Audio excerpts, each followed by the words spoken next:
welcome to the Grand Finals, game number 1 between Gaming Gladiators and Team Vitality.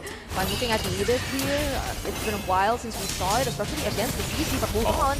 Nicolette's so close. She has the level 4 available. She's going to go and do the damage to Vivian. Gets the first blood. Looking for Vivol as well. One hit! And Ashley will pick up the kill. That's 2 for GG. It felt like Nicolette just knew they were getting the kill anyway. Oh, Panda. Oh, okay.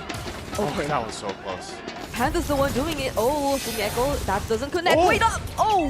Nicolette goes back after the shadow kill. We're going to force the fight anyway. Vivian quite low. She has to get out. That's going to be a flicker burned. Again, the SOD won't land.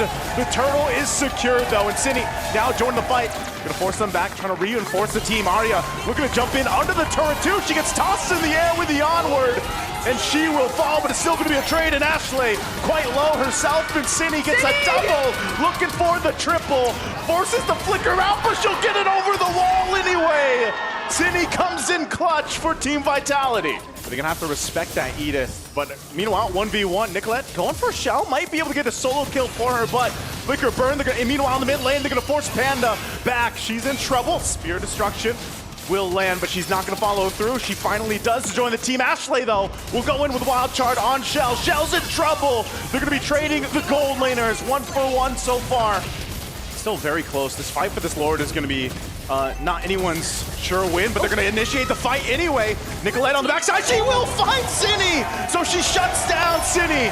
Still GG all alive. Vivian has to flicker out under the turret. She goes. Vivol to follow, and GG. This is a clear sign to start up the Lord. Can Team Vitality do anything to stop them? I don't think so, but the push down bot from Shell. She'll go for the base turret. Vivian trying to be a distraction. Shell, somebody has to deal with Shell, the minion. She's with them. Meanwhile, the base is going to be worked on. She's working on the base, and Arya's there. They have to clear out the minion, but she'll take it in her own hands, and they take game 1 for Team Vitality. No one would have expected that game to end in that moment.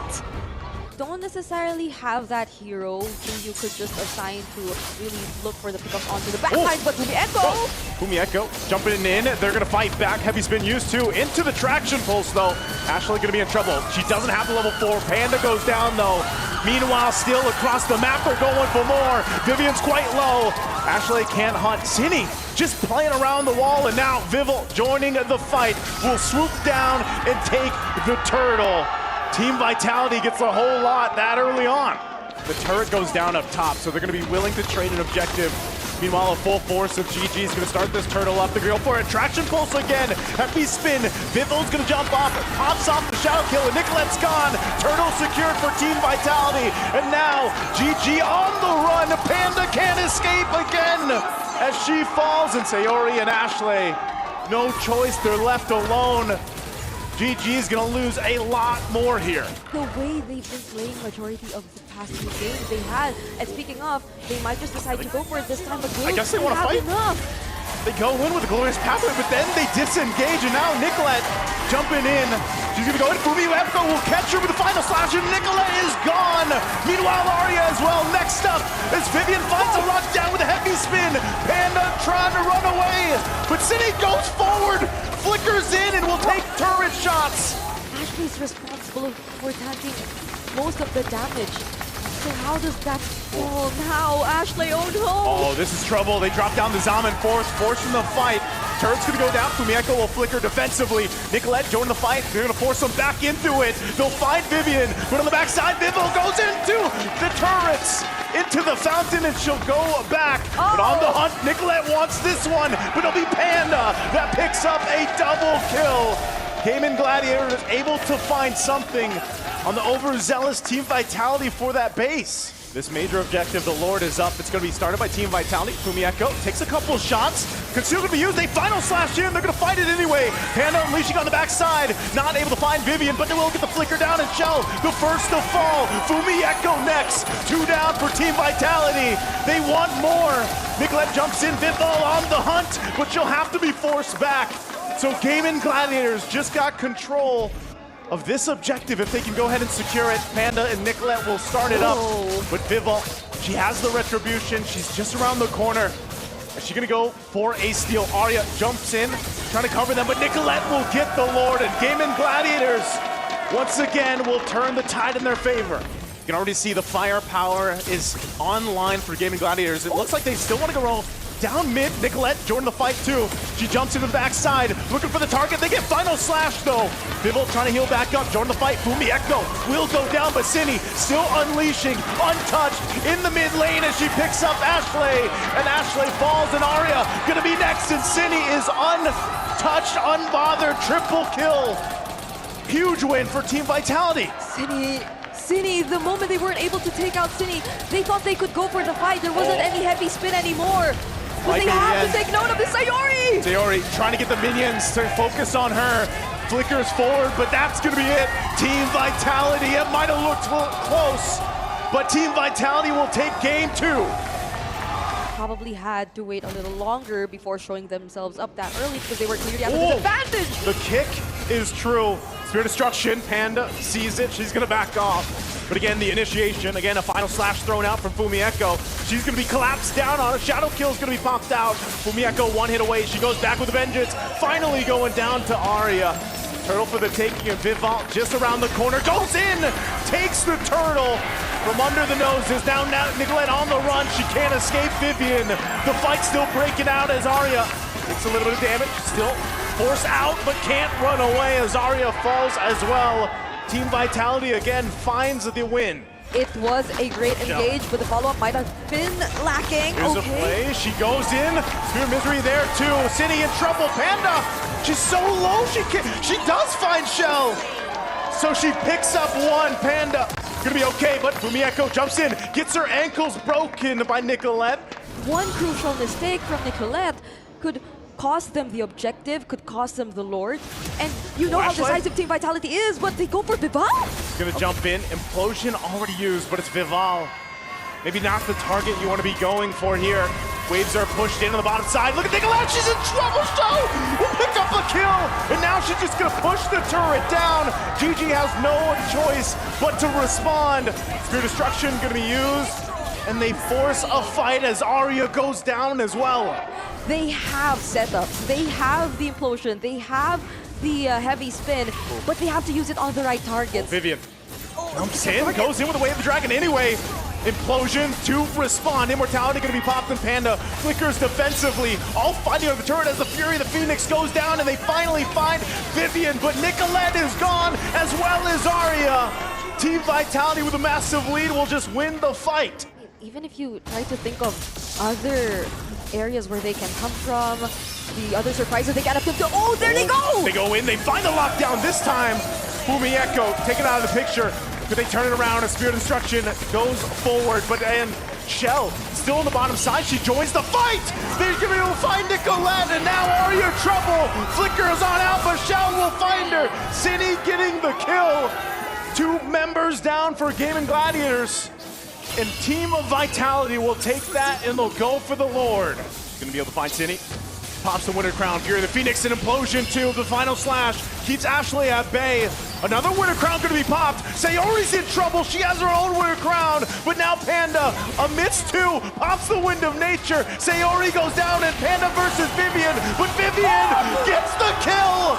And Nicolette on the run as well as Arya. Forced back to base. Nicolette cut off from the rest of the team. And Team Vitality might be able to just clean things up as Nicolette goes down. Shell and the rest of the team will make their way to base. Arya takes the hits from the spears as Vivol and Cine will make their way with Vivian, and they have the base in their eyes as they work on it, and there's not much that GG can do. It's now championship point for Team Vitality. Does hit that level 4, so now she's got the certain heal. She has the guiding wind too, and help Panda. They're gonna go for an exchange, 2v2. Meanwhile, top, Arya's gone with the rough waves. Panda, oh, they get swept with the final slash from Vivian. So even with the 2v2, Team Vitality will still win that bottom. Can Nicolette change this? Gonna be joining the fight. She's gonna spawn out Vivian. She has the shadow kill. She'll pop that. Ashley trying to join the fight, but Vivian Whoa. still going to be able to survive. Nicolette can't pick up a kill. Could potentially look for a pickoff, but why does it feel like Team Vitality sends that? They might go this time. Cindy could be in trouble. She's locked down with a heavy spin. A Spear of Destruction's going to be thrown out. Shell's going to join the fight, but Sayori on the run. Can't escape Fumi Echo. And now Arya next. Dark Wave into the Infernal Pursuit, but she's not tanky enough. Team Vitality again picks up a couple kills. You know, you get this kind of strength in the early game with Kadena. Whoa, Nicolette so low.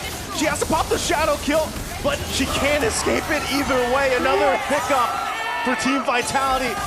GG scrambling here on their side of the jungle. That wasn't a full combo. I mean, that was just the ultimate. The first kill and the ultimate. They've already cleared both tier 1 and tier 2s in the side lanes, and now might be their opportunity to clear even the mid lane. Oh, Arya so in trouble under the tier 2.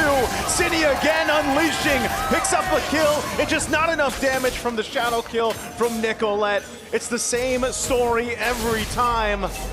And it's so tough for Gaming Gladiators to find a win in these fights. This is gonna be tricky for Gaming. Again, courtesy of Fumi Echo, she's been pressuring that lane for a majority of this game for the past how many minutes since Team Vitality. It's not that they don't need her, it's more that they can just carry out whatever they wanted to do even without her. But then again, there's the curtain call. Could this be dangerous? Cini doesn't find the Warp Waves that time, but they get another Purify out. Lord is making its way up top. GG, are they ready to defend here? 6,000 gold behind. This is gonna be crucial. Panda's positioning. She still has the Purify. Ashley already a half to health, and she's gone. A show picks up the kill, and Panda falls. 2 major members are down of GG, and Team Vitality sees the win in sight. A couple shots of Sayori Arya trying to keep it together, but another's gonna fall. They carried the weight of last year's loss. They turned pain into purpose and left no soul unconvinced of their reign. They're completely undefeated. Team Vitality. Nothing was granted and everything was earned. Let's give it up for our MWI 2025 champions, Team Vitality!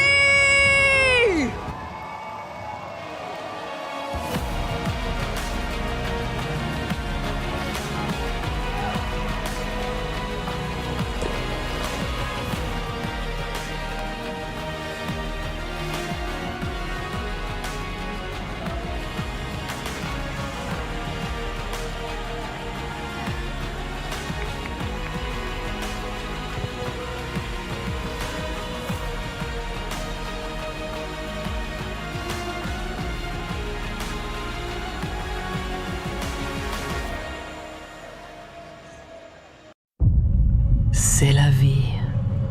Such is life. In the land of dawn, such is life when all that remains are dreams. We don't expect the loss last year, and the result is not like what we want. I know that we were capable of more. But MWI is where barriers are broken and queens are made. Vouloir, c'est pouvoir. To want is to be able. MWI is a chance for ladies to represent themselves because there were no opportunities in our region back then. Çoğu insan Türkiye'nin kolay bir yer olduğunu, biz burada bunun yanlış olduğunu kanıtlamak için buradayız. From heartbreak to hope, from doubt to belief. We only want to take revenge on Team Vitality because they were the only team standing in our way. То, что я нахожусь здесь, уже доказывает то, что мечты сбываются. I think the 4th title will be ours. Who will rise above? 2 champions, 1 game.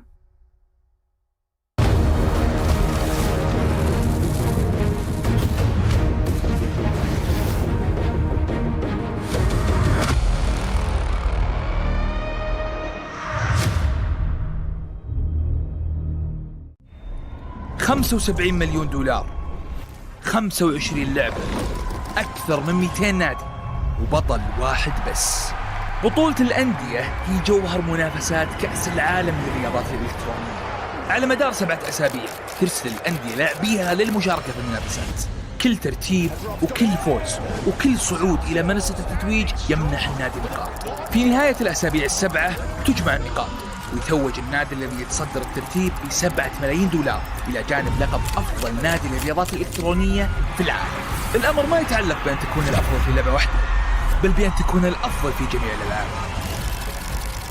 العمق، التنوع، الثبات تحت الضغط. كاس واحد، بطولة واحدة، مين بيحسم اللقب؟ شاهد التاريخ يكتب في باريس خلال كأس العالم للرياضات الإلكترونية 2026.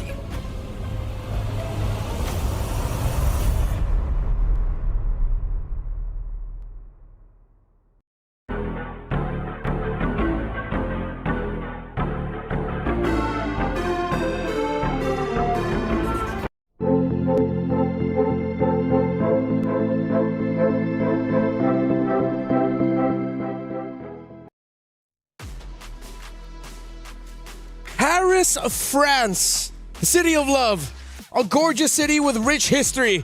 Unfortunately for a lot of the women of MLBB, also the home ground of the world champion for women's MLBB team Vitality. Welcome to day number 1 of MWI. My name is Renmar, and no, this is not MPL Philippines, but you are joined by the We Bear Bros. It's Leo and Naisu. Gentlemen, how are we? Bonjour. Bonjour. What a dream come true to actually fly out all the way to Europe for, what, the third Esports World Cup, and to celebrate women's MLBB, to maybe crown the defending champions once more on home. So what? It's crazy. Definitely, you know, we're going to have some action-packed days ahead of us. It's crazy to even be here. I think even for us, all talents, you know, if we got settled in, I was here a little bit earlier than you guys. You know, we had our wild cards over for MSC, but now you've got to share the beauty here, and now we get to see the beauty in the land of dawn for this MWI. Yes, women's MLBB has been on the up and up ever since, of course, MWI started. Now officially the Women's World Championship, now Women's International, no longer the Invitational if you're familiar with it. But yeah, a lot of stories. We've talked about Team Vitality, but there are so many familiar faces coming back, a lot of new faces coming in. So I'm really looking forward to seeing what MLBB has in store for us. Because remember, it's not just one champion we're crowning. We have MSC later on, but it is MWI. We are under EWC, the Esports World Cup, and the whole club championship theme. So a lot more to watch out for. First off, let's watch this.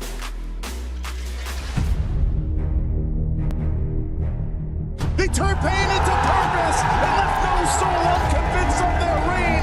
They're completely undefeated. Team of Vitality. Nothing was granted and everything was earned. I just want to prove that no one can do it better than us. I think that it was meant to be ours all along. Winning MWI 2025 meant a lot to us because this is our first ever EWC champion title. Meanwhile, the base is going to be worked on.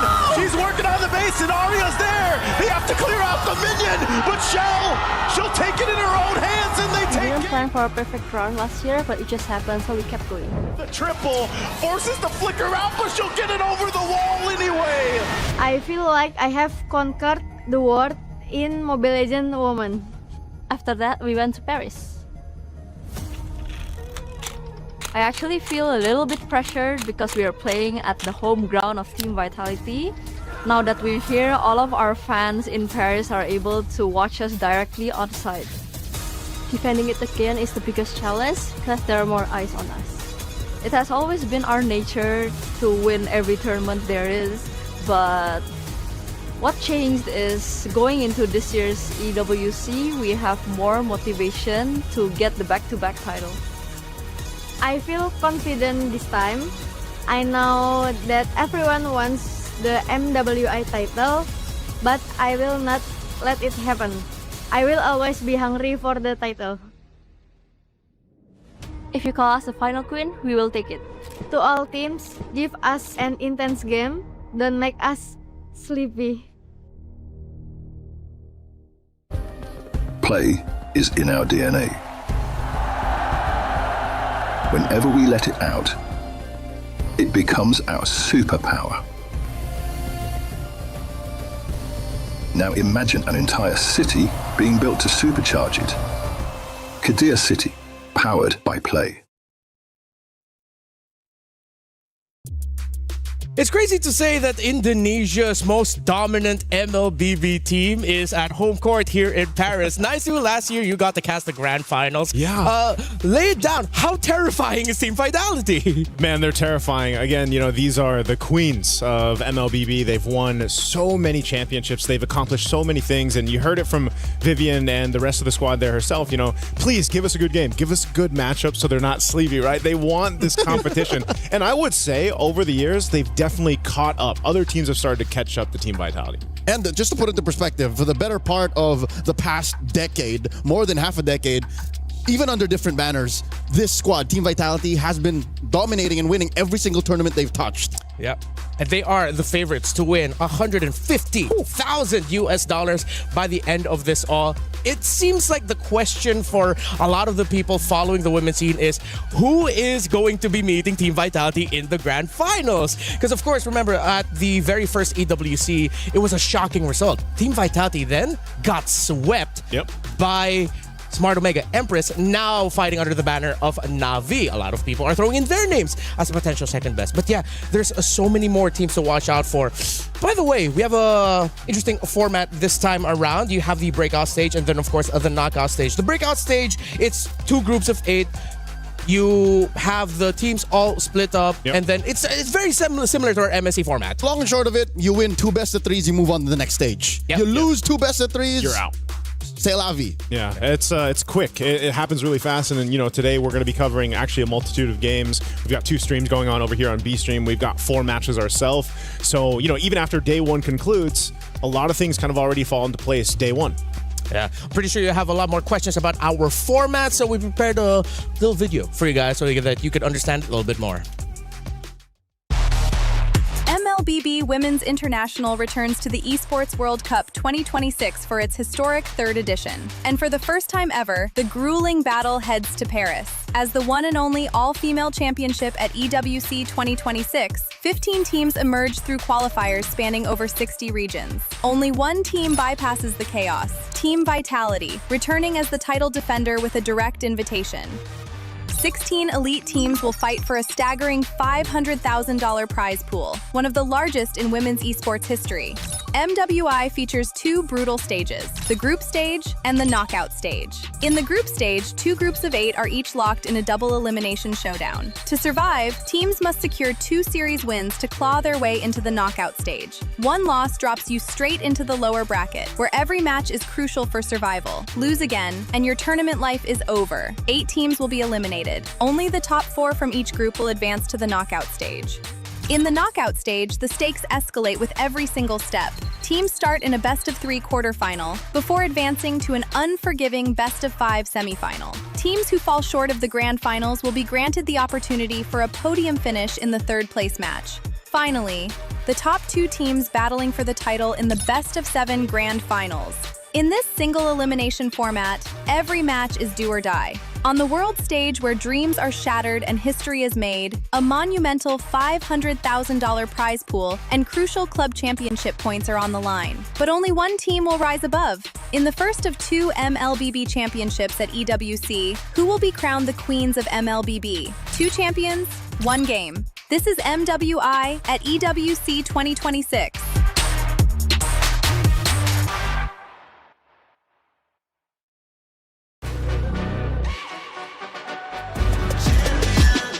This ain't no regular thing. Came for the ring, you know what I mean. You see my name in the lights, better get right, I'm champion.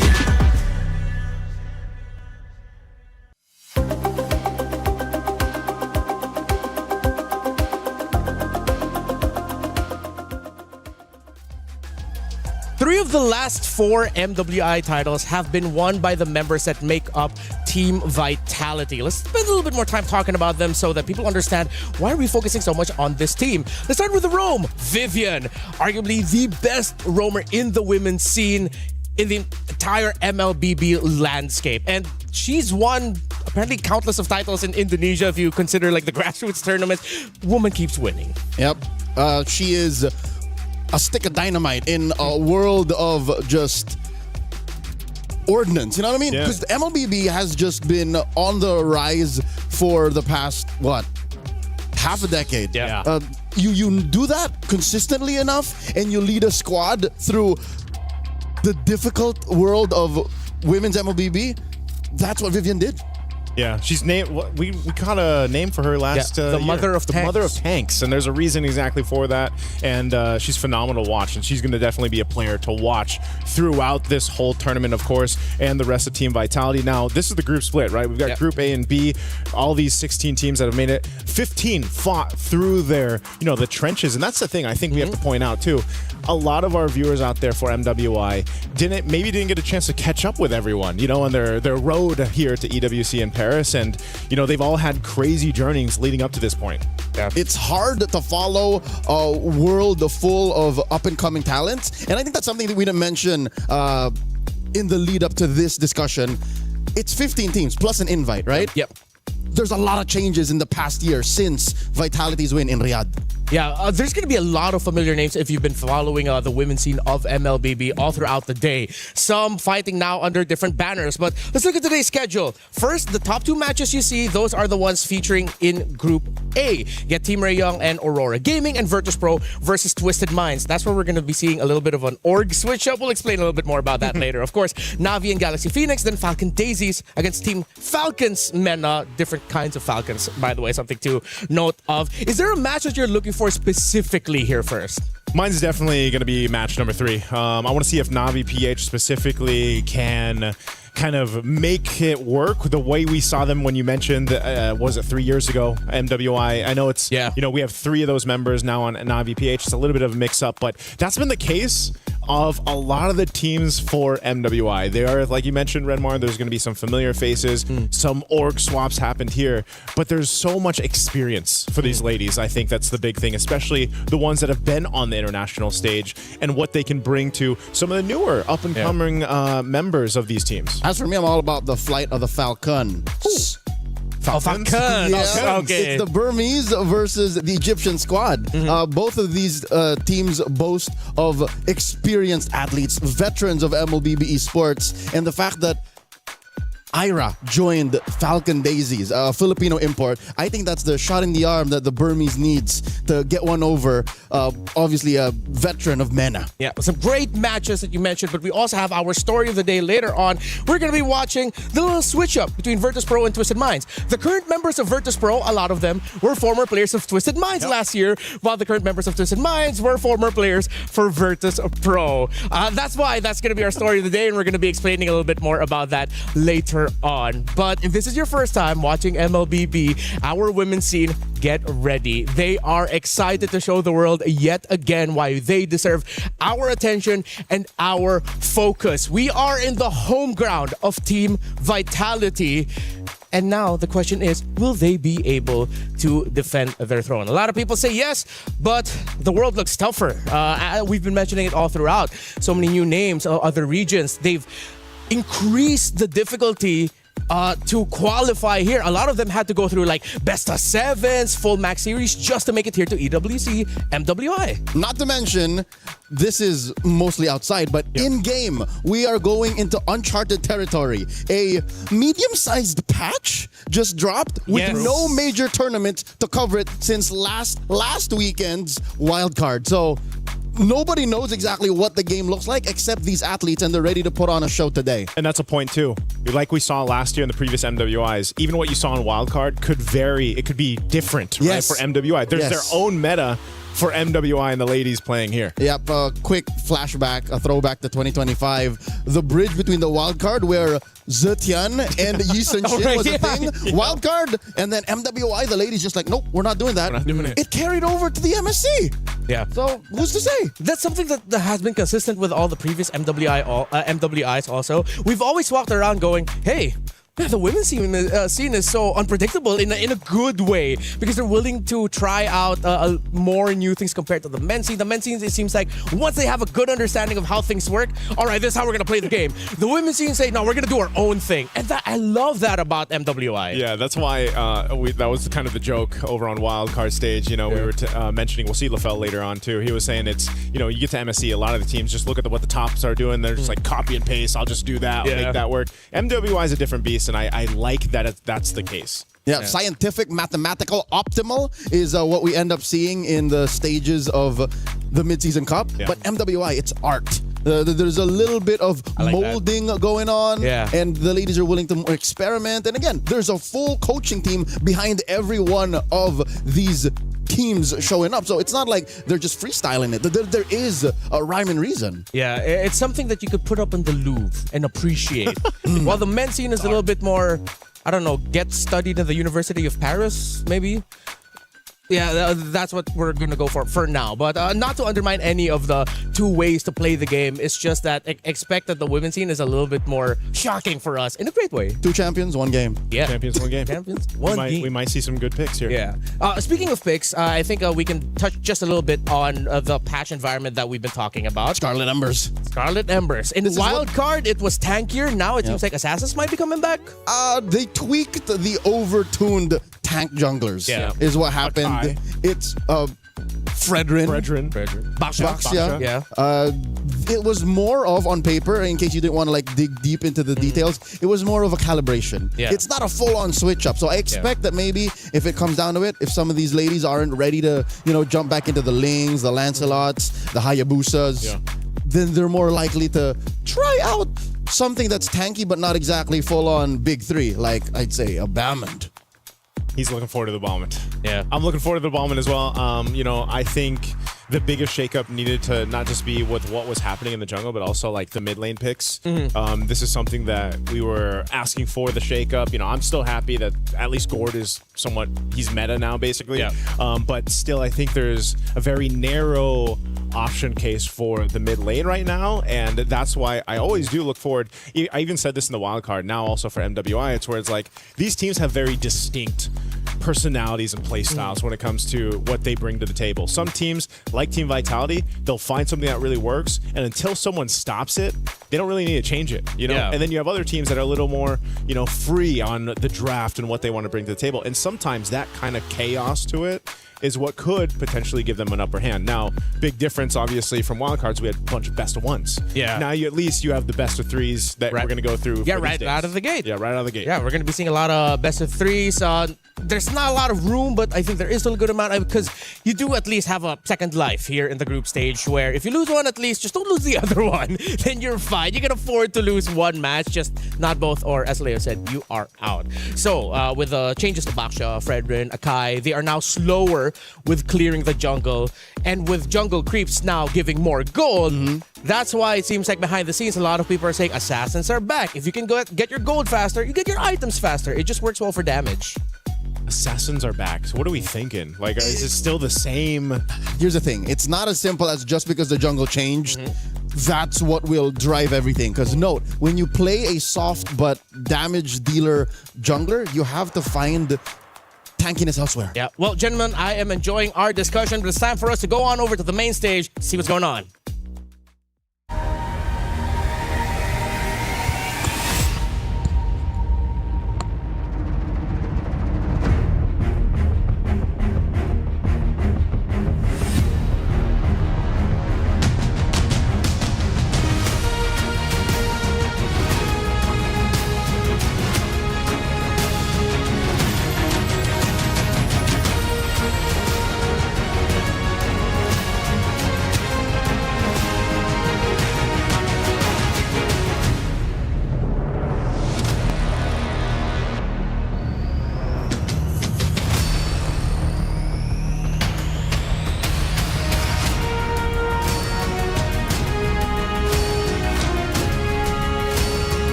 Legacies aren't inherited, they're built. One match, one win, one impossible comeback at a time. Nothing is granted. Everything is earned. The Esports World Cup has landed here in Paris, the city of love. And this time, for the love of Mobile Legends Bang Bang. 2 champions, 1 game. Welcome to Mobile Legends Bang Bang Women's International, where we have gathered 16 of the strongest female MLBB teams, where they converge here in Paris to make history and rise above. And of course, all of these 16 teams are the queens of their regions. And here at the Esports World Cup, you know that means they are about to be fighting for a lot. $500,000, ladies and gentlemen, is up for grabs. And of course, the glory of being considered the best women's MLBB team in the world. Of course, right here on the trophy stand, we do not have the trophy yet, as last year's champions, Team Vitality, will be bringing out the trophy later on. But in the end, there can only be one champion. Damascus, what help us to those who fall short? Rob, 16 teams are going to fight for that title, but of course 15 will be eliminated throughout the next few days, and every single eliminated team must go through the grueling process of destroying their key right here at the Key Crusher. And let me be real, sometimes it gets kind of loud because you can hear these keys popping just like the player's dream. Without further ado, it is time to welcome our 16 teams for this weekend's event, and let's see who will get that big title.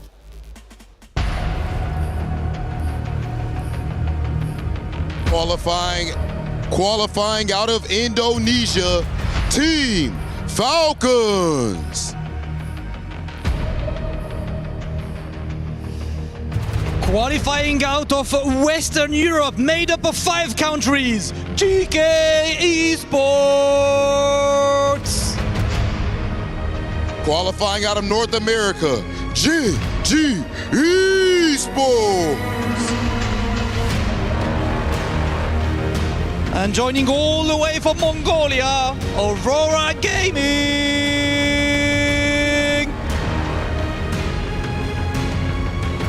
Powered by their jungler, Miss Meow, Virtus Pro.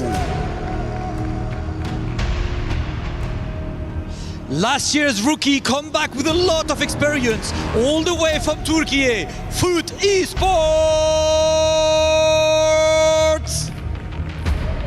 The newly assembled qualifying out of Myanmar, Team Ray Young. And the new representative all the way from China, Seda.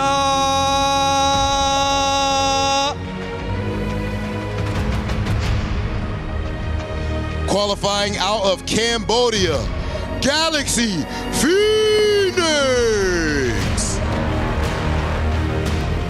The 2024 champs are coming up with an updated roster in Shares of Redemption, representing the Philippines, Navi.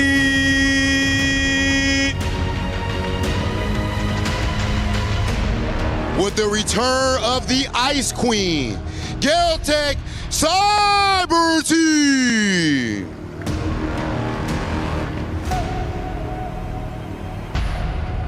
Brazil's alliance looking to put South America on the map, MIBR Los.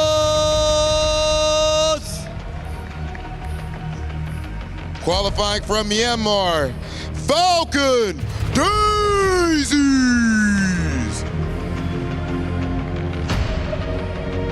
And with a more experienced roster looking to put Mekong on the map, Twisted Minds.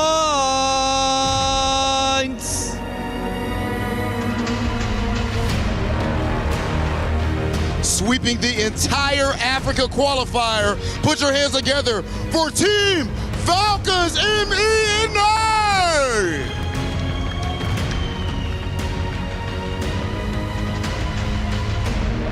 And now it is time to welcome the champions, the title holders. Make some noise for Team Vitality!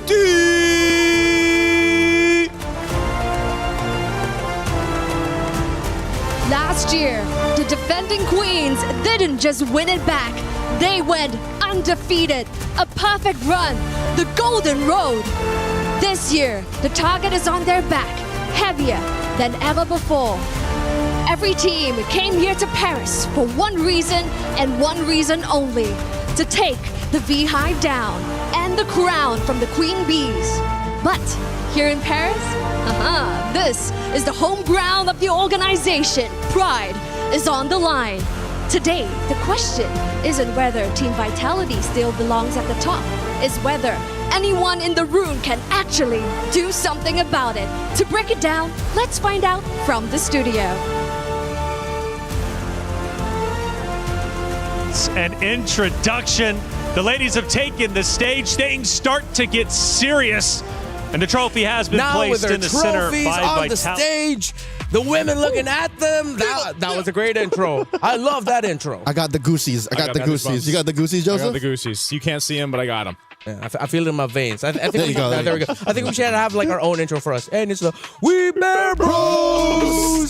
Man, it's good to see the Baskets of Rob, of course, joining us here for MWI. So now that we've seen the ladies walked out, I think we can spend a little bit more time now talking about our very first match of the day, which is going to be Team Ray Young versus Aurora. So Team Ray Young coming in from Malaysia. Right. Yep. Of course, Aurora coming in from Mongolia. Also known as Aurora Avalanche. Also known as Aurora Avalanche. So starting things off with Team Ray Young, crazy road for them. They actually took down Navi MY on the way here. Yeah, I think that was a big surprise, for a lot of people that were tuning in to kind of the results from that. And I think there's also, you can say, for Team Ray Young, you kind of have an expectation. I think for a lot of people that have been following the ladies' journey up to this point, what they've been able to do, but also for Aurora, by the way, there's so many Auroras now, right? There's Auroras are everywhere. But they're a little more of a question mark, I feel like, for this matchup, right? Maybe the expectations haven't been set exactly just yet, but I hope for our opening match, at least here on Stream B, we get the full series, man. We get the full show, best of 3. Yeah, Joseph, you're not a stranger to Mongolia's meteoric rise. Yeah. They almost made it through. Just the region's performance here in the EWC has been something to watch out for, but they're going up against now Malaysia's powerhouse out of the women's division. Here you'll see the roster for Team Ray Young. I got my eyes on Chiboy and Quinn. It's a reunion. Chiboy took her time to go around back to the world stage, but Quinn, just 6-7 months back, won a gold medal. Yeah, in Thailand. Gold medalist for the Southeast Asian Games for Team Malaysia that took down Team Philippines in a surprising end to best of 7 series. That was an emphatic win for the Malaysians. And yes, Keyboy and Quinn are back, returning to MWI since 2024. And when they were with Gaming Gladiators Homegirls, they were the duo to watch on that team.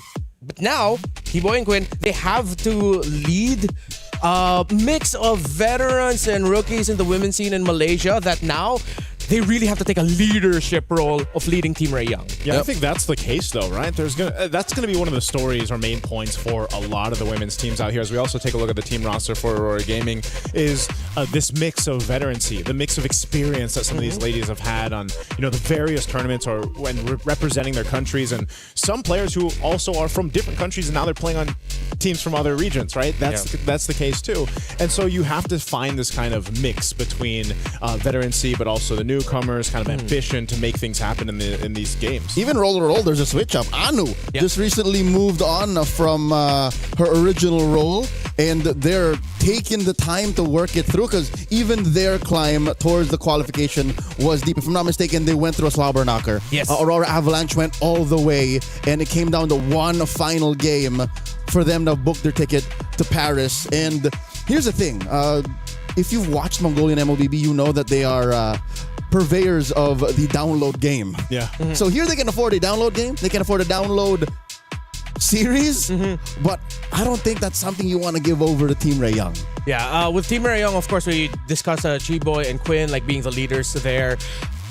If they are going to continue the DNA of Mongolians downloading, I agree with you. It's going to be risky. Punished. They're going to have to get out of the gate, ride out, be aggressive, show that you can set the tempo against a team that has experience on this stage.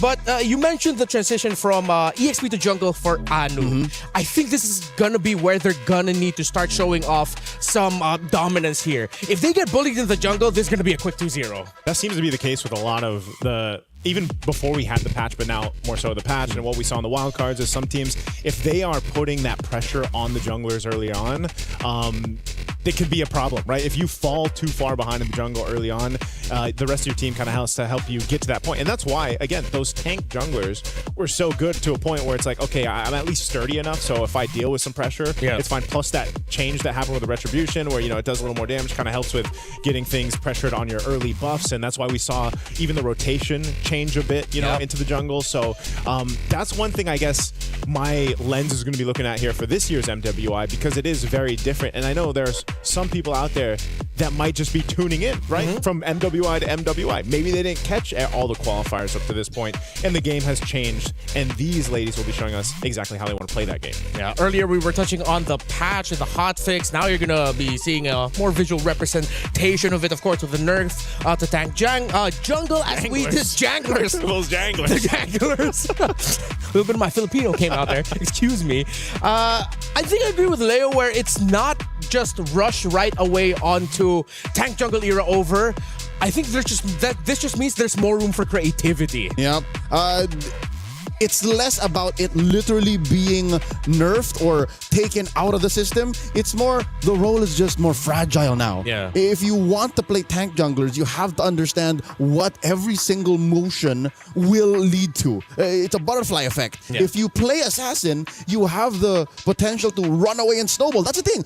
In the past month of high-level competitive MLBB, we've missed the concept of a snowball. It's always been inevitability. Yeah. Surely we will farm out what you're doing and then get our gold laner to just run amok. Here, we don't know what we're going to see just yet. Yeah, I would like to see a Ling, man. I know we actually had this discussion previously, even back in the wild card. Some of us wanted to see some of these assassin junglers pop up. Ling would be, I think, one of the junglers to come through. Maybe even a Lancelot again. I know he had his time. Nolan was there. And hell, you even saw that buffs on the list was from Mincetar. When was the last time we saw Mincetar? And he has gone in the gold lane. There's been history of that. Will we potentially see Mincetar or any other of these heroes that can find their footing in the meta now? Yeah, this is one of those scenarios where you feel like our great and gracious developer Muton seems to be leaning us, pushing us or nudging us a little bit towards a certain way, because you buff Mincetar in a realm where you nerf the tank jungler so that it gives more room for the assassins with a lot of dashes to come back. I feel like someone's going to be crazy enough to try and bring Mincetar, man. And yes, as creative and as direct as their changes show, I feel like we're being pulled in two different directions. Like, okay, go, Mincetar, try it. But also, Mincetar's shields. Guess who else got recently adjusted? Who? Esmeralda. So he's like, where do you want me to go? Yeah. That's kind of how it feels. Yeah, I think that's the dance we're going to see in the draft. That's how it's going to feel like. That's why I play Balmond. Can we get that one more time? I just spin. I can't spin.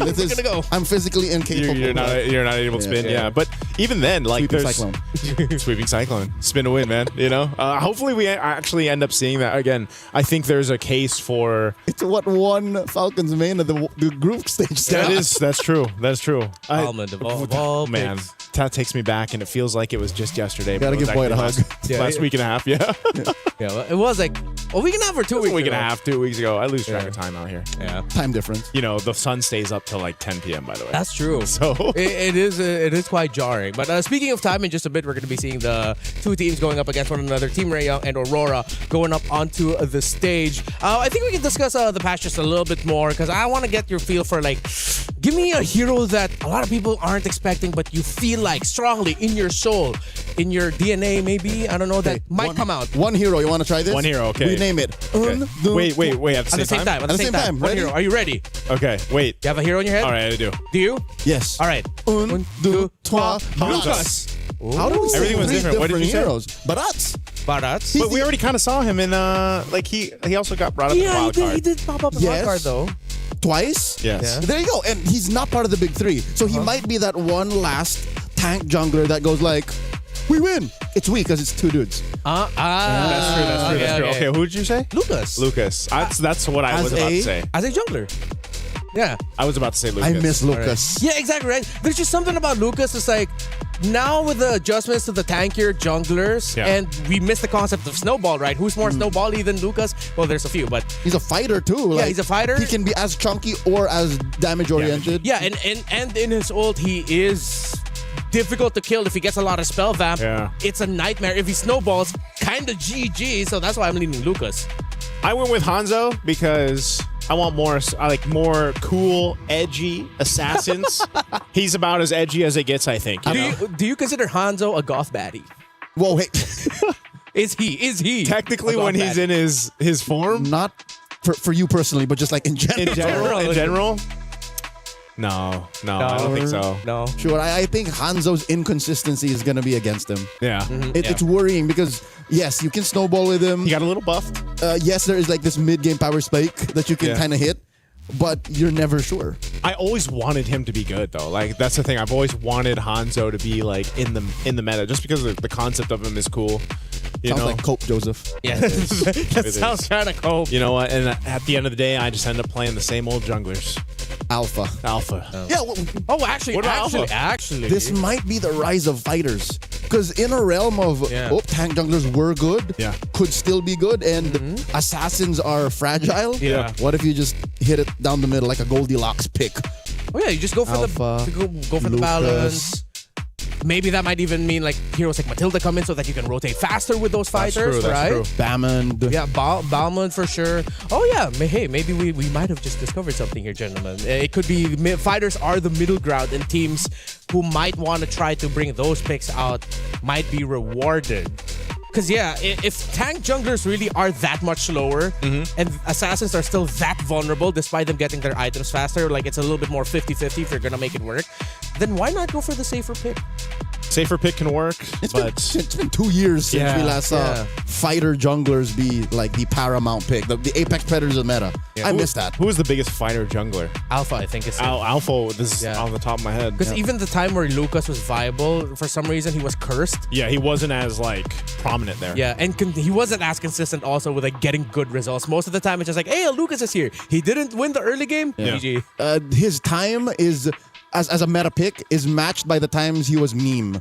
Like, is that a wrong Lucas pick? Or teams get blamed because they pick Lucas. So like that's 50-50. There was a time in the professional league when he was picked up, and it was usually a question mark. Like, where is he going? Is this gonna work? But I think if there wasn't the Lucas, the Hanzo, Barrett's is kind of picked up. Other than that, I just had a thought. If we're gonna continue this train of thinking here for the picks. Oh, the ladies are here. The ladies are getting set up on stage right now. Your thought? If you're wondering that maybe tank junglers are too slow now because of the damage reductions and all of that, what then happens if you decide to pair it with high damage roamers? Natalia, Jawhead, Hellcurt. a mid laner like Selena, Hellcurt, heroes that can help expedite the farm process because you can leash certain camps quicker. This is why I spam Cho. Cho does the same thing. Because technically, even if you like the way he's built up, it's not like you're building him damage unless you're in a solo queue and you're insane. But usually, his kit alone and his passive and everything else helps kind of speed that process up, I feel like. And there's a good enough early damage with a concussive blast and everything else where it's like he's a threat, So I think Cho he's probably going to pop up quite a bit. There's a reason why Cho, you'll see him in highlights from Season 1 and the most recent season of MPLs. He's an OG. He's relevant. Especially with the new skins. Yeah. You know what I want to see? I want to see a Cho skin where he's an old dude. No, he doesn't need any more skins. No, come on. Like he has like 18 skins. It's like 18. Give him the 19. aged one? Yeah, give him like an aged one, like old man Cho. That would actually... Right, like with a long beard, he looks like a wise old kung fu man. I know Let you that love be your the kung fu collector. flicks, man. Yeah. Collector. Right? Collector skin. Collector skin. Old Cho. Am I winning you over here, Leo? Do you want the old man? Here's the thing. You're not swaying me because I don't play Cho. I do. I'm agreeing with you. All right, okay, thank you. Like Old Cho. I'll take that. My diamonds are not on the line here. I'll take one of the two. I'm still waiting for Balon's 5th skin. Does he only have 4? I think all so. the time? I think so. There's definitely some heroes that still only have 2, by the way. All right, wait. So Nice did mention one damage roam pick. Is there a damage roam pick that you want to see? That you think might actually show up? Okay, so you mentioned the 3 or 4 good ones. Yeah. One that came up is Navaria. Right. She's sometimes swerved over as a roamer, but the thing is, if the goal is to expedite the early to mid, Novaria's not doing that. Yeah. She's a win more in the late game. Yeah. Because imagine you get a team past the 15-minute mark and they have a roam Navaria, you're not winning anything. you're not even crossing over to see what's in the bush when you're taking the Lord. Yeah, because vision is just not yours. You're just dead. Yeah. So that's where I'm going, but I don't know. That's the thing. Because of the Scarlet Embers update, I don't know if the game is slow enough to do that.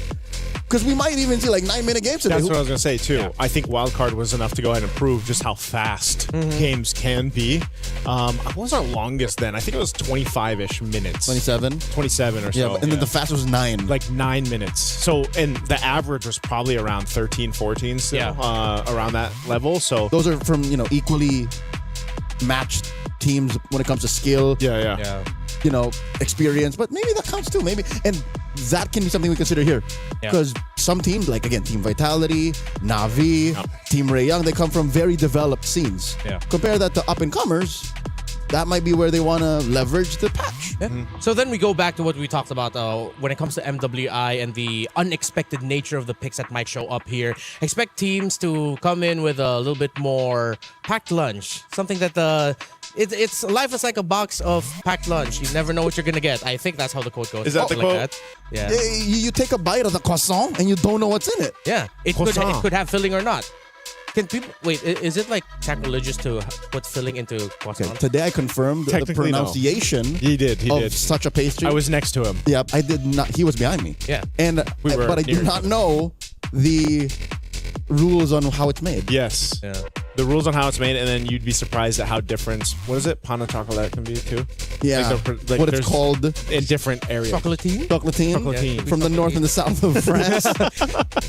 Why is it, or how is it that when we start talking about food, suddenly, after waiting for so long, we finally are about to get into the draft? So thank you. I'm glad. I'm pretty sure Team Ray Young and Aurora are excited to go into this. What I'm looking forward to is for our questions to be answered. Are we going to get the utility? Are we going to get the assassins? Who are we going to get in terms of the picks? Or somewhere in between. Fighter. In between. Are we going to meet right there in the middle? Give us the fighters. You know what's funny? Because of all the adjustments, this means I think we might be seeing less Gord. You know There's what? something about with the more dangerous nature of the picks available. Hey. That it seems like, why would you want to pick Gord here? Live on the edge, man. That's that. If I know I've said this a couple times on our broadcasts over at home. Athletic flicker. I know Brigida mentioned it on Wildcards. Yeah. It came from the concept of being a vulnerable mage in the mid lane against the assassin meta and just being athletic enough to survive with a flicker. So as Gordman, go, no matter how dangerous it seems, just pick it. Just pick it. And at that time, when it was happening, I was always up against Lancelots. And then other players started doing that. And I was like, you know what? That's the athletic flicker, man. I'll just be better. Yeah. Because of during that fighter meta, I remember there was one pick that came up. Again, it benefited that pick because he got some really good adjustments. Leo, how do you feel about your Bane potentially showing up today? Okay, I did not want to jinx it by putting the cope on air. Yeah, that's why I was wondering, how come he's not mentioning Bane yet? But here's the thing. I am self-aware. I know that Bane is a very specific kind of hero.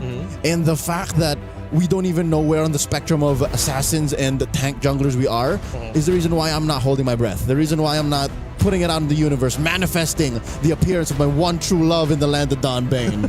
So, again, we don't know how fast games are. And Bane is almost useless in the first 4 minutes. He had his moment, though. That's true, yeah. He had his moment when he was built up magic. In the hands of, certain Khmer athletes or imported to the Cambodian region athletes, sure.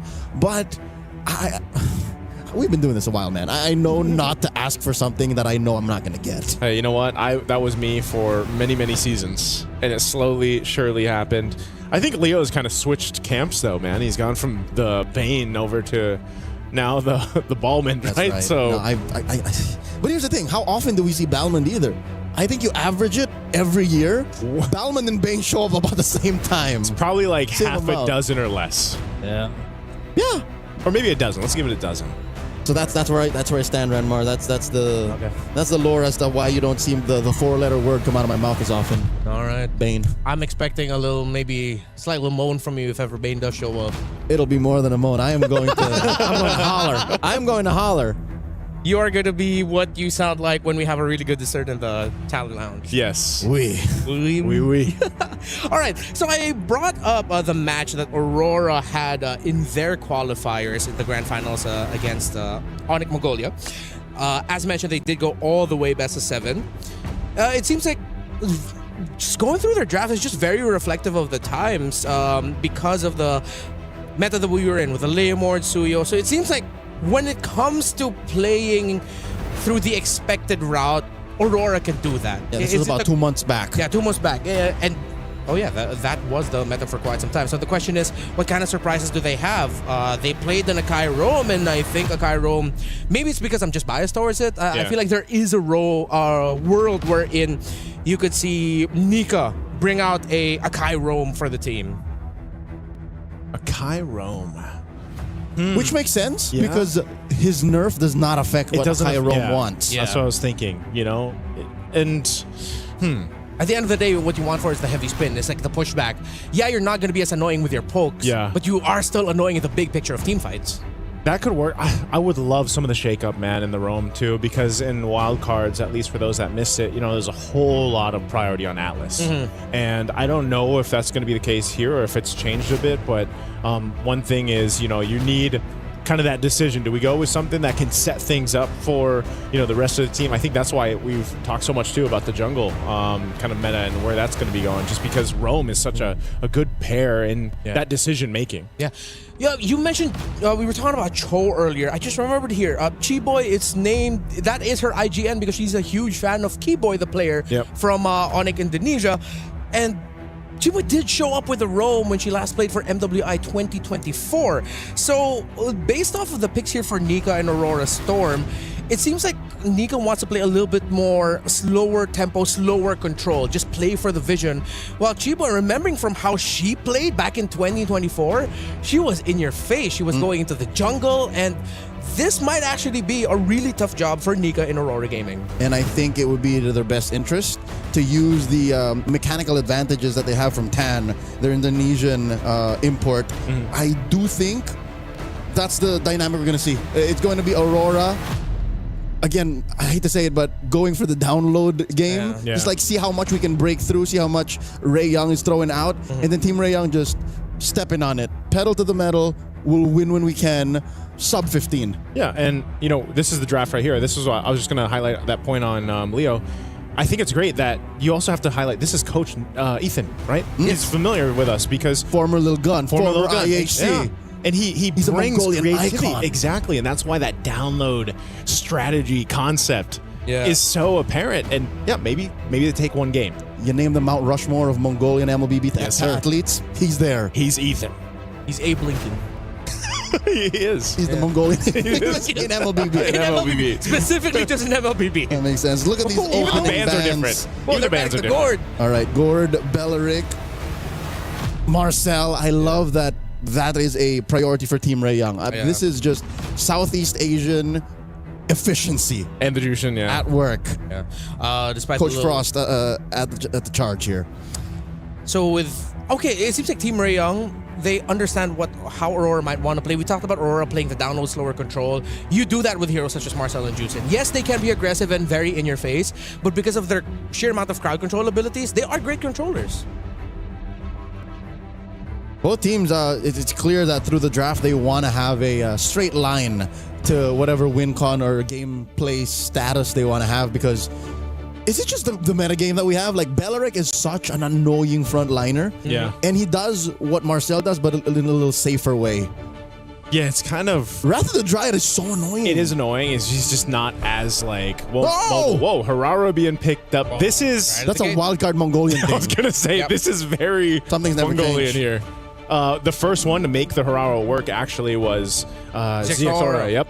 So they're going with a pick that a lot of people saw work successfully for the first time. Also going on the Mongolian Mount Rushmore of MLBB. Okay, Hirara, very happy that she is still showing up here in the drafts, considering that we were thinking that maybe she might not be the best hero in the landscape of the meta at that time, but she worked out really well in the wild card. Now, Team Ray Young, very unique picks here. Although I do expect that Glue might be showing up a little bit more in the priority if you want to talk a little bit more controlling and a little bit more bullying in the playstyle as the roam. Slower, but still very Chiboy. And Lilia as well in the mid lane for Zulana. This is going to be a difficult roam mid duo to find advantage over if you're Aurora. Yep. Their basements and ceilings aren't that high, but best believe when you're playing on the ground floor, the mezzanine against Team Ray Young, They're so comfortable. It's so hard to even, at level 2, get something past them.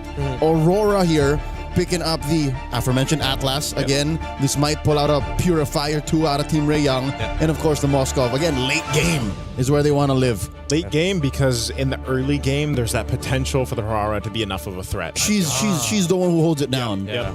That's why I was saying, when we have the whole discussion leading into this about jungle, you see that. The Harara is one of those heroes that can give you that pressure in the early game if she isn't punished as well. Snowball in summer. Yeah. But here's the thing, you need some burst. Yeah. So mid pick is going to be so important here for Aurora. Yeah. If ever you cannot find a mid laner that might not slot in safely enough or well enough for your burst, then they're gonna have to pull off the second idea, which is get your burst through the EXP lane and play damage through there. But now with an Alice, the Team Ray Young, their first 3 picks really screams veterancy and their confidence that they can outsmart Aurora. It's first 2 or 3 move opener checkmate. Yeah.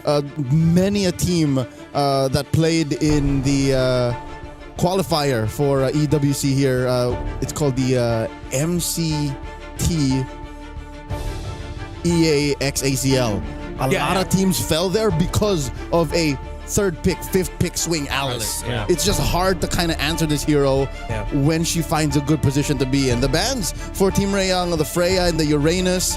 Oh, there's the Hanzo Joseph taken out by Aurora and the Obsidia. Very interesting that Hanzo was actually banned out.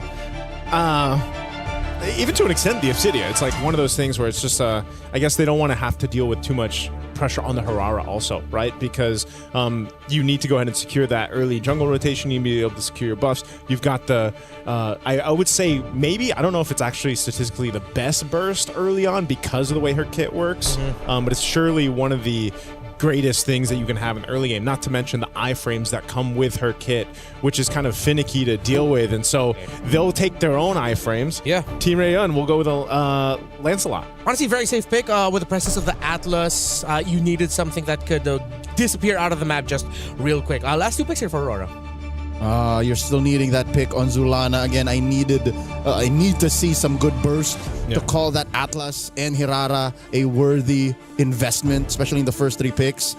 And then, of course, a good tanky EXP laner. I think you need a tank here since, again, in the jungle now, you have a fragile assassin. It's not a lot of dashes, too. I think Hovius would not have a home here.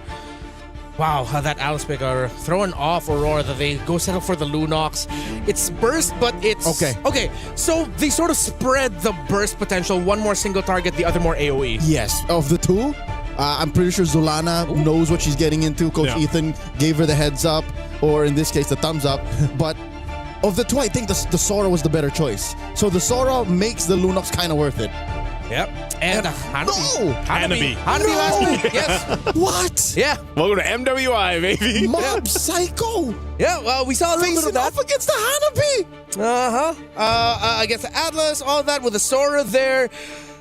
You're going to get dove on a lot. You're not going to get controlled, but you're going to have to hope that your shields and your basic lifesteal is enough to keep you alive. Quinn, this is Gila.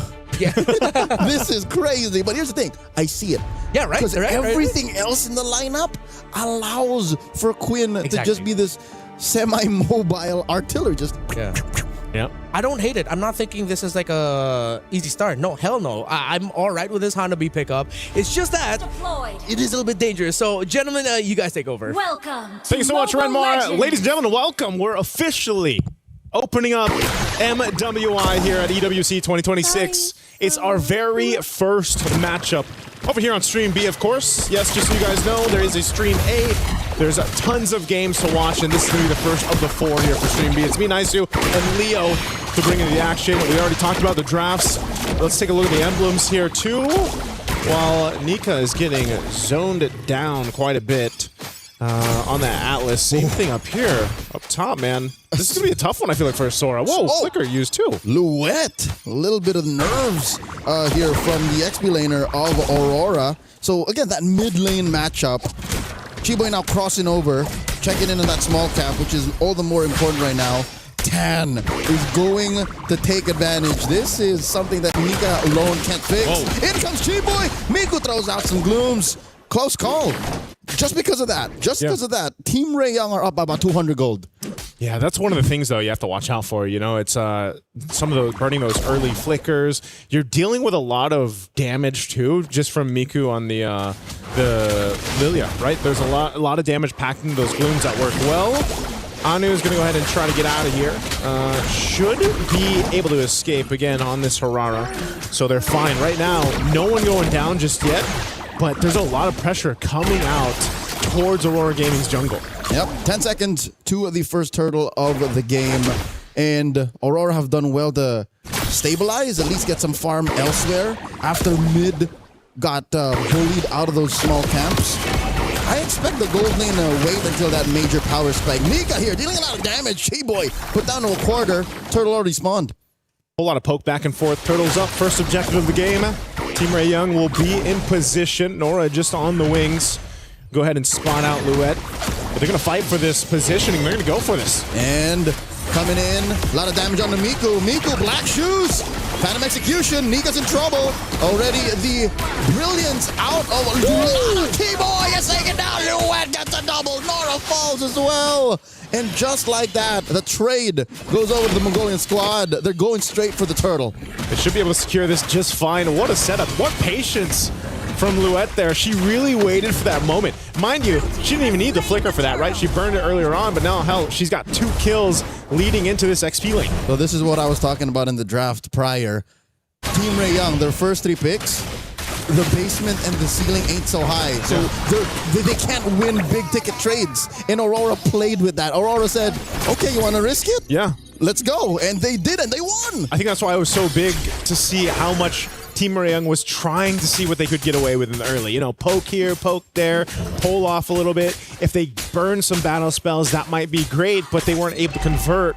So then they were put into that fight, and you know, now you actually have to worry, because now that these level 4s and these ultimates are available on both sides, it's going to be even more difficult to approach the next turtle, because you have to worry about Nika setting you up with those fatal links. You know, and over here you've got that one purify for Miku. Yes, she's got black shoes too, but you're going to have to rely on a lot of finesse through these team fights against Aurora Gaming. Unfortunately, the map has flipped. Turtle spawns in the lower quarter now, closer to where maybe, just maybe, the relative quiet of the past 4 minutes has benefited Quinn enough.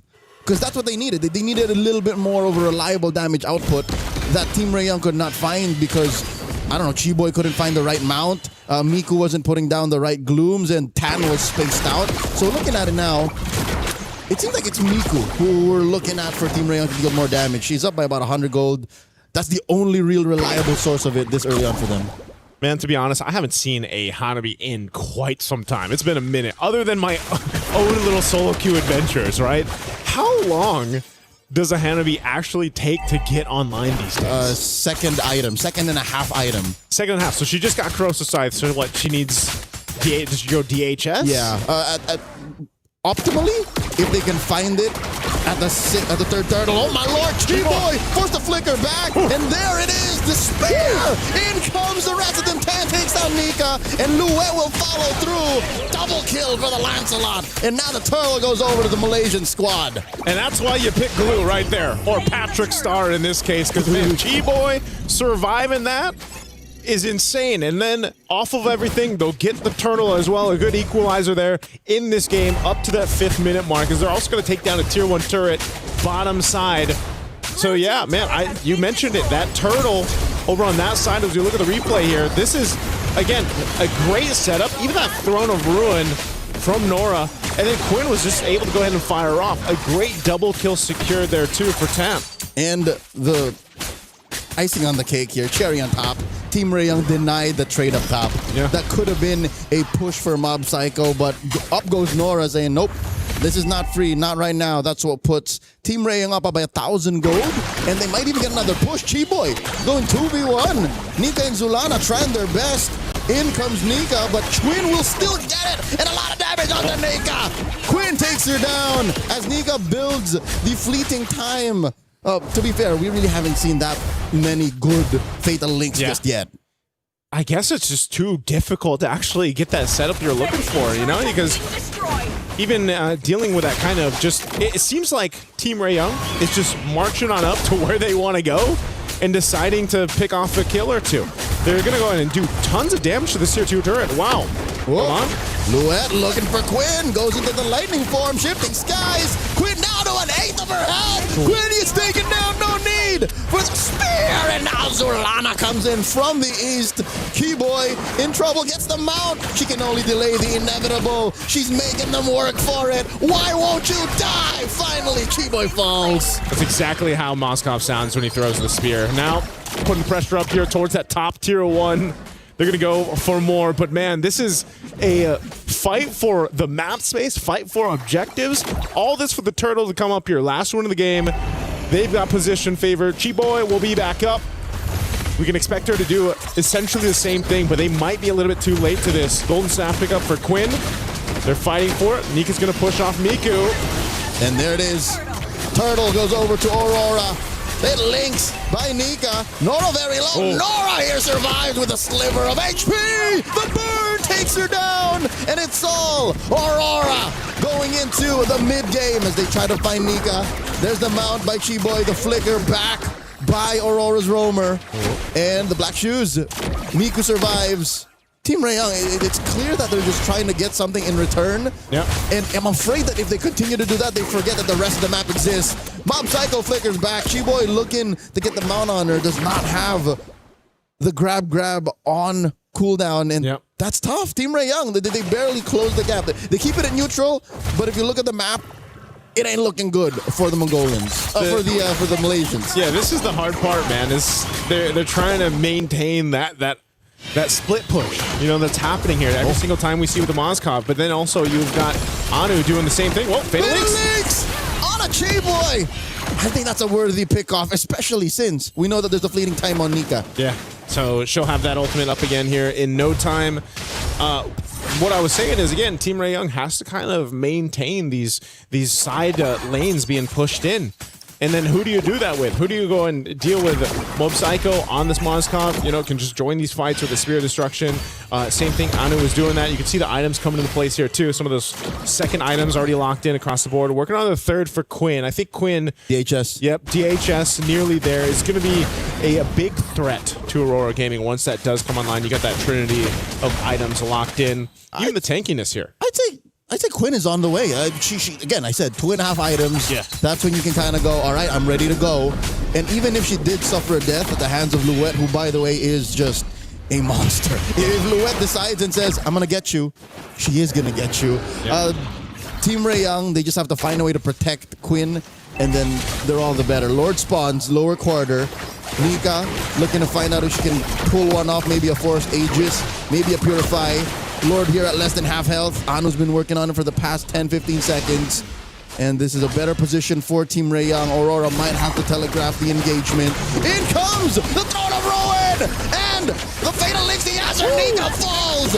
Chiboy traded out for her. Down goes Luen. Miku gets a double. Zulana goes down as well! Triple for the Lilia. Now Anu can go. It is stealing Lord for Aurora. That was clutch from Anu. She got Tan low enough so that she had to get out of the Lord pit, and then Anu knew, I have an iframe to work with the kit here. I'll go in, get the Lord secured. What a clutch play from Aurora Gaming. Hirara's iframes are criminal. Yeah. They are nothing like the iframes we've known from the half-a-decade-old hero that is Lancelot.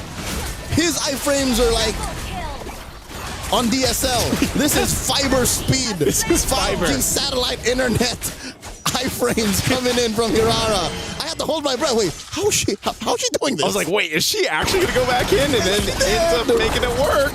All right, look at the damage coming in from Quinn. Fatal Links once more. Black shoes from Miku. Luette in trouble. Does shifting skies into the cloud forms. A little chunkier for this. And they will get the back off. Lord marching down bottom for Aurora. Okay, so luckily for Aurora Game, no one goes down there. They still have that Lord. It should charge into the turret. Does take out the tier 2 on the bottom side. So that's probably all they're going to be able to get off of that. I'm not sure if they'll continue to push down at the mid, tier 2, or top. Right now, Mob Psycho. All right, Tan, can't they do exactly? Oh, my Lord, look at the damage damage out of Anu. That was a single sequence, Joseph. Oh, you don't follow that. Yeah, you don't need to. Mob Psycho, that's Psycho. Don't do it. You don't have to follow through with She's that. fine. She's fine. Like I was saying, though, off of that lore, they're going to get that one turret unless Anu continues to put pressure up there. But I'm sure that will be dealt with. You can see Nora rotating up there. So right now, Aurora Gaming in good position. Nothing's out of hand, though, for Team Ray Young as they look to go for Mob Psycho again. Mid lane. And Quinn does find Luet. That's one natural predator that they're taking care of. Mob Psycho gets found out by 10. Zulana with the brilliance, not going to save her from Quinn's shurikens. And now, at least Nika and Anu will keep themselves scarce, but all right, the only thing that one could ask for as a fan of Team Ray Young is if this happened closer to Lord. Lord is still a minute out. Still a minute out. I think that showed us, Leo, that, again, the veterancy, the experience of Team Ray Young right there, knowing that, again, with their composition and what was available to them, they could convert kills. Oh! Look at the free hits coming out of Quinn! Nika gets taken down underneath tier 2. And that's what we're seeing it happen now. That power spike, the power spike for Quinn is there. What is that, her 4th item now? I believe she's definitely got the 3. She's got the Trinity locked in, but she's able to just go ahead and pop off in the back line. Where does she go? Malefic? Ooh. Gun. Malefic gun. Malefic Aurora for 10. I think she's going for the gun. Yeah, it's got to be the gun. It's what's necessary because Luet seems to be the only one who can really find her. A little extra range, and then you're just going to rely on your CC immunity when you got the shields up. So Lord will now come up here in a couple seconds. Team Ray Young in position as they wait for it. Or do I dare say maybe even a Wind of Nature? Possibly, whichever. If you go for the gun, that means you're going for the throat. If you go Wind of Nature, you're protecting the lead you have. Yeah. Let's see what they do here. Lord is up. Team Ray Young has position favor. You still have push up top from Mob Psycho. Chi-Boy leading up on that top side. Mob Psycho is actually just going to push that one in. So they're fighting for space, fighting for the map on the other side. Half health on this Lord. Team Ray Young. Tan at half health too. Here they go. And in comes a massive throw to Bruin, answered by Shifting Skies. Nora takes on Luet. Tan finally secures the Lord. Anu ain't going nowhere. A little too behind enemy lines. And Tan looks to take her out. Anu takes her down first. 2v1. Quinn is not going to risk it. Anu here. Can she get away? Do they know? 2 for 1 the trade, Miku.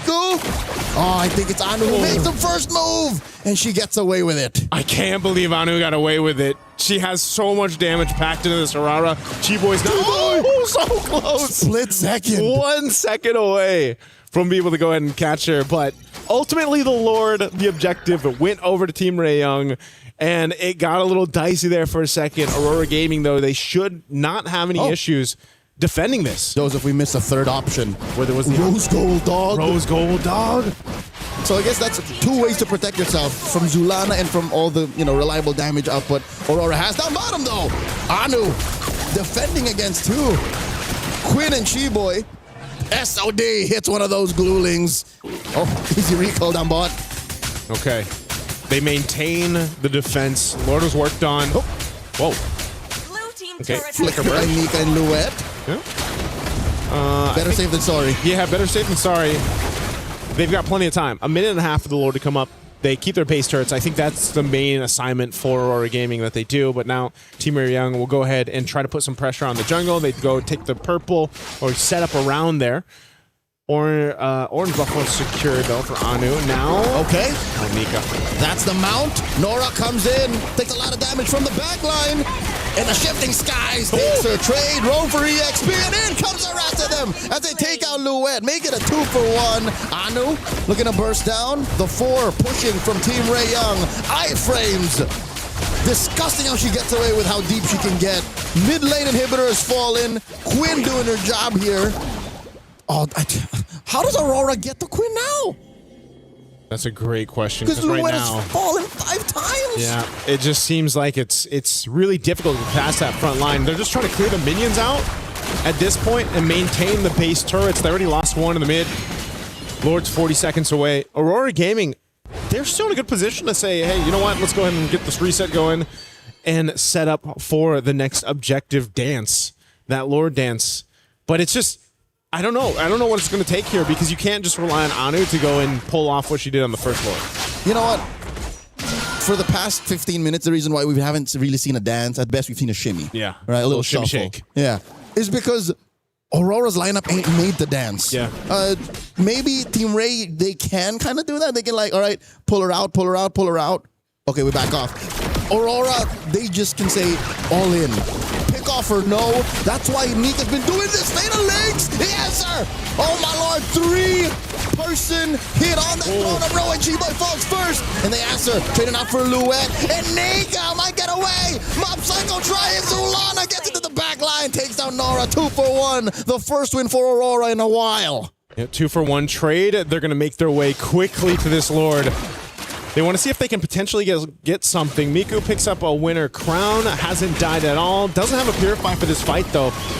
Quinn as well. They're still a threat for this Lord, and you can see it. Even the 4v3. Team Ray Young. Oh, and Nika does have a Fatal Links. Not going to be able to pull it off as Quinn takes her down. Quinn with the Aegis proc, and Solana gets taken down a double for the SEA Games gold medalist. 2 for 1 the trade. Finally, Miku's first death. Team Ray Young goes straight for the Lord. Team Ray Young should be able to just secure this. I don't think Anu can do anything with this, so they're just going to go ahead and maintain what they can. She could have tried. She could have tried. I wouldn't put it beyond her, but alas, when you're down like this, at 17 minutes, you don't want to risk it. Don't want to risk it. They held on to those 2 base turrets. They have been fighting, and like you said, Leo, it's been, you know, one of those instances where it's like, we have a Fatal Links, and that's about it.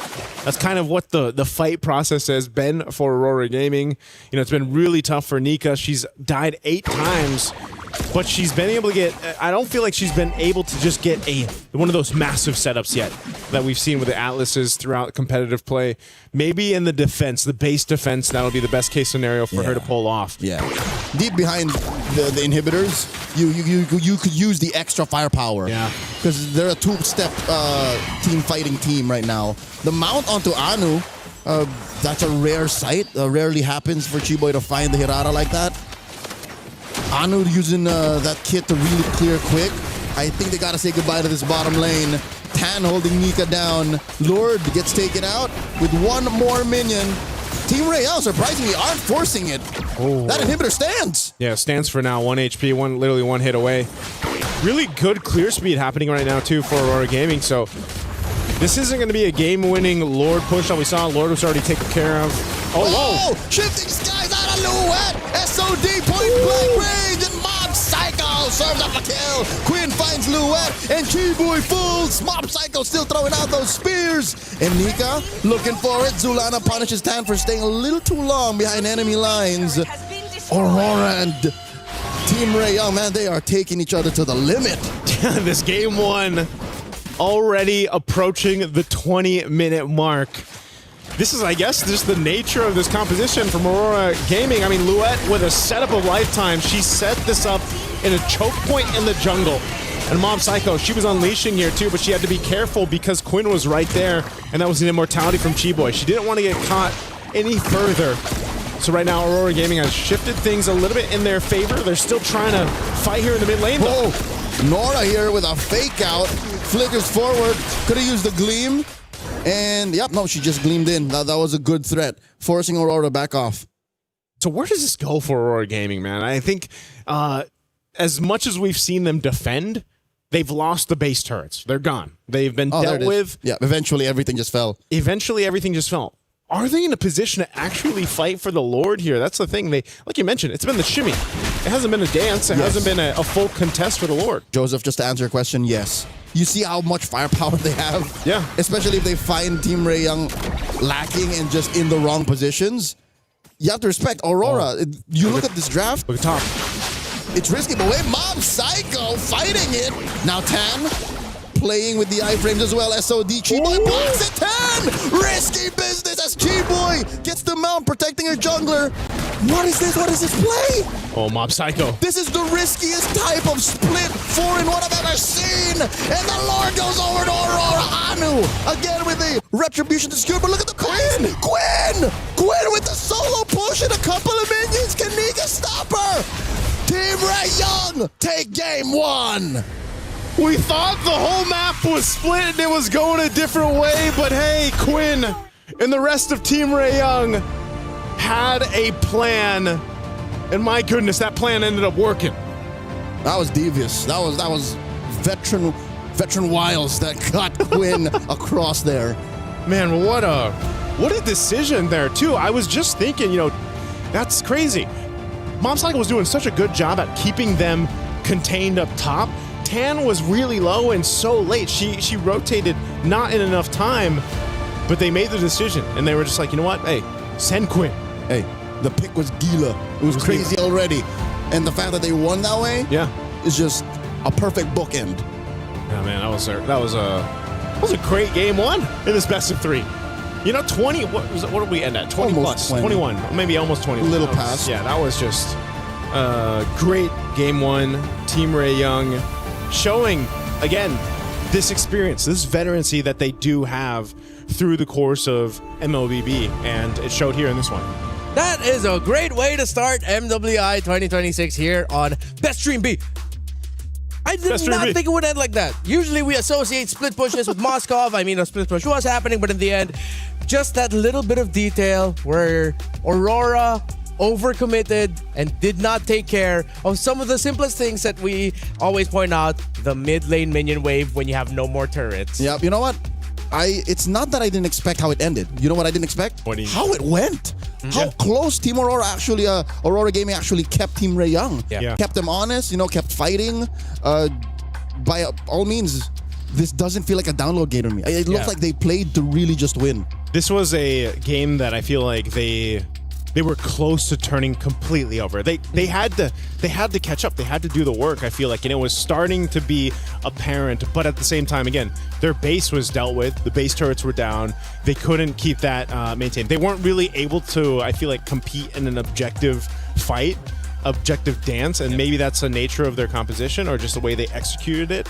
And so, Team Ray Young was just able to go ahead and take that and continue to punish that kind of weak point, at least in game one. Yeah, 2 biggest learnings here. It seems like Anu is a student of the ZX Aura dojo of Hirara.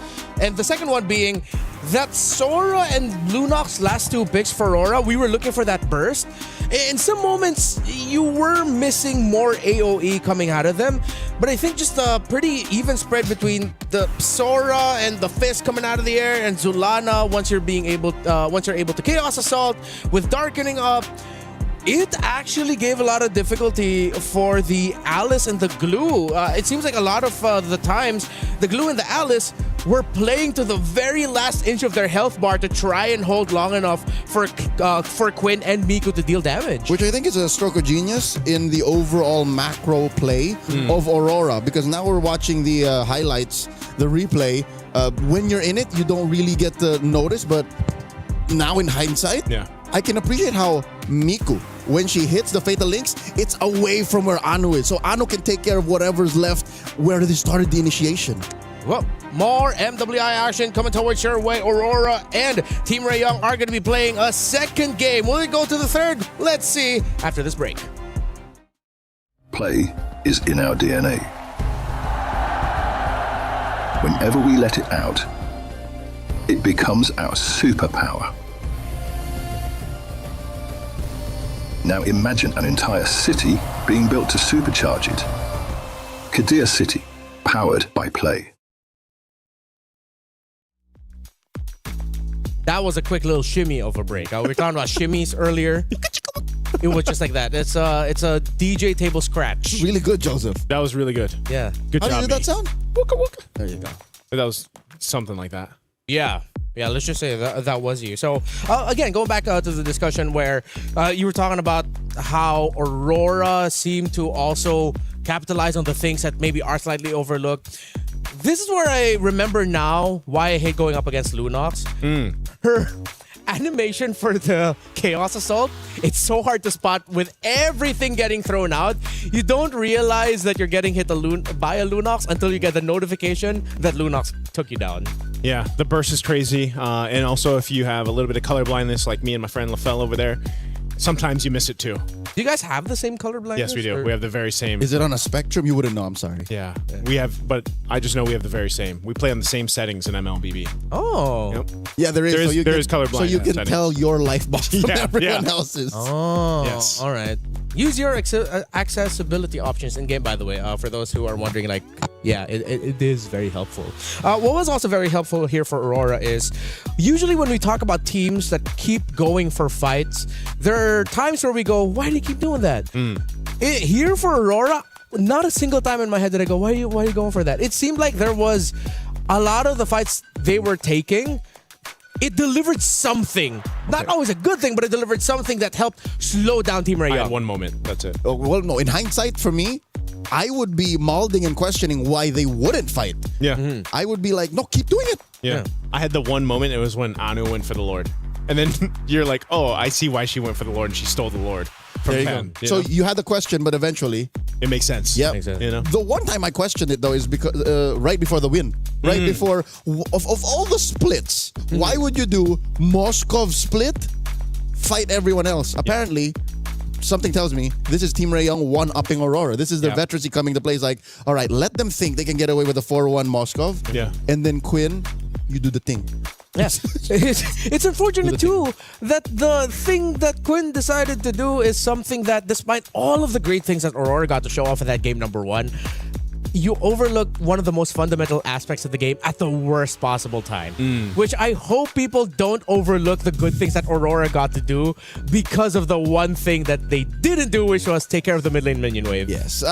In hindsight, what Aurora was trying to do was going to eventually win them the game. But what Team Ray Young did then won them literally that moment. Yeah, it was one of those things, though, too, where it's like, I feel Aurora Gaming...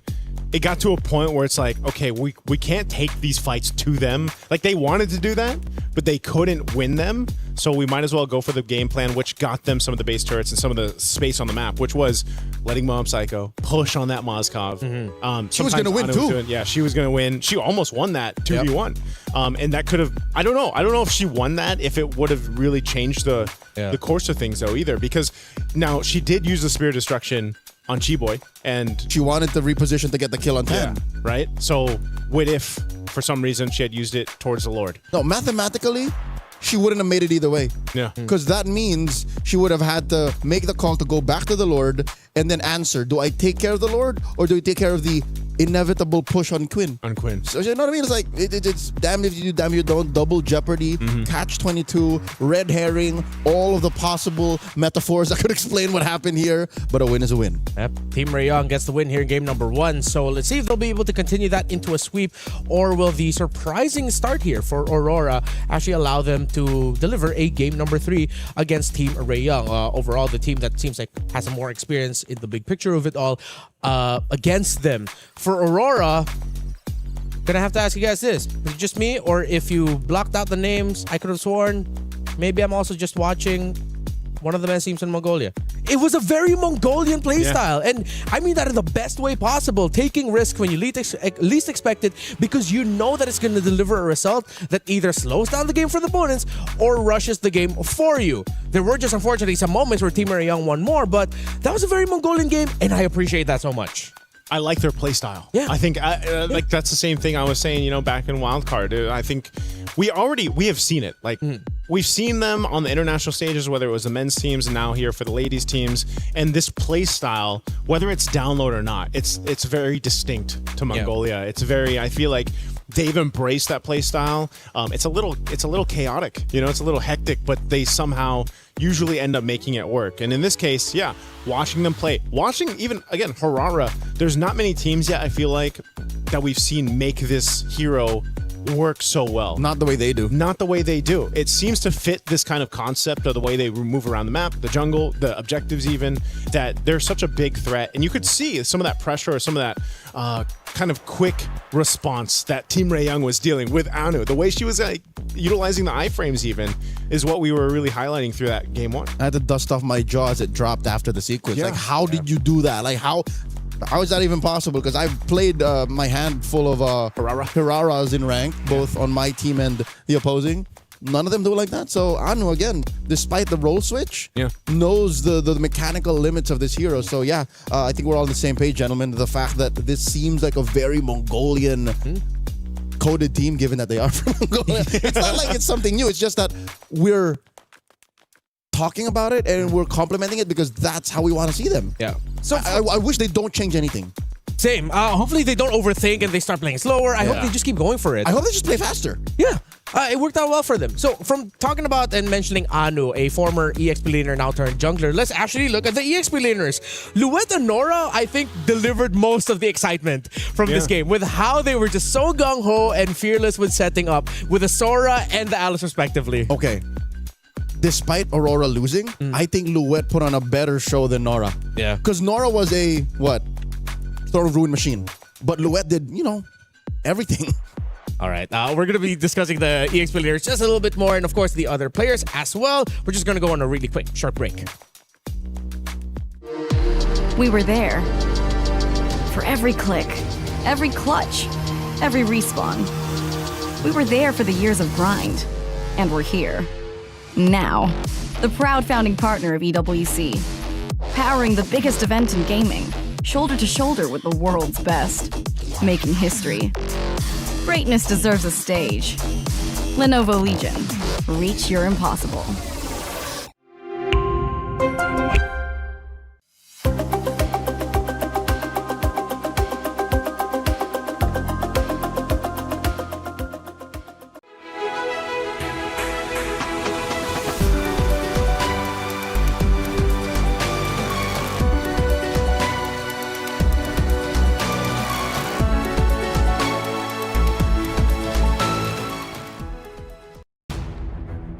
We're now entering game number 2, the draft of Team Ray Young against Aurora. Of course, if you missed it, Team Ray Young are leading 1-0. Gentlemen, I have a working theory of Mobile Legends Bang Bang. What's that? Wherein, if you are a team that has an EXP laner that can consistently deliver impact, you are on the way to becoming a top 5 team. So it's on the XP? Yeah, for the longest time, we've talked about how in the Philippines, Filipino teams are some of the best in the world, or the best in the world, because if you look at every team that won a major international or a major tournament, it's because an EXP laner showed up and went to work. So far, Nora on Team Ray Young, Luet for Aurora, man, they are putting in the work. That's what I'm saying. Yeah. When you have a hero that is as diverse and as, how do you say, utility as a Sora, she definitely put Team Ray Young on check. So if ever they wanted to force it to go to game 3, put her on a hero like that. Put her on a hero that sets the tempo for not just them, but even the opponents. Yeah. Impact. Yeah, I was impressed because if I remember right, Luet, she died early on, right? Yeah. And then she made like a crazy setup. She flickered in the first minute. Yeah, so like, that was the thing. It's like, whoa, is it a little rocky? You know, in the early seconds. Yeah. But then, boom. Yeah. No, she makes this great setup, gets a double kill. She shows up when it matters. Yeah, she continued to do that on the Sora in game 1. It's just, again, I have to agree with you. I think XP lanes are so pivotal right now. XP has been in a really good position for a while, man. Nope. Here's the thing. They were, but they were kind of down in the past 6 to 9 months. And then suddenly when Paquito came back, when Yu Zhong came back, when Arlo came back, that's when. Yeah. But I mean, XP laners still have always been this kind of concept of, okay, we have to either be there to alleviate the pressure on our jungler, or maybe set things up, sometimes sacrifice ourselves for the greater good, you know? And yeah, Paquito was kind of nuts. I think that's why he got slightly nerfed, right? For like 2 patches back to back. 2 patches. But that's one of the main things is just, I think XP lane specifically, if you're an XP laner, is a really fun place to be in, you know, right now with the current meta. There was a time wherein, because of the Sora-Valentina relationship, EXP lane was just boring. And then it got fixed eventually, and now here we are. Sora's back. I don't know if Valentina is going to, once again, you know, haunt the draft amongst bans and first picks, but I like that we're going into MWI with an open meta game. With questions more than answers. Because imagine if we just came in and said, yup, this is the draft. The action between Team Ray Young and Aurora is still underway, but of course, it's 2 champions, 1 game. My Champions Pick event is now live from now until July 27. You can submit your predictions for the MSC and the MWI champions for a chance to win 50,000 in-game diamonds and MSC 2021-25 tournament skins. Don't forget to leave your picks under @MLBB Esports post for even more chances to win. Lock in your champions now and cheer for your favorite team. It's a lot of diamonds, right? There's a lot of great skins to spend diamonds on. Wow, look at that. The past half a decade of MSC celebrated once again in the form of your favorite skins. I remember I was having a discussion with our friends from Moontown back in the back. It's like, for some reason, there was a hero that we were forgetting for an MSC skin. It was Nathan. There was a year where he was an MSC skin. Yeah. He was 20... What does that say? 2025? 2024? 4 or 5. Because it was Claude, Farsa. Farsa was 22. No. Sorry, not sorry. Oh, yeah. No. From order, it's Atlas. Atlas 23. Farsa. Yes. Atlas is 23. Oh, Atlas 23. Then whoa. 21's Claude. Yeah. 21's Claude. All right. Now we remember. So this is one hero that was banned out earlier by Aurora on the blue side. Now they decide to open it. Guinevere is one of the few utility junglers that were unaffected. Generally so. So that's why I think they committed the ban, because she's one of the safe ones. Similar to why you mentioned Barrett's earlier. Yes. So I hope that they don't swerve this and put it into the hands of Nika. I'm not saying she can't do it, but most jungle Guineveres, I'd say like 9 out of 10 are not a good idea. It's a no-go. In recent memory, only Team Falcons PH were the only ones to be able to pull off the whole... No, not Team Falcons PH. Smart Omega. Out of MPL Philippines was the last one to go, let's try this. Yeah. Wait, sorry, Gwyn Rome or Gwyn Jungle? Gwyn Switch Up. Oh, the switch up. Yeah. When you for sure thought it was going into the jungle. And then it went wrong. It's rarely a good idea. But dang! Not only that, but there's a Minotaur, and then the Gourd comes through. All right, okay. This is what I like now. This is what we're expecting for MWI. New orders, new heroes. Minotaur has been a pick that we were looking for, even during the wildcard for MSC this year. So now, showing up very early on, day one, great. And we don't know where this Badang is going.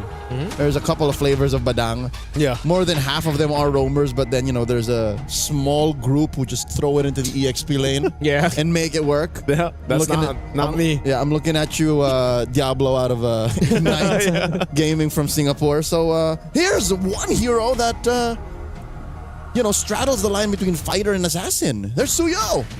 Yeah, Suyo kind of fell off a little bit in the meta. I feel like this is maybe a start of where he comes through again. Certain teams, certain players still can really utilize the Suyo in the jungle. But I'm wondering what are they going to use to beef up this lineup though from Team Rayon? Quinn. Quinn is like red 5 queen right now. So it's just whatever they need, throw it on her. Last pick. Impressive. Who chose this? Did Coach Ethan choose to go blue again? Or first choice, blue side. Home side is Team Ray Young. So Team Ray Young said, let's go red. Yeah. Wow. So they have the choice to just stay it here. This has got to be the MO for Quinn then. Because now that you asked the question, I'm looking at the answer. It's just whatever else they need in that slot. Yeah. And I like how Aurora still respected the Hanabi. Again, no hate on the Hanabi from game number 1. You saw it and it did work out. And then Quinn, this is something that I wanted to say earlier. Man, how she played the Hanabi, she's really maximizing the sidesteps in between basic attacks. Yeah. There were some moments where it's like, oh, she's for sure getting caught. One little sidestep to the left, to the right, and it's like, how are you making this look like you're in the Matrix? Yeah, it's surprising. Or Footwork. maybe not so surprising that a Hanabi gets a win in day 1 of the MWI. Cassius Clay, it's like a young Muhammad Ali. It's just the move, the footwork. Yeah. No, it's like you said. Float like a butterfly, sting like Hanabi. Oh. I'm pretty sure the saying sounded like something like that. Something like that. But Leo did mention that Quinn was she's gonna have one of those moments, in game 1, because you have the Hanabi and the rest of the composition, you could just kind of maneuver your way through those fights, and that's what we saw. But she's gonna get the Claude this time. Whoa! All right, some hard hitters here. And if this Freya is left unchecked, despite there being the presence of Badang and Lilia, a lot of Freyas can make it work. It's up in the air right now if Aurora do have a Freya that can make it work. Clint. It's an XP Freya. Yep. Okay, partially. Esmeralda, there you go. There it is. I think that's because they knew the trade was happening. It's Freya Esmeralda currently, especially something that was mentioned to us, by LaFell. Yep. So both teams have fragile front lines. Yeah. Because Badang isn't really even a front liner. Yep.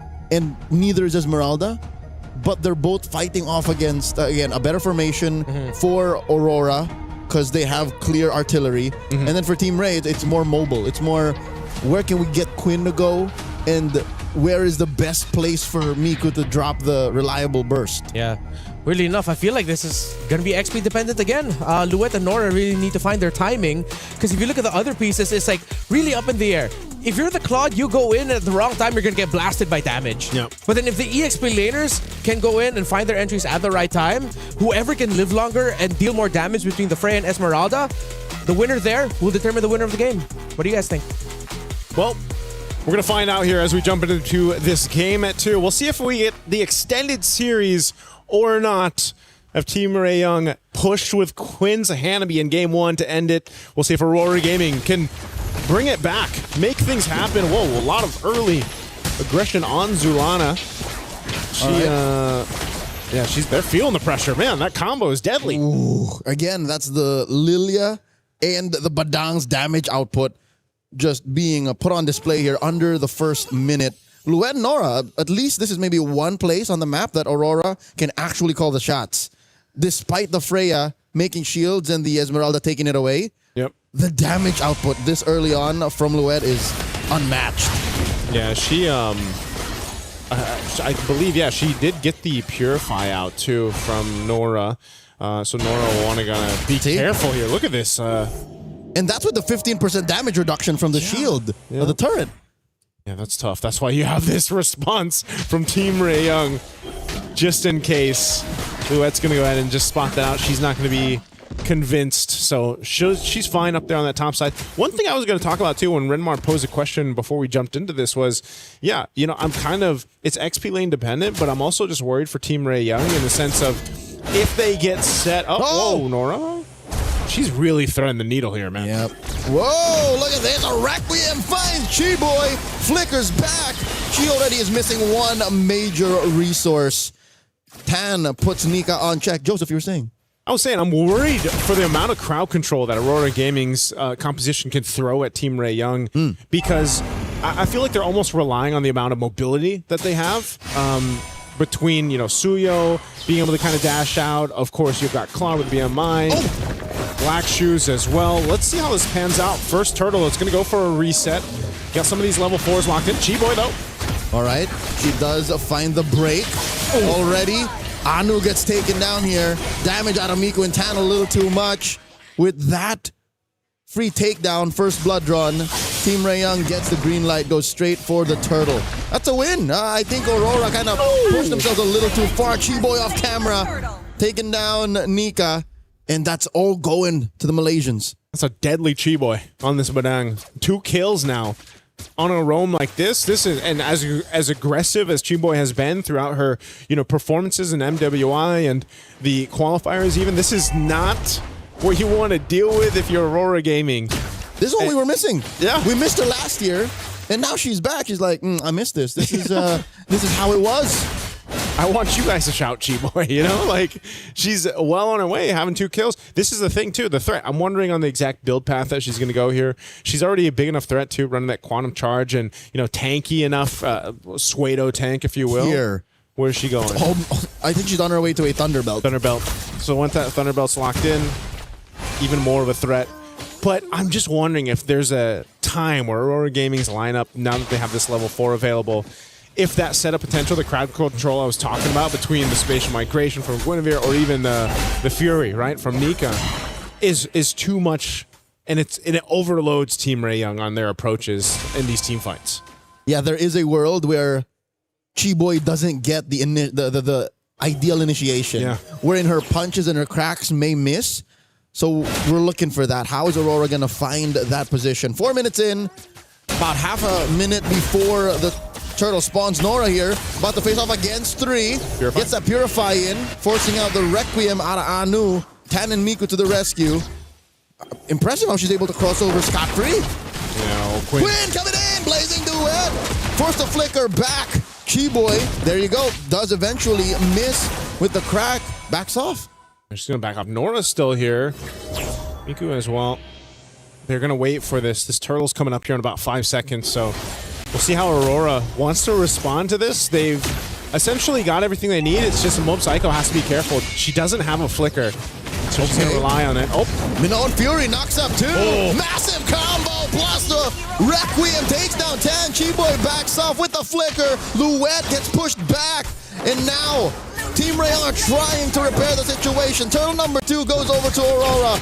Nora gets blocked off the exit. Louette still on her tail. Anu here going 1v1 against Miku. Still jumps in, dashes back out. Aurora happy with the win, slicing that lead in half. And Leo, that's exactly what I was talking about. You know, that kind of combination, that synergy of what we just saw with the Minotaur plus the Guinevere Trampoline. Yeah, you're in a fun house. You know, if you're Team Ray Young. The Aurora fun house. Yeah, that's exactly where you find yourself. Oh, bottom side though. Chi-Boy comes in with a crack.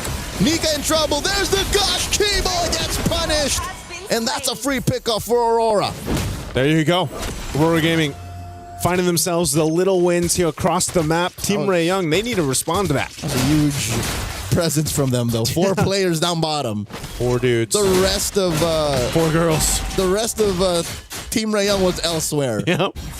Hey, Zulana now, I was wondering when they'd get the anti-heal. But since she had a great start, you know, 2 kills in, you got a glowing wand already. And she's about to get the piercer. She's going to go for the piercer build. That's a piercer. Yep. That's exactly how you make it work, because you know that Zulana doesn't have to be up in the thick of things. She can just wait for the setup, the trampoline combination, if we're going to call it that, and then just gush. And if you start getting the Sky Piercer procs, you're good. The Mongolian bounty house. Yeah. You take him for a ride, man. Somebody's birthday somewhere. Nika here jumps in, engages, forcing Tan to back off. Chi-Boy gets spotted out of the pixel brush, drops the break, puts up the wall, denies Anu the entrance. All right, Turtle's coming up here in just a second. It's been pretty much quiet here after the setup that we saw from the last one, and then the play down bottom. Team Rayon definitely kind of slowing the pace a little bit to be a little more cautious on their entry points for this. Turtle spawning now. Oh. Little projectile. They do find it. Chi-Boy dodges the bouncy house. Flickers on to the right of the engagement. Does not have that, but instead will buy her team some time and space. Advantageous for Team Ray Young. Nika one-on-one with Miku. They score the turtle. Final one of the game. Turret almost gets taken down by Mob Psycho as Nora dances around 2, pushing him back. Man, Nora is just a menace with the amount of shields that she can get here, and you know, they pretty much bullied Aurora Gaming off of that turtle contest, and they really couldn't do much about it. So they have to rely right now on scaling for Aurora Gaming, and it almost seems like the perfect setup is what they need. Oh my lord, Chi-Boy finds Louette, forces a vengeance, and a defensive use of the Valkyrie Descent while pushing that top lane inhibitor. That's what I felt like. It's just, it feels like they're just bullying Mob Psycho though. Mob Psycho. Nora walks in on her. Miku here looking to drop some damage. And there's no one Fury. No one home. Ooh. That's a 3v2. And Miku barely gets away. Big stun coming through, but just not enough damage to get the kill there on Miku. She did have to pop the Purify Black Shoes, so a lot expended. There's the Sky Piercer now for Zulana. So Woo! She's online. She's ready to go. A hit away on this tier 2 on the bottom side. And this is something, again, crowd control favors Aurora Gaming with this. Chi-Boy's got to be a bit more careful on her initiations, and I think that's why, too, you're just waiting for Quinn to hit that power spike. A little more discerning. Yeah. I think Nika would be more than happy. Oh my lord, they catch her! Some tenderized beef served up by Team Ray Young. Again, 30 seconds off. She will be there in time. This is space and time for Team Ray Young to actually repair the map. That was discerning, right? They're going to hold on, try to hold on to this tier 1 turret. They do just that. Tan making her way up here, too. Mom Psycho, this has been her memo from game 1 now to game 2. Go ahead and just continue to be a menace on the opposite side of the map of everyone else. Now, eventually, this Clint will be online. She's going to be pumping out damage. She's going to be able to go ahead and hit from a range, but that's the thing. You know, Louette's the one. She's got to go in with this Valkyrie Descent, the Vengeance too, off of the combination. Now we'll see it in play for this Lord here. I think you're saying what Aurora's already thinking. She has to show up at 0-0-1. She hasn't really been able to threaten Team Ray Young with what usually Freyas have been doing for the past 6 months. Yeah. Nora here, pushing her back. That's a good amount of shield she wants to steal. All 5 members of Aurora near the pit. Purple getting secured first by Tan. Team Ray Young has everything in the kit that they need. Nora's given the information, and once again, they're going to push off Aurora Gaming from this Lord. Oh, Minoan Fury already. Anu looking for it. Finds the Requiem in 10. Second guesses her entry. Luet takes down Miku. In comes the rest of them. Quinn with a blazing duet gets knocked up, backed off. I'm pretty sure there was a couple more seconds left in that BD. And just like that, the dance has turned into Operation Push. Aurora back. Zulana gets taken down. 1-for-1, the eventual trade by Team Ray Young. And look at all the battle spells and ultimates and everything else that was used by Team Ray Young, but hell, was it worth it? They get a kill on Zulana. They push back Aurora Gaming. They won't be able to full commit to the Lord, but still, that's what they've been doing throughout the game. They've been pushing and pulling in these team fights against Aurora Gaming. A Lord delayed is better than a Lord stolen. So that is what Team Ray Young is telling themselves right now with about 1,000 gold up and the rest of the map looking relatively red. I'm pretty sure they want to push mid in more. I'm pretty sure they want to take care of that big fat wave up top. That's why they sent Quinn there. That's why neither team are fully committing to the Lord just yet. This is not as free as one might think. Okay, now it's Aurora Gaming getting into position, but look at Chiboy's positioning here. They might try to make a sneaky play after they take this tier 2. It looks like they're going to make that call. Aurora Gaming has to respond to this. They don't want to get cut off in a bad position too. So turret balls. Another Minoan Fury. Miku, despite the black shoes, she was waiting for the Purify to come off of cooldown. Quinn, AOT stacks off of that mid-wave. Chiboy with a conceal. Who's she going to find? Finds Luen Nika. Pixel brushing control. Lord with a knockup. Finds that crack. And will look for the break, but she gets knocked up and taken down first. Nika scores. Quinn finds Zulana behind tier 1. Lord still standing. A 16th of its health. Tan has a red tree. Anu will not be able to, but it's one Mob Psycho. The Clint steals away the Lord. Tan cleans up house in frustration, in anger that was supposed to be ours. It was time for Mob Psycho to step into this game, and she does just that. Here's a replay.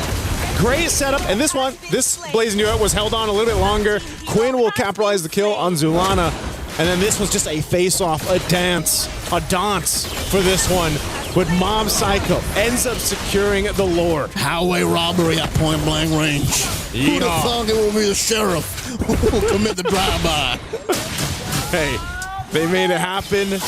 They've brought some momentum in their favor. They've just got to deal with this. The Lord is actually going to be worked on really quickly. Oh, no. Uh-oh. Nora jumping in. Another Mongolian bouncy house served up, plus with Gush. But T-Boy will be able to back off. In comes down another massive blazing duet by Quinn. Able to BD on out of there before it's too late. Nora dancing around them. And they're jumping by 10. This is risky business. 4 members of Aurora will not allow for this. Team Ray Young, take care of the Lord. Okay, I think Team Ray Young's going to be happy with that. They took care of the Lord pretty much as soon as it spawned. They held on. They're going to clear out these waves. There is a big push up top, though, on that tier 2 turret. But Tan will be there just in time to keep this up. It does get brought down to a quarter of its health, but still, one thing they want to be careful of is Zulana, once again, on that Sky Piercer. Lightning Trunchet locked in now, too, with the Gourd. You're seeing the amount of damage that can come through with that burst. But Quinn also being a threat. She's going to go ahead and start being a big problem for Aurora Gaming, and that's why we're seeing the timing on these team fights are so important on how they approach them. And so for Team Ray Young, their job right now is just kind of wait. They can't really choose to just pick someone off of this. It's really been reactive to Aurora Gaming has been thrown at them, unless it's Chiboy. But I think at this point in the game, she doesn't want to risk that. Ooh, Miku here down to a third. Again, she has to protect herself more than once now. She's been caught off guard, especially since her Purify is often on cooldown, given that every single hero on Aurora Gaming's lineup has some level of crowd control. Yeah. So that's why, Joseph, that's why Team Ray Young is always kind of like reactive. Yep. It's because they're always at the mercy of Aurora's crowd control. I think that's one of the great things about Gourd. Just the Mystic Projectile, that little stun can only not only just stun you, but it can also check bushes, give you that vision with amazing like range. That. Yep, amazing range. Oh, Nika here catches 3. The burst damage is real. Forced the flicker back. Massive tool, a resource that Team Rayong have forced out of Aurora. And she's not going to have that for the Lord. This Lord is coming up here in about 8 seconds. No flicker available. That's such a, you know, it might seem like a small thing, but it's a big part of making this Minotaur and Fury be a surprise. Yep, whatever bounty house is coming out of Aurora now is an honest bounty house. You see it walking up to you. Imagine how scary that is, but also how easy it is to dodge. Yeah, it's already inflated. It's just coming towards you. Rolling down the street. Like, I know there's a party on the way. Half health on this Lord. Let me step to the side. Oh, Louet might be looking to step to the side of this one. There it is. Catches just 1 plus the Requiem. And Zulana does bring out the Gush. Miku here dealing the damage on the Louet. Louet votes, but Miku will go down as well. 2 for 1.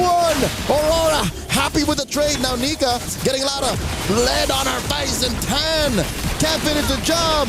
Finally a 2 for 2. Nora dashing on out of here. Still a long earned kill. Team Rayong just up 3K. Still not in a good shape to take the Lord. The burst from Mob Psycho. You're in my game now. 10 gets taken down to a 5th of her health. And it comes the blazing duet. But the sheriff says, no, not on my watch. Oh my goodness. Mob Psycho takes down Quinn. And Aurora goes straight for the Lord. What are we watching right now? Aurora Gaming? The push and pull Sheriff's Town in a Mystic Gush. And 10! Look at the Lord! 10! Guilty! What? Guilty! 1 count of Lord theft. Not on my watch, Arthur. 10! What just happened? What in Town Nation? Tan Nation just happened. How did she just walk to the Lord and get it? Joseph, where's this coming from? Where's that coming from? All right. Aurora, unfortunately, is in a position to defend. The map still belongs to them, and it's up to Team Rayong to punish them. Look at the damage the Mystic Field deals, Joseph. Yeah. Don't mind the gush, man. The field. Oh, no. That's projection. That's projection.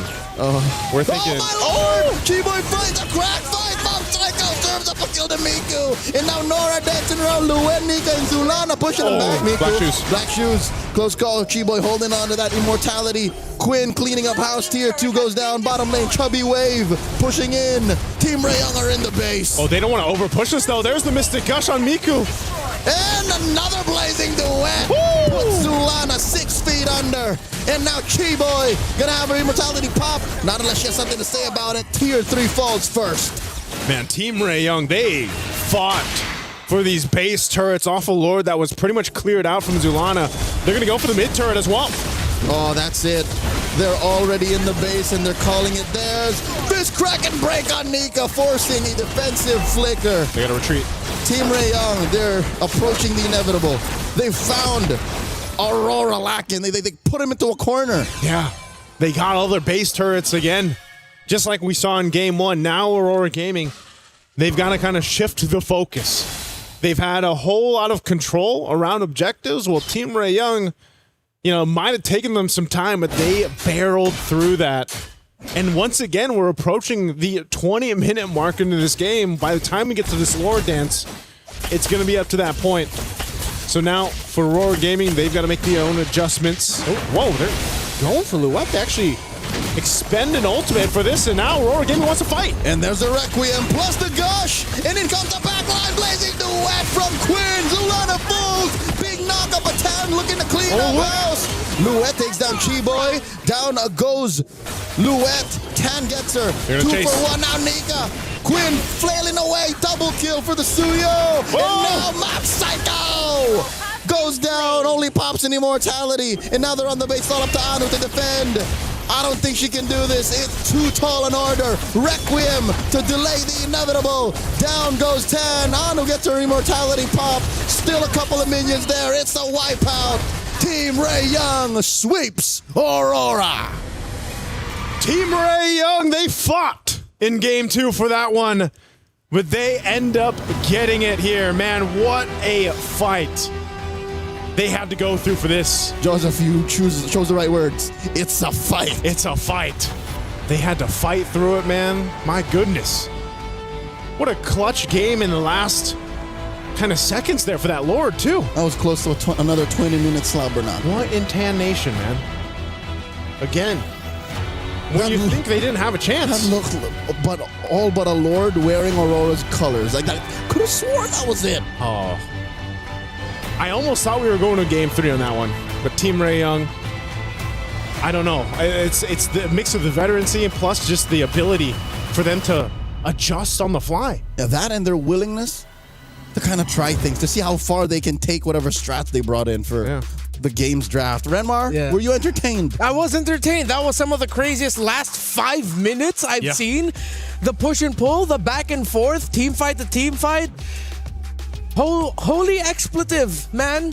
There is a word that if I was casting, I might have screamed out if I did that with what Tan did, that I can only translate to Tan Mother. A little bit of a moment of vulnerability. That's why we decided to go Western. Yeah, we had to, because there's only to remove ourselves from our actual instinctual responses. Tan Mother. For the Filipinos out there, y'all know what I'm talking. But if you've ever played in a Southeast Asian server or a game with Filipinos involved, y'all know what I was thinking. Tan, oh my goodness. But it wasn't just Tan and what she did, stealing that Lord. Gotta give the flowers as well to Aurora. No. This game number 2 felt a lot like game number 1, where it was like a lot of the determining turnaround sequences came through the big team fights either before or during the objective. Yeah. And it was happening consistently. There were also some similar beats to what Team Ray Young were doing. We're in, this one team fight didn't go our way, or we won this team fight. What's next? We go to the nearest turret, break that down, and then that's the first tier turret that we're going to take down. And then on the other side, that's what Aurora's also staking. Okay, so we go for the trade. These two remind me of each other way too much. Like, sometimes you could cover up the name and I could say, that's actually Team Ray Young. No, it's Aurora.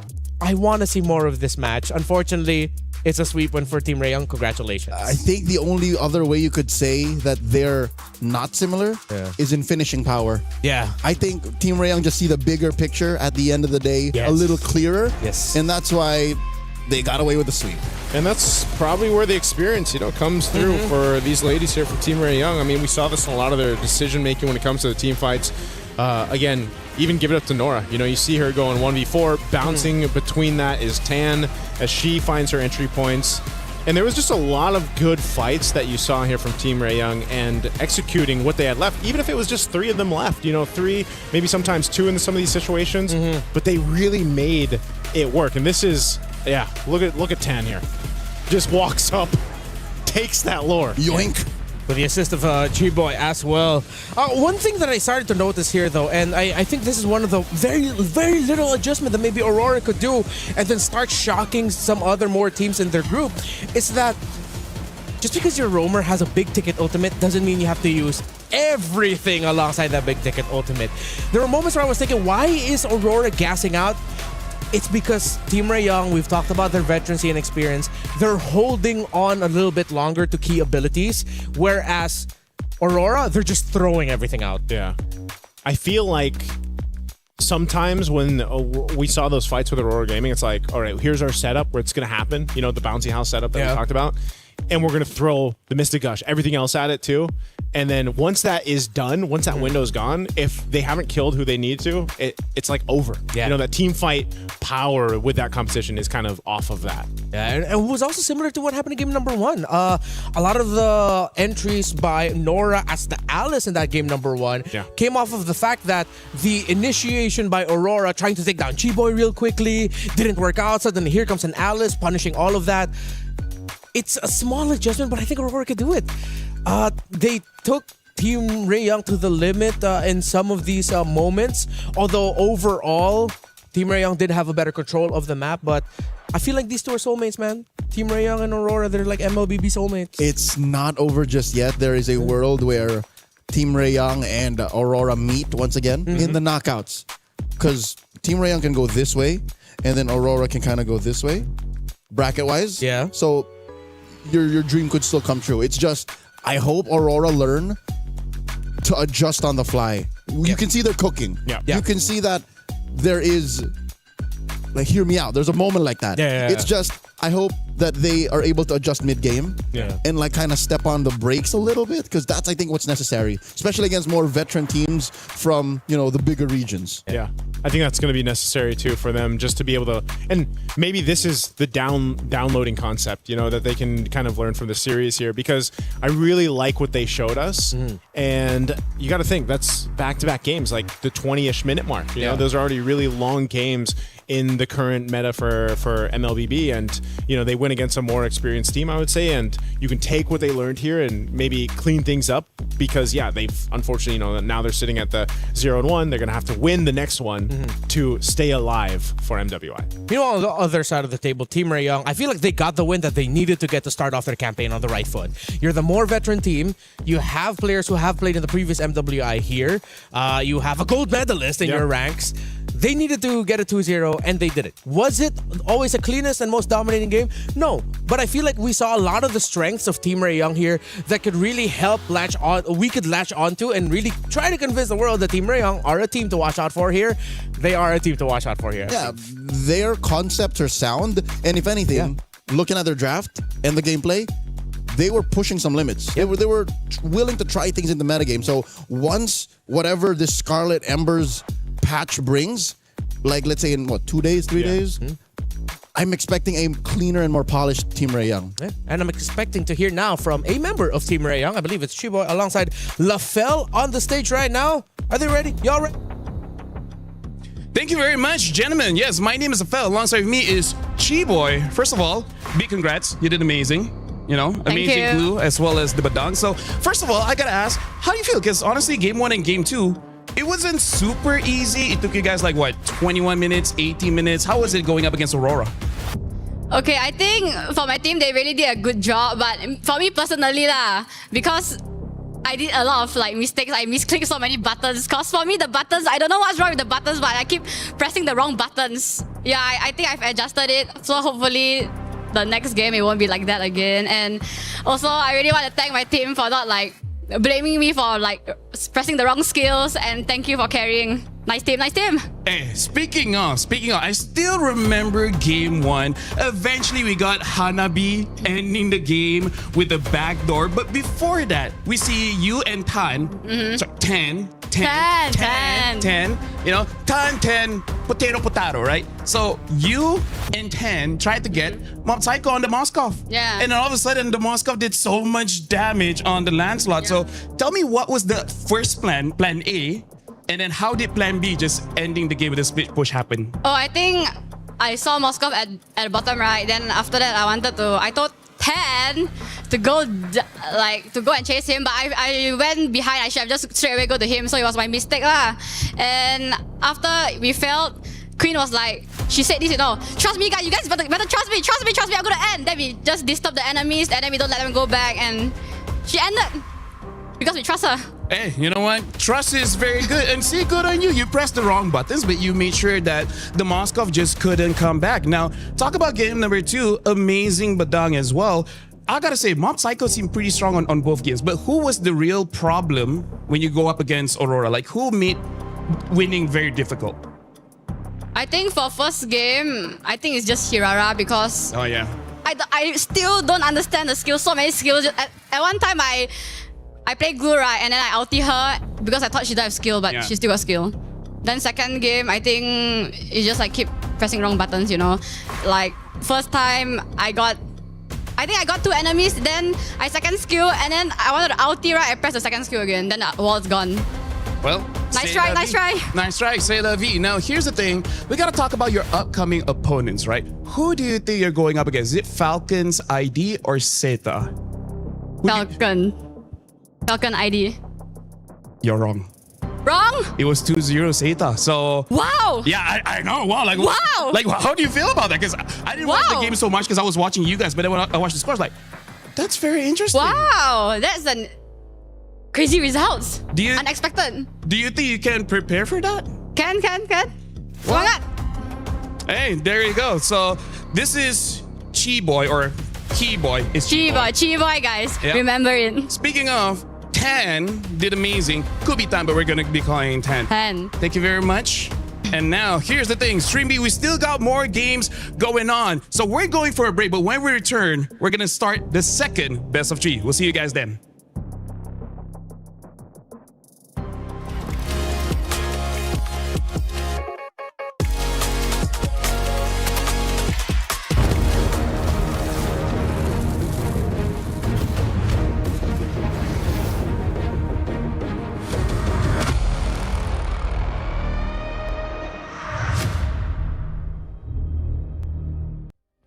Play is in our DNA. Whenever we let it out, it becomes our superpower. Now imagine an entire city being built to supercharge it. Kadir City, powered by play. We were there. For every click, every clutch, every respawn. We were there for the years of grind, and we're here. Now, the proud founding partner of EWC, powering the biggest event in gaming, shoulder to shoulder with the world's best, making history. Greatness deserves a stage.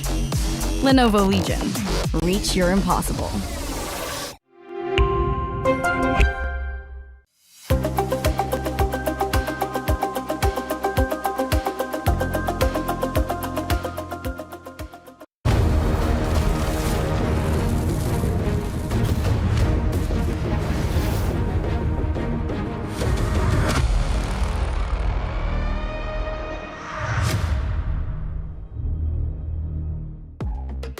A lot of learnings there, especially the surprising result that happened in the match in Stream A where Saita, a team from China, swept the team that a lot of people were looking at as one of the strongest heading into MWI in Team Falcon's ID. But before we expand on that, I just wanted to get it out there that I was very surprised. Still here, of course, with Leo and Naisu. Let's share a little bit more about our thoughts with what happened with the previous one in Team Rayong versus Aurora. I think heading into this, we all had a similar feeling that maybe Team Rayong are the favorites. Yeah. Would you say so? Yeah. Yeah, for that matchup. Yeah, for I that put him in matchup, top yeah. 4. Yeah.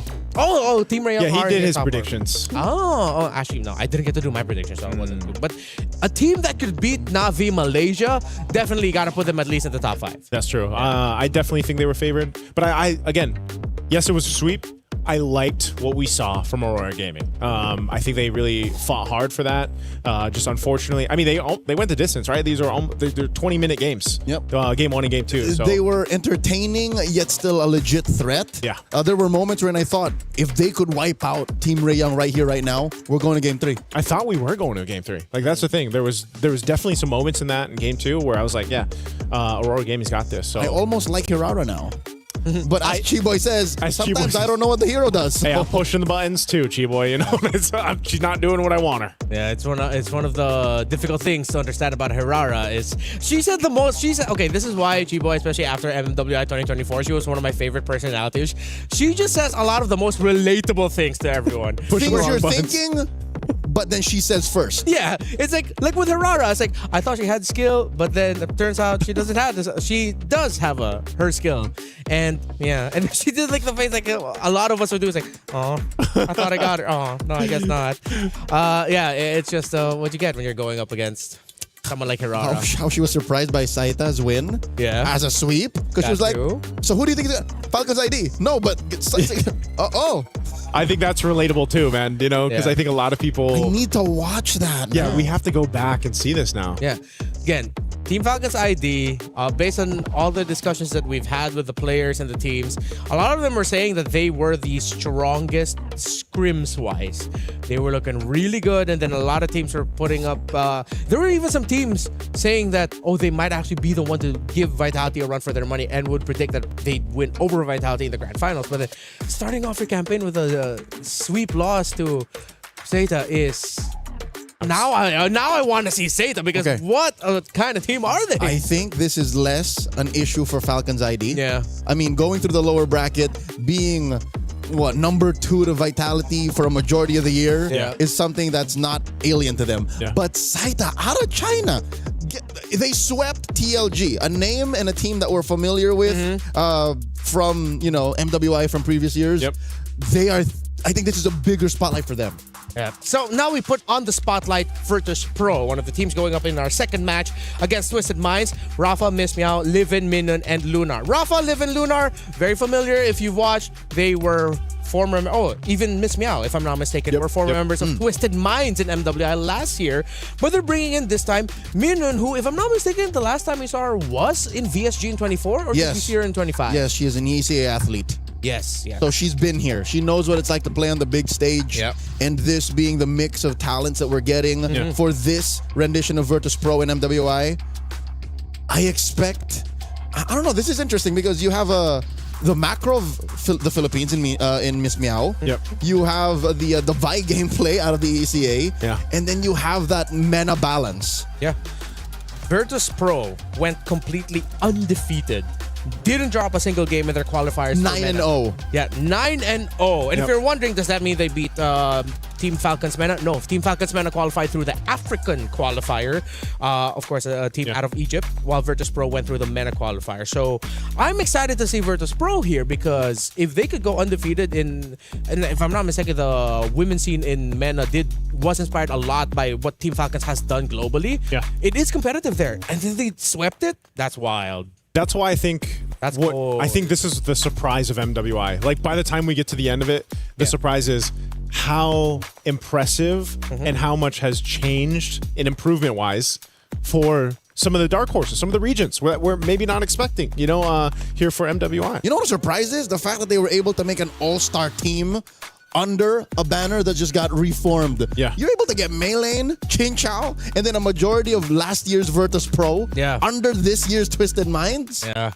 This is very trippy for me because, again, a lot of the names here just used to be in the other org. But, of course, Maylane and Chin Chow coming from Team Falcons ID.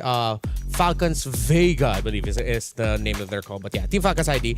I like how these two teams are quite international in their own right. Twisted Minds has a little bit more of a Vietnamese presence, but then you got an Indonesian presence. Meanwhile, Virtus Pro, you have an ECAN in Minun. You have a Filipino in Miss Meow. Although, as per our previous discussions with Miss Meow last year, she has been in MENA for quite some time. That Filipino story of growing up. She's lived there the longest time. So she can blend in very well with Saudi Arabian players that are also with them. So it's interesting. It really shows how global MLBB has gotten just with these two teams alone.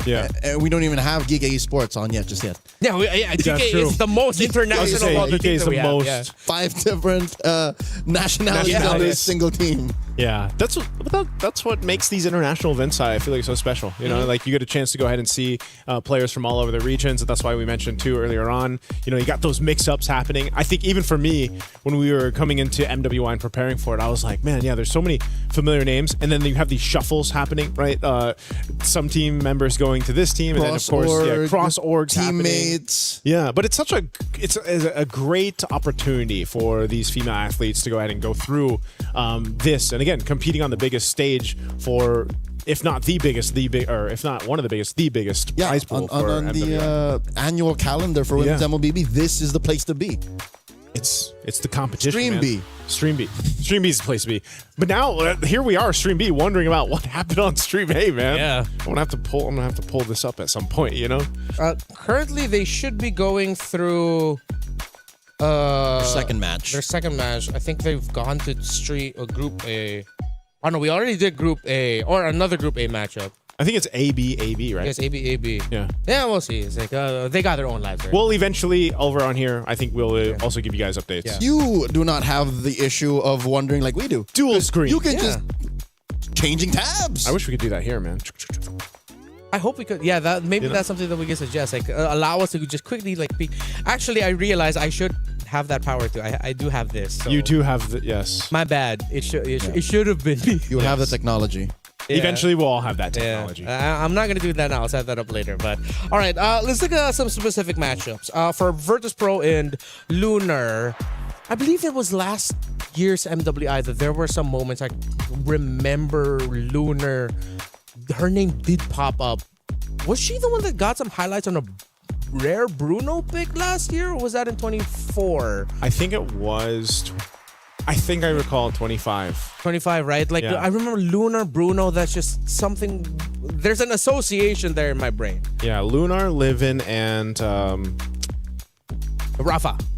Yeah, they Rafa. have the experience. Like, they've each had like those moments in previous MWIs, I feel like, for them. And I think that's why, those three alone, and then, of course, the mix that we talked about, like, you have so much potential for different highlights for the team, but also I hope that doesn't be the case where it's like the synergy is missing. You know what I mean? Like maybe it's lacking. Maybe they haven't had enough time to prep, because I think at this point too, what we've already seen is like you can get really surprised here with the competition in MWI, not just from the drafts alone. Like think about the two drafts we went through. That was, even the bands are very different already from what we saw a couple weeks ago in the wild card. Now, not to mention chemistry. And the chemistry, yeah. The main skeleton of both squads, despite them changing teams, like just literally switching up, could mean that they're capable of pulling off weird strats that a team that literally was formed a month ago could not. That's what I'm expecting here. More than just the individual play and the overall macro and how they define what Scarlet Embers is capable of or what you can do in this meta and in this patch. I'm looking forward to how well they can use their own relationships, like how well they gel together. Because again, we've known them for a while. They've known each other for a while, which I think makes this, again, a perfect match like we saw in Team Ray, Young, and Aurora. They both have like 2 new members each. That's true. With the 3 members that are of the same nationality and have played together for a longer time.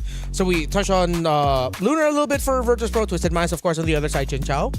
For a lot of Indonesians, a legendary player in her own right, as her name's always been up there, alongside, of course, her sister Funi, against the Vitality ladies. Here's the thing.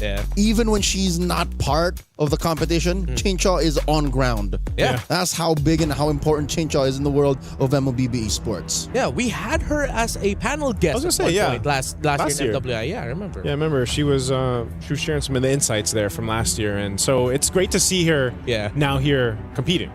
I do remember one thing. I believe it was Chincha who did mention she wanted to see a Nana last year.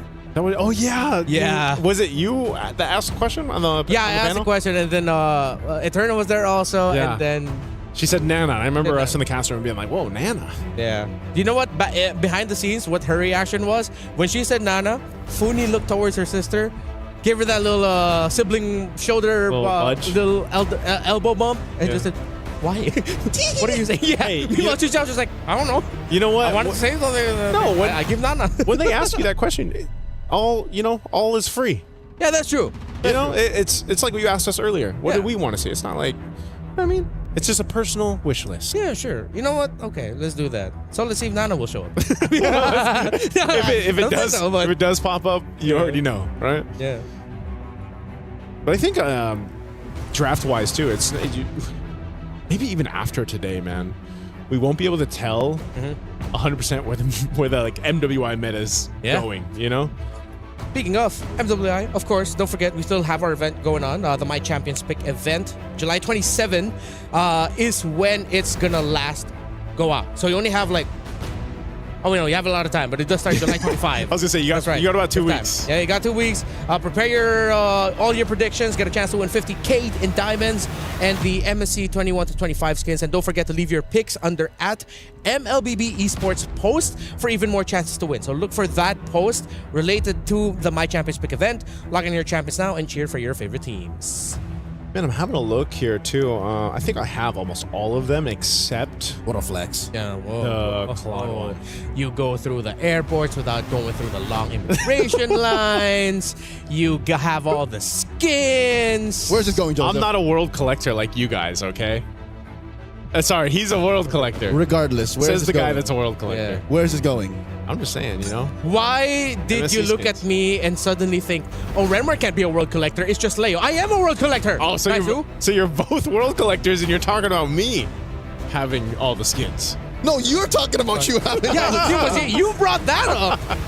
That wasn't us. You're the ones who just went, I think I have all of these. So you know what that means? If I were to win those 10,000 diamonds, because again, that's 10,000 for 5 winners. Yeah. I would not have to use it on the MSC skin. And the point is, you have even more diamonds than you already have? Maybe I can catch up to the world collector like you guys. Okay, that's a pretty good take. Yeah, that's where it's going. I don't think I got a counter to that. I think I counter that. I'll see you in the immigration lines. Oh wait, we don't have to. You don't have to, at least. In just a bit, we're gonna be starting up Twisted Minds here against Virtus Pro. I wonder if these two teams had words with each other like right beforehand. Yeah. Acknowledging the fact that it is pretty funny that organization-wise, Virtus Pro was mainly backing a Vietnamese-led team last year, and then mainly a Saudi Arabian team last year for Twisted, and then now they just do that little switcheroo. Yeah, that's funny to me. I wonder how that all like comes into play. You know, what was that conversation? Yeah, what was like? that? Yeah, like what was the meeting on that one like? Did they do the Spider-Man meme of just like pointing at one another, or the Matrix trading meme? Yeah, like which pill you want? Speaking of, I as we look at the roster here for Twisted Minds, I suddenly remember Meilin and her performance in MWI 2024 under Team Falcons Vega ID. She is very comfortable with the Assassins. She is at home with heroes such as the Hayabusa, the Lance. She loves the Assassin Even phase. more maybe than Vival. Yes. More, one might say she's more bloodthirsty than Vival. Yeah. Vival, even in the time of Lings and Lancelots, was always just scalpel precise. She was always just, no, I'm gonna do what's necessary. I'll invade when I need to, but I'm not gonna run for the kill. Mei Lane though, different beast. Yeah. This might be like a styles clash between the two junglers in Miss Meow, and because I remember from Miss Meow's performance last year was that it seemed like her pacing is a little bit more of the slower side, not to detriment her, but more calculated, I believe is the best way to say that. She likes to take her time, get the information, and then pounce. While Mei Lane will make that opportunity happen and will make certain sequences happen, even though most of her team doesn't see it yet. She's the one who's gonna go for the jump. Yeah, I mean this in the sweetest ways, but she hasn't taken that brawl server tendency out of her just yet, which makes for great games. And again, if you can get away with it and you can snowball out of control, it's by all means. Yeah, I think that's going to be one of the things to look at is, again, if you've been following some of these individual players or, because they've been on different teams, different organizations, you want to see that kind of that growth, right, that they've had over the years, over the seasons. I mean, someone too that I think of over here for Twisted Minds is Sa. Like Sa has been playing for how many years? Oh yes, Lilies. She was on multiple teams leading up to this. And it's Virtus Pro last year. Virtus Pro last year, and Sa loves MLBB so much. She does, and she is one of those more aggressive kind of style mid laners. Yep. And last year when they fell, she couldn't hold it. That was a tough one, right? So, how much has changed in a year's time, right? Oh yeah, no, I remember Sa also because I think it was in 24. Was it last year? Wherein she had to eliminate like one of her closest friends. What's the name of jungler from Cambodia? In CFU. They fought it on. Was it last MWI or 2024? I think it was last year. That was like one of our biggest stories. That was one of the story headlines. Yeah. One of the few female athletes out of Cambodia that actually has played in MPLKH. Yeah, and has a win, if I'm not mistaken. I think she has a win under there. Oh, I'm gonna have to remind myself again of her name of that. So was it Fa? Because Sa and Fa? No. There was another one. Here we go. I will remember it. Okay. Yeah, I was thinking it was Fa because they were Sa and Fa, but could be wrong. But again, jumping into this draft, let's go and see what will happen here. Dude, it seems like Atlas still definitely has a presence in the meta. He keeps getting banned out. He's not a bad pick. So as much as we want to veer away from the Atlases of the world, he's here to stay. You know what? You're not going to see his MSC skin right now. But yeah, it makes sense. And I think that's going to be the case even when we get to MSC, man. Real quick, before we analyze this, I just remembered. Yeah. It was Tagami. Oh, Tagami, yes. Yeah, from CFU. That's right. And then in an interview, they described that they were actually really close friends, Tagami and Sa. Yeah. So when Sa had to eliminate Tagami, and they had that picture of them, like hugging it out. It's like, I'm sorry, girl. But nature of competition. I was going to say nature of competition, man. Yeah.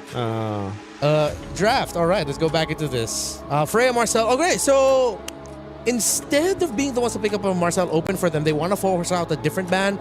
It forces out the Paquito. I think Twisted Minds are setting up for a trade in pick 2 and 3. I just cannot see it right now. Maybe one of them's like eyeing out the possibility of a glue getting picked up early on, maybe? Right now, oh, hey! Matilda. One of the heroes that we did mention earlier. Yeah. As a potential surprise pick of the Rome. This was a big target to ban out in wildcards. And when we did get to see it played, you know, there's an apparent reason, not only with the recent buff that she had for the Matilda, does a little bit more damage, you know, a little bit more of a threat, especially early on. This is kind of leaning towards what we were talking about with how there's roams that you could pick up that are actually able to put out enough damage to be a threat, right, early on. But not only does she have that with the Wisp and everything else, but now you provide your team with a ton of mobility, right? The Circling Eagle setup or the Guiding Wind that you have. So I don't know if we'll actually see a Fredrin come into play here, because now you have an Akai and a Gord being picked up for Virtus Pro. And Leo mentioned Barretts earlier. I think you just go ahead and lock in a Matilda and Barretts at the same time. You just have to time your Detonus Welcome really well so that Akai's heavy spin just becomes nothing. But if you time it before the heavy spin, Akai can heavy spin, and then he's out of the belly of Barretts. Meanwhile, the Gord into Matilda, is that a risky thing? Would you want to go up against a Matilda that could potentially bring someone to dive you? Again, I think it's one of those things where it's just like you're just hoping that you're quick enough to avoid. There's the Barretts, like you mentioned. You're quick enough to avoid a lot of the setup potential. Your main job, and that we've been seeing with a lot of the Gord play right now, is just, again, information. The Mystic Projectile, that first skill. Obviously your ultimate, the Mystic Gush, is such a threat when it's laid down. And yeah, you could run into a problem with, you're playing against a Matilda, man.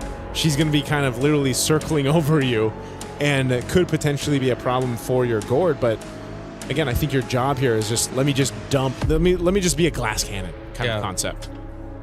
Okay, they close it out with a Moskov. If Twisted Minds play fast, and if they want to be really honest with this draft, which so far they are, they showed up the Matilda, we saw the Barretts come in, they picked up the carry so that they don't have to go up against it.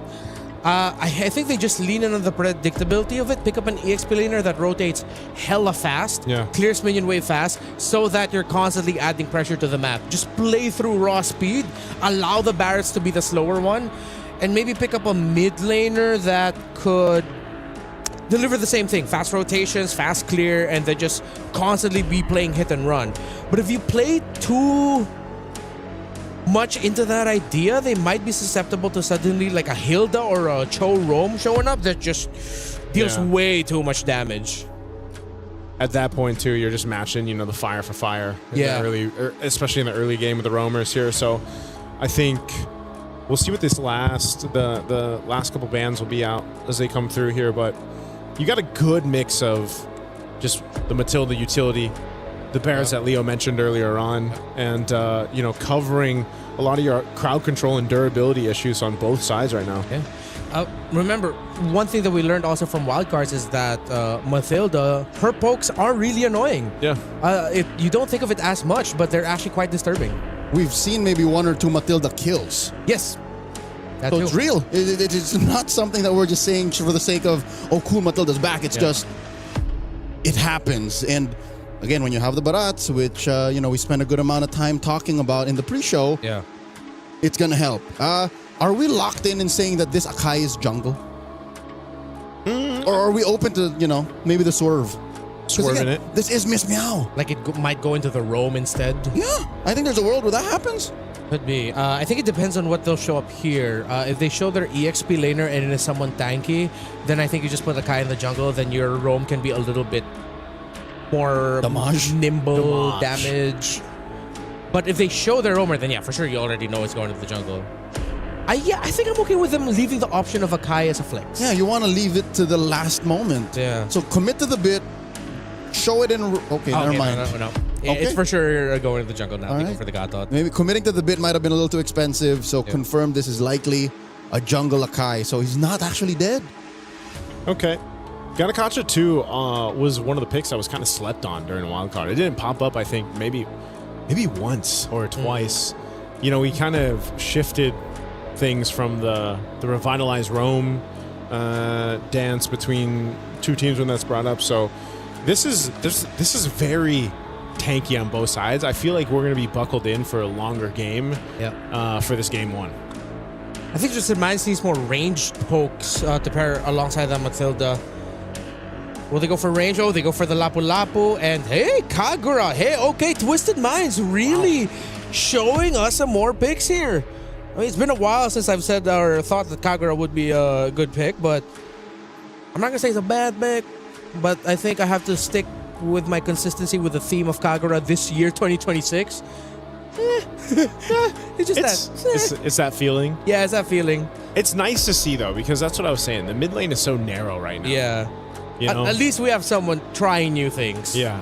I can't remember the last time Kagura was a legit like prio pick. Yeah, like a threat too. Yeah. I remember more times when she was actually banned because of balancing issues. Yeah. Oh, despite the creativity of the Barris and Matilda, I think I might have to lean towards Virtus Pro here, with it being a little bit more with what we understand to work. Guinevere EXP lane for Rafa. Is that how heavy Kagura is right now? Maybe. That's what it looks like. Yeah. Because they needed a bit more setup also. They needed another hero to... Because Kagura has that built-in Purify, so... Interesting choices. Interesting choices by these two. Sound off wherever you're watching. Who do you think between the two more interesting drafts would be able to win this? Is it Virtus Pro or Twisted Minds? I'm going to hand you off now to Nice and Leo. Here we go, and welcome to the second match here for Stream B. Once again, there's two streams going on simultaneously right now, so you guys are joining us here for this one. It's game one of this best of three. We'll find out who moves forward. This is an interesting draft, to say the least, just because, you know, it's quite different from the chaotic compositions we saw set up in our first match. We are going to take a little bit of breather so we can talk about this a little bit longer here for this one. Even looking at the emblems. Anything standing out here? No, it's pretty much standard. I love how both gold laners just picked up Master Assassin. Yeah. Like, we're going to fight. I think they want to fight in that gold lane early on, man. They don't want... And they don't expect rotations from anyone else. Yeah. So, I'm glad that both came... You know how it's like a game of rock, paper, scissors? Yeah. It's like, we both basically pick scissors. So we both just go for it. Yeah, and then it allows you to go again. Yeah. Because what if I went for the Master Assassin and then you went completely elsewhere? What if you decided to risk it and went for something like a mystery shop? Mystery shop. Right? It's like you greed out. Or again, you play a little more conservative and play Tenacity or something. Yeah. So at least now we know that that's going to be a dead lane. It's a full mechanical matchup. In mid... Okay, let me play devil's advocate. You and Renmar were a little more skeptical. I just mentioned the facts about Kagura. What if there's a reason why Sa picked this up? What if this is something that, you know, they've been practicing for months now? That's what I'm saying. It could just be one of those picks, right? One of those comfort or a Sa thing. Yeah, it's like maybe this is her favorite hero. Like this is one of those comfort picks, incredibly in her favor. But also, not only that, I just think maybe you're just playing around the fact that even the Matilda does enough poke now. You know, I mean, even better now, and you can set things up, whether that's with the burst that comes with the Kagura or utilizing that circling eagle to set things up for your team. That and Twisted Minds, their lineups look so tightly packed. You know, when you look at something and I like the way that's built. Yeah. I like when you put all of these together, especially with Chincha on the carry. Like, that's the icing on the cake. Yeah, Chincha, she's going to be able to shred through that tanky front line that we're going to see here from Virtus Pro. Again, the play here, this is what we were talking about. I guess we're seeing a preview of that in the gold lane. And they're going to poke back and forth. Turtle will be up here in a second. And so Twisted has control of this area. Daisy, level 4. On her Lapu Lapu. Still trying to get there for the Guinevere over here for Virtus Pro. Minion's going to go ahead and charge in, but they might be a little bit off for this fight here. Okay, in comes Miss Meow Daisy with the bravest fighter, the flicker to re-engage, finds Livin. First blood drawn by Twisted Minds, and Melee, despite the heavy spin, gets the turtle. Free kill and major objective Sa with the flicker forward, pushing deep enough to threaten Grand Theft Orange. Twisted Minds just a second away from being called guilty. Rafa backs off. Melee wants it. Melee's gonna take it. Melee just got a whole lot And this is, I don't know, maybe this is one of the things. You are a threat enough in the Barretts, even if you don't get any kills, but just roaming around, being that threat of I've gone to Daytona's welcome, I've got the Matilda with me. I have pretty good damage, too. I think that's the surprising factor with the Barretts is you've got a good enough damage in your kit early game that you can be a threat with the rest of the team, right? Look at that little moment. Chincha just laughs it off. Did not expect to see Minun come out of that wire brush and yoink the crab away from her. That's priceless. Yeah. Hey, Whoa! Man. Whoa! Oh, close. All right, Daisy's fine. This is what I was expecting, Leo. Like a bit of a slower paced game, just for the sense of the compositions on both sides. But look what's happened here. Twisted has pretty much built up, 1K lead off of a turtle and a kill. Yep. This is up to the MO of how Maylane wants to play. Sure, you're looking at Chincha as the main core, but the first 8 to 9 minutes, it's on Maylane. Yeah. This is her version of her aggressive self. In this new Twisted Mind VN Shell. I think I'm okay with it too. This Barrett's coming back into, I wouldn't say the forefront of the meta just yet, but like it's popped up now a few times. We'll see if that's still going to be the case, but it's more so I feel like it's one of those things where it's just paired up with Matilda. And a Sky Piercer for some. Yeah, and I could be mistaken. I will see it as soon as the item check comes up, but Maylane picked up a War Axe? Yeah. Huh. What do Barretts usually go, right? Brute Force, more tanky items, but this just means she wants to put the pedal to the metal. She's stepping on it. That's what I was thinking. Whoa, Flicker already used by Livin. Saw a little too deep, gets pulled back. Livin pops the gush, cancels it just as quickly. Daisy against 3. Rafa goes down. Saw finds her. Maylane secures the turtle. The Revitalize will not keep them up long enough. That's popped by Minun, saves them. Now Minun versus Sa. Sa backs off, and it looks like they're going to continue to starve Virtus Pro. These Grizzlies, these white Grizzlies are hungry. Daisy was hungry, man. She just jumped in and kept Virtus Pro busy for how long? She jumped in without a flicker. That was all just her kit. That was just the bravest fighter, man. She knew what she had to do, and that bought so much space for Virtus Pro off that. They're actually going to get a tier 1 turret down bot too. And again, just playing the map, playing to their strengths. Maybe that's also why the War Axe. These polar bears are on thin ice. Yeah. After every major objective, sure they got a trade, but it's now 2,000, Joseph. It's 2,000 and a half. Yeah, that's a lot at this point in the game.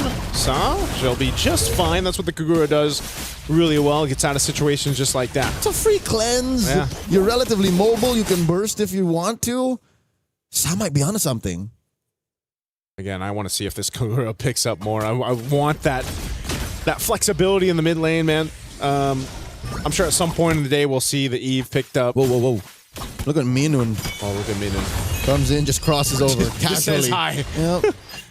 Knows you're not going to be able to catch. It's a dangerous position, though. What if she did that and hung out there in time for the turtle? That's true. Now, maybe Twisted Mind's going to pick up on that. But that's the thing, too. She has a Purify. Cal's going to be fine, I guess. Look at this. Just forcing Miss Meow back.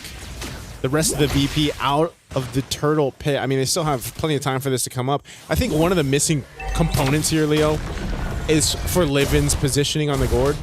It's exactly what I was worried about in the draft. Which is made all the more worse by the fact that Virtus Pro does not have a traditional front to back. Yeah. Their formation is wherever Miss Meow can take it, where Minun lands a solid taunt and AOG, where Rafa can find the full combo. And this is an XP lane win. I don't expect it to build full tank. Livin here, down to a 10th of her health, very low. AOG defensively used. They find her, but the Revitalize keeps Livin alive. Miss Meow pushes back Twisted Minds. They save their skin, taking Cow on the way out. I am so surprised Livin lived there. Like, she survived, and I think Cow is just like, I want to go for this. This is my moment. And she got stopped in her tracks. Revitalized diff. Yeah. They pressed the winds too quickly, and they couldn't close the gap, deal the damage when it was necessary. Yeah. You see that too. Minun picked up an early. I feel like this is an early Guardian Helm to deal with some of that kind of burst, and that she's just going to be in the whim of it. Yeah, the damage is a little too spread out. Twisted Minds, if I could say, oh, wait! Look at this. Full combo on Sa. Didn't even get the cleanse. Oh, I guess she did hold that brush a little too boldly. But I was saying, as the Gatot, I get why. Because look, physical, magic, true. It's a little too spread out. So she's just like, what if I just get HP? Yeah. Might be the best case scenario too. Again, it's it looks like Virtus Pro, they are gonna have to slowly crawl back into this game. You're talking about a 3,000 lead up to this point. It might not be anything too big in the grand scheme of things, but right now, at least leading into that first Lord, it is gonna make a difference here for Twisted Minds. Gush thrown out. Livin just isn't there yet to be able to go ahead and actually pump out this damage on the Barretts, for example. But maybe if she's able to go ahead and catch someone else out, that's, again, one of the hard things to do is because you have a Matilda across from you, the mobility aspect of Twisted's lineup is just that much better, right? Whereas Virtus Pro, on the other hand, they're either going to try to surprise someone with a Guinevere. Maybe eventually Lunar can land that spear that's going to change the course of a team fight, but that's going to happen later than now, you know, for this first Lord. And I think later to now is the major problem for Virtus Pro. Is because if we don't find the formation that we need to be able to get the most out of that Gush later, what do we do now? Yeah. Same question for that Moskov. Same question for Rafa's Guinevere. Because Twisted Minds, they're living in the now. They're going for the Lord here. Less than half health. Daisy and Chincha putting up quite a wall. Cow in the back line. Interesting how this Matilda is being positioned. Rafa comes in. AOG moves them all out. Quick, heavy spin. Throwing it out. Miss Meow. Didn't even need the retribution. In comes the rest of them. Luna presses it. Finds Minun very low. Melee dropping that missile expert. Gets knocked up by the Requiem. Miss Meow finds her. Now Daisy onto Lunar. 2 for none. Free Lord. Virtus Pro. Where'd that come from? Twisted Minds got twisted up there for that Lord. They were really, really low HP for Melee on to try to go ahead and secure the Lord, and then it came down to some retributions that didn't end up happening the way they needed, so Virtus Pro end up with a big shift here. Look at this replay, right? They go great, kind of zone out, but Miss Meow ends up getting this Lord, and then they're out of the firepower. Saw's gone too after she used the ultimate, and then things just fell apart. They weren't really in the fighting position they needed to, and then Chinchao, of course, she just had to disengage from that because everybody had already started to die around her. Okay, we may have just seen worst case scenario for Twisted Minds. Yeah. When you have the one-on-one situations down lock, but the rest of your team, especially the cores, aren't in a position, that's it. Great pull out by Cow, saving Chincha. And this is scarier. Think that Chincha doesn't have a Purify. Yeah. What's Twisted Minds play? Like, how do they regain the map? How do they, find the potential snowball that they were already working with in the first 5 minutes? I think this is where you have to start to go ahead and lean towards Chincha, man. Once she's got the items, the itemization that she needs, where she's got the Trinity. Oh, they're going to break into a fight. Here we go, Livin, putting it all on Melee. Lunar very low. Massive Requiem once again. Minun gets found out by Chincha. And Melee just walks it off like it's nothing. With about 2 HP. Cow and Chincha want to finish off Miss Meow. Miss Meow going through walls here. Dashing on through underneath tier 2. She's fine. Oh, yeah, heals back up. Good enough. But this is exactly what I was saying, man. I think, if you're Twisted, you have to lean towards Chincha.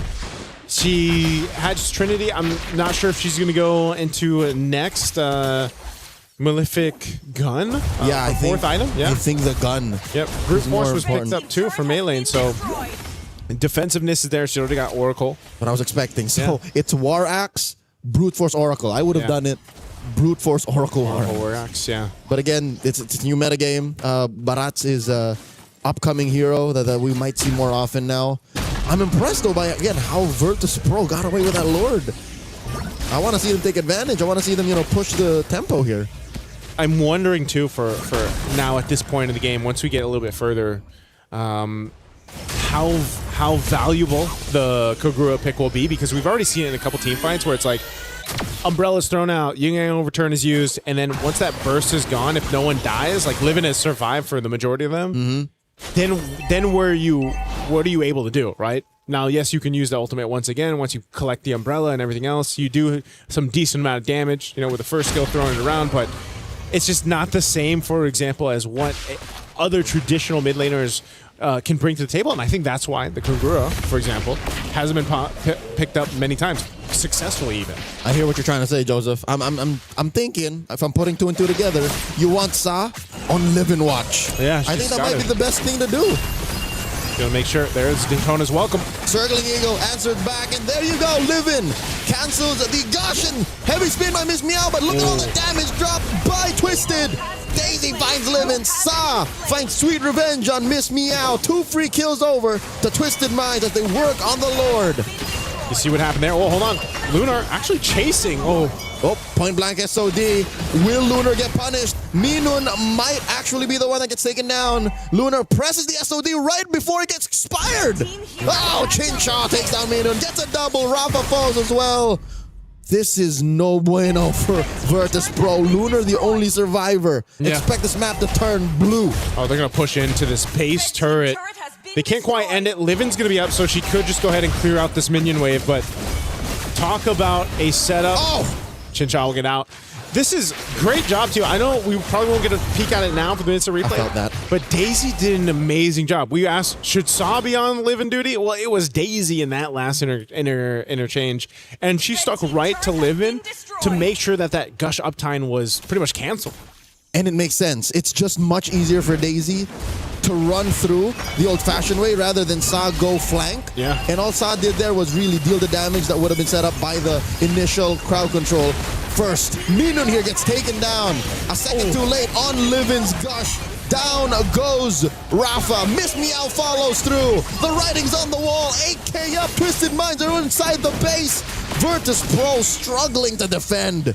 Not sure if they're going to be able to end it just yet. Even with 3 members down, they do have a wave in the mid lane. Twisted looking to take out the base turret. Can they end the game? 2 defenders. Circling Eagle spent by Cow. Wave still up. SOD Gush all thrown at the wall. Seeing what sticks, but Twisted Minds ends under 15 minutes. Game 1, match point. There you have it. Twisted Minds. Took them a little bit, I feel like, to come online in that one with the composition that they brought. But hey, they made this composition built off utility, built off speed, and built off an interesting, unique pick in the Kagura in the hands of Sa in the mid lane.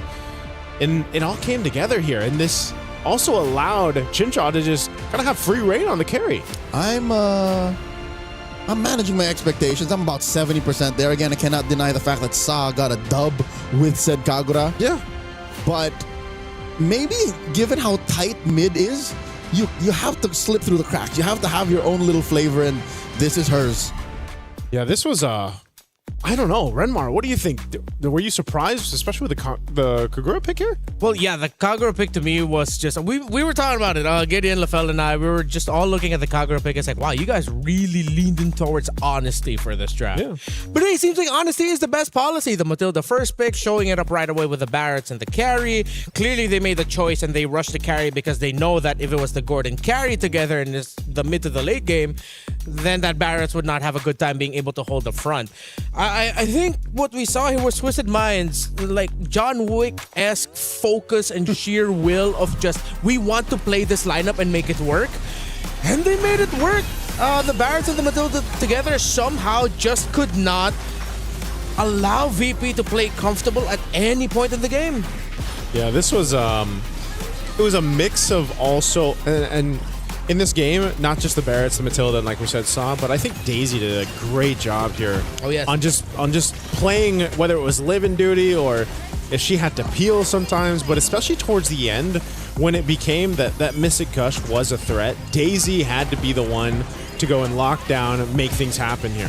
Which kind of works because given how deep you already went and halfway through getting to live in duty, yeah, you would have used the majority of your damage reduction to even survive and threaten killing the Gord. So it's just perfect. I'd say if we had an MVP here, I would personally give it to Daisy. To Daisy? Yeah. On the Lapu Lapu. Yeah. Well, I mean, if you do look at the Romid trio of Twisted Minds, they need an enabler. That was one of the things that we suggested. Well, to be fair, we suggested fast rotations. But that's in another way, you could look at that as an enabler pick. And Lapu Lapu does that. I thought personally that we'd see a little bit more of a match that highlights individual skill.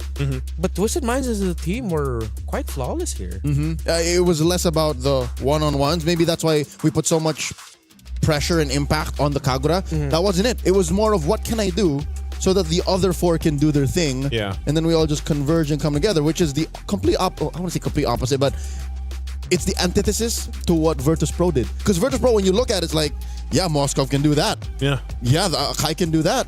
Yeah, the, so-and-so. But that's not what they needed. It was so hard to pick him off one by one. It just was not working. Yeah, and I feel like that yin yang overturn, that window that I was concerned about from Saw, ended up being enough. Like, there was enough damage throughput, enough. I don't know how many stacks she had on the Skypiercer, but I know she was enough of a threat to actually keep some of the important people at bay from Virtus If Pro. I were to just eyeball it, she didn't have many. One or two, maybe? Yeah, it was more the threat of, again, the Lapu-Lapu, more the threat of just the Barat sitting in front of you, and why is it not dying? And, of course, Chinchong. This is going to be a difficult spot right now for the Virtus Pro, where they are going to be looking at this like, what do we do? How do we deal with this? They're honest with their picks. It's surprising, and we're going to have to think of something new here, a new strategy. Let's see if Virtus Pro can deliver that to force a game number 3. Speaking of new, there is a brand new interactive effect for Rhino Day now available. Check it out and join the celebration. It's Happy Rhino. Have they finally made it official? Happy Rhino Day is the day we all turn epic again. Is that what you call it? Yeah. Is that what you call it? I've always called it just Rhino Day. Where is that from? Because it's the rhino logo, of the Epic is a symbol rhino. of the Epic is Rhino. So now they've made it official. It's Happy Rhino Day. Happy Rhino Day. I'm happy about that. What is Legend a lion? Yes. Legend is a lion. And then Mythic is a dragon. Yes. Mythical and Immortal is just Glory and Immortal are just variations of a dragon. Of said dragon. That just becomes more and more blue crazy. and then gold dragons. Yeah. I'm going to have to go check those out. Yeah. I love interactive emotes. Yeah. My personally, my emote is our big old bee friend from the Philippines. It's just funny. Oh, yeah. The little jingle going. Yeah. No, I'm still on the Get Owl. Okay. Me too. And Patrick. What I love about Get Owl is it's a regional exclusive. Yes, it's a regional exclusive. I'm wreaking havoc as a Balman in the EU server, and I'm killing everybody's like. And they're like, what is this emote? And the Patrick. For those of y'all who are unaware, it's a cultural phenomenon in the early 2000s. It's a Filipino girl group. Yes. I think every region has a region exclusive. Plenty, for sure. Yeah, there's plenty of like it's just region ours exclusive is pretty wild. Yeah, that's true. Yeah, if you've missed that episode of MPL Philippines, I feel sad for you. Go back. Watch. It's out there. It's out there. It was I believe it was like an Onyx Aurora match day. Yeah. And then in the middle of it, we just go for 12 minutes. We just celebrate. It's SVG. ladies and gentlemen, it's the international rivalry, and it's this what's taking over. Yeah. Get out. Oh man. I just realized how this table is so Filipino right now. Hey, I mean, I love you guys, but I think even like we need some Malaysians. Here's the here. thing. Hey, we'll have a Malaysian here in a bit. We didn't choose this. It just happened. It just happened. Can we just remind the world that we do have a Malaysian? Lafel, can you just show up right here and wave? Just to remind the people that this isn't like an all Filipino stream. Yes. It is still the Women's International. And we got There it is. We'll be he'll be joining us later, and he is doing interviews. The fourth Weebear bro. Yes. Yeah. He is that's true. He is the fourth Weebear bro. Ever since. This whole time. He's a part of the crew. Yes. He is. He's a whole party. What kind of bear would he be? You know what? We'll think about that question of what kind of bear LaFell is while we go on a really quick short break.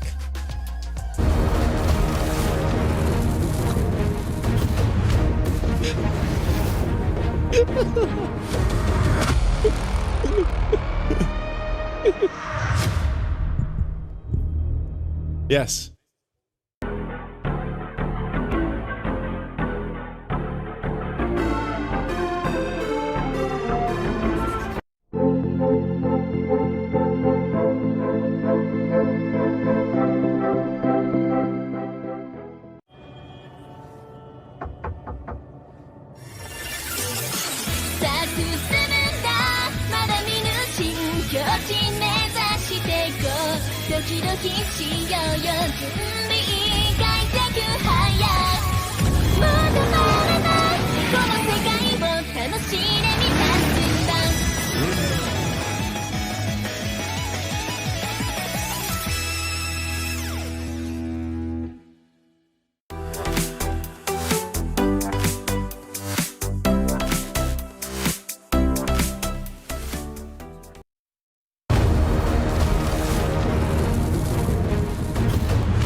All right, we are back. Still waiting for the draft for game number 2 to start between Virtus Pro and Twisted Minds. Both teams are now back on stage, and you're still here. It's us, We Red Bros, Leo, Naisu, what's up? Renmar is my name. LaFell is waiting in the wings. Waiting in the wings. I really wanted to say LaFell, but I realized, wait, I'm introducing myself. He's later. Who am I again? You're Renmar. Speaking of identity here, it's unfortunate that because of the dominant nature of Twisted Minds in game number 1, we really didn't get to see enough of the identity of what being Virtus Pro right now really means. Yeah. There's a pick that I want to go back to, and we had reactions towards it.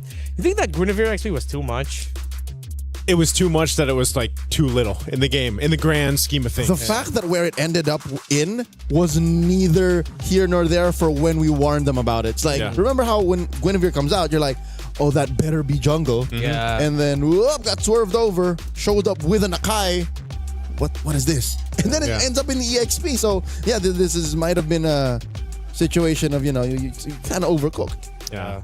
The overcook, I think they were also left with the lesser of all the gold lane options.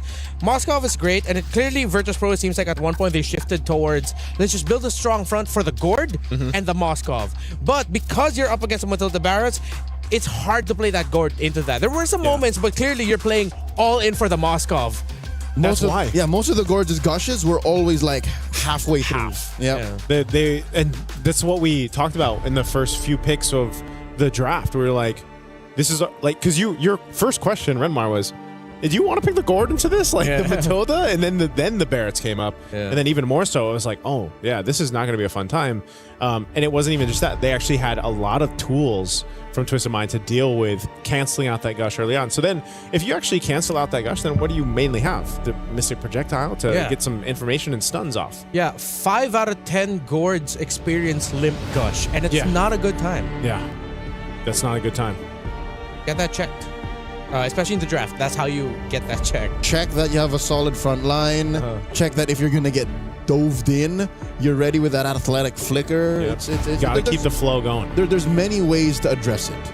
It's not over just yet, so that's why I'm hoping that Virtus Pro get their wits about them and just double check, make sure that if you do want to Gord, you're ready for it, On the screen right now, you see Melee having a very animated conversation with her coach Nasduk of Twisted Minds. Of course, on the other side for Virtus Pro is coach Bulat, if I'm not mistaken. Hopefully I pronounced that right. There you see Virtus Pro. Again, it's like, I'm trying to put myself in the shoes of Virtus Pro, but then because of how they lost and what they lost to in game 1, it's like, do you throw drafting fundamentals out the window? This is the equivalent of having a tummy ache but not knowing exactly what's wrong. Yeah. So it's like what to take. Yeah. It's better that you know what's wrong and then you adjust to that. Here, I'm not even sure where to begin. Yeah. It's one of those things where you can't even really take that game 1 and like, there's not too much that we got to see from Virtus Pro, basically. Yeah. Just because of the nature of the composition. And I think that's why, too, are we going to see a shifting of sides? Because home team is Virtus Pro, yeah? Twisted Minds won from blue. Yeah. So does that mean Virtus Pro goes blue? Because I know usually they put the home team on the left side, like stage-wise. Yeah. So Virtus Pro should be home team, right? We'll see if they end up changing sides here or is it different here? Do we do things differently here? Actually, I should have checked that. That's on me, John. That's a great question. Yeah, I should have checked that before we started. I think it's the same as wildcard, so I think... How was it? I think it was the same for wildcard. So whichever team home picks game 1. Yeah, home picks game 1. So should be similar. We'll see. Okay, Virtus Pro is going red. Okay, so that means in the wake of this new metagame, teams just want to have that reactive shot. So they're once again, no, that means Twisted Minds chose to go blue. No, I'm looking at it weird. Yeah, no, right. So Virtus Pro chose to go red this time. Yep. And then Twisted Minds chose to go blue in game 1. Yeah. Partly, I am getting confused because I'm still thinking Lunar, Livin, Rafa are Twisted Minds. Yeah. It's cool. It's all good. Looking at the bans, Hirara and Paquito. So Virtus Pro are taking out some power picks. But then because you take out power picks, I feel like you're leaning into Twisted Minds showing up more unique takes. However, I will say this. I think if Twisted Minds try to lean into the Matilda Barretts thing again, it's not going to work out this time. Virtus Pro would be ready because they know now that if they see Matilda gets first pick, then you have to pick the carry early. Oh, do they ban it out then? Like, is there a ban potential for a Matilda? Or I feel like it's an overthink if they do. For me personally. Yeah. I think that's what they're doing, is trying to consider, because it could just very well be that. Or in that case, if Matilda is blue side priority for Twisted, because that's going to be a Khalid ban, then you just pick differently on your swing. So here's my working theory. Given these 3 bans, Virtus Pro might have just thrown everything out the window. Yeah. This might have just been them saying, let's just hard reset. Whatever happened in game 1, forget about it. Yeah. Let's go to plan B. Oh, wow. Don't tell me they're really just going to lean into it again. Wow, Twisted Minds. The Matilda team. Yeah. Who would have thought? Out of all the teams, like, it would be them. Here we were talking about Melee and her being really good at the Assassins. Suddenly she shows up with the Barretts in game number 1 and does a tremendous job at it. Great targeting with the Tetanus Welcome. The Virtus Pro now, alarms are blaring. Yeah. They're going to Barats again. I think, so you don't pick Gord on the swing right now? Don't pick Gord, and I wouldn't be mad if they just rush carry here. But they have to take away maybe an E? Oh, okay.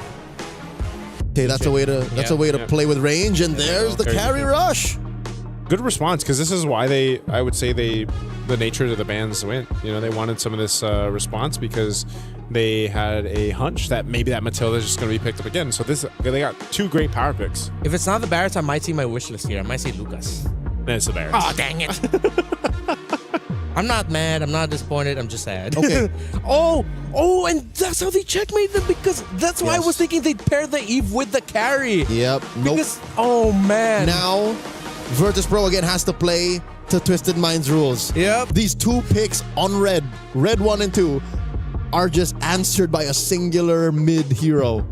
Get in there. I don't know. That's why I was saying we would see the Eve eventually, and then we saw it eventually? Here. Yeah. Eventually.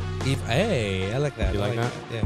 All right. Don't ask me that question in that tone of voice, please. Here's a Barats. Here's a box here to answer the Barats. A victim of the Scarlet Ember's nerf. Yeah. But is it going to be Rome or Jungle? Another big question. Right? I hope it's not XP. I think because of Barretts and Matilda being faster, I think I'm okay with it going Rome. Yeah, there's a world where it's okay Rome, but yeah. But why? Just enough of a flex pick right now currently. So Moskov taken out. Would Chincho play Clint?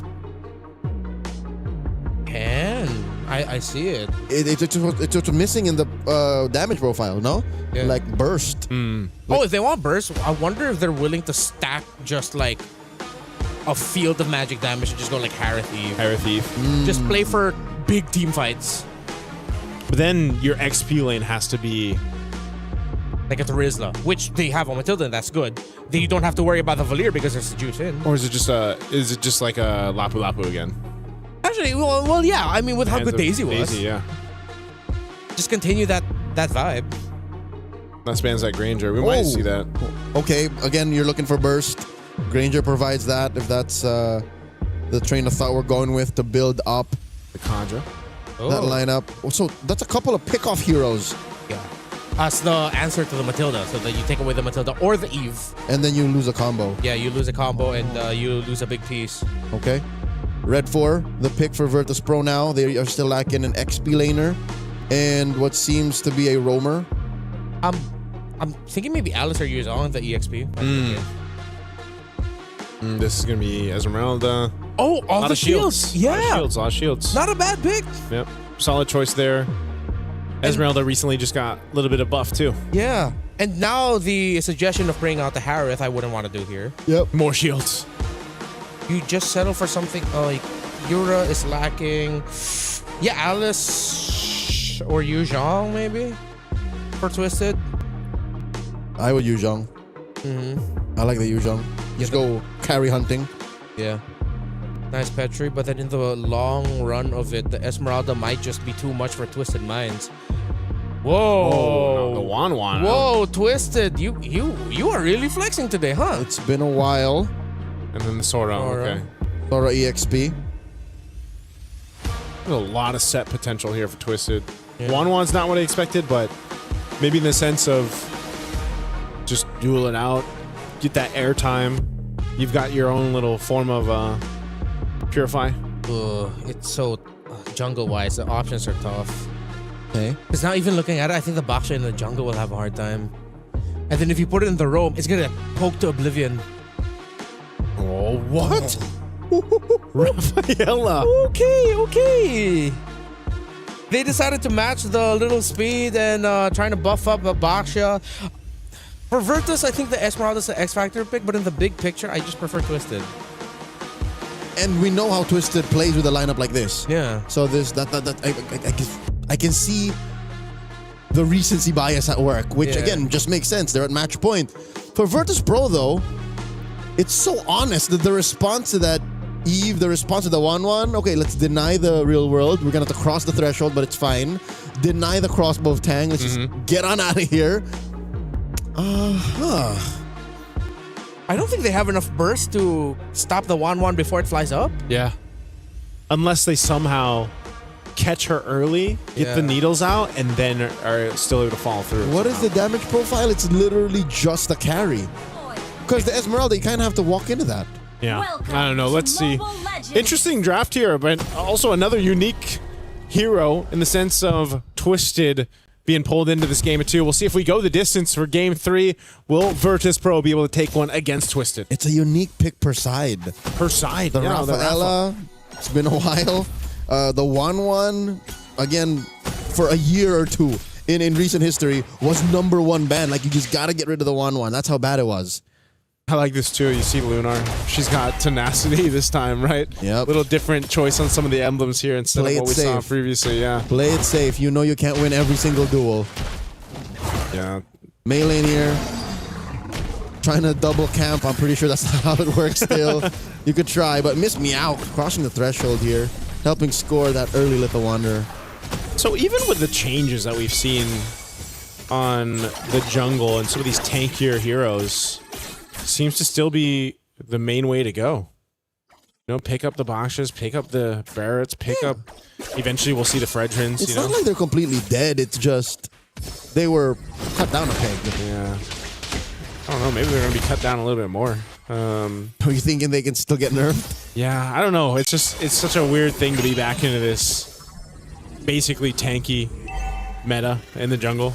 I mean, there's still room. There's still room for flexibility. We saw that already in the wild cards.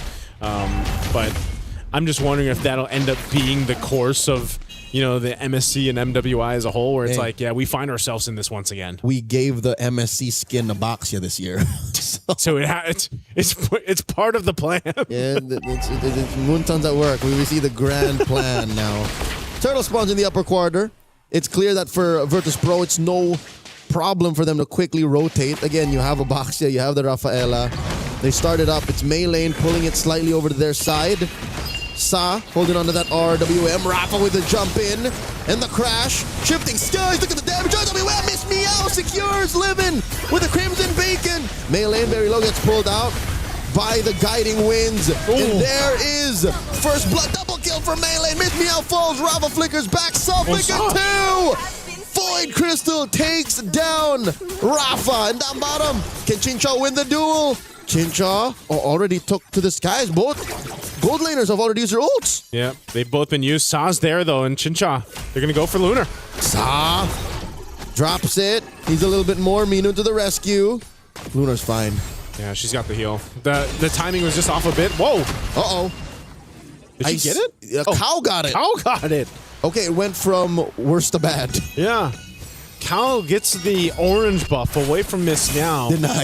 Denied. And Twisted potentially almost got a kill on this bottom side Lunar, but good thing Minun's there to go ahead and heal her back up. She will go ahead and get this reset going. But yeah, you already saw that fight break out. You see how much damage potential too comes from a Barrett's early game. Like that's crazy. And there isn't even the War Axe built up. And I'm thinking, is she going to build War Axe first? Yeah. Is this going to be a different build path?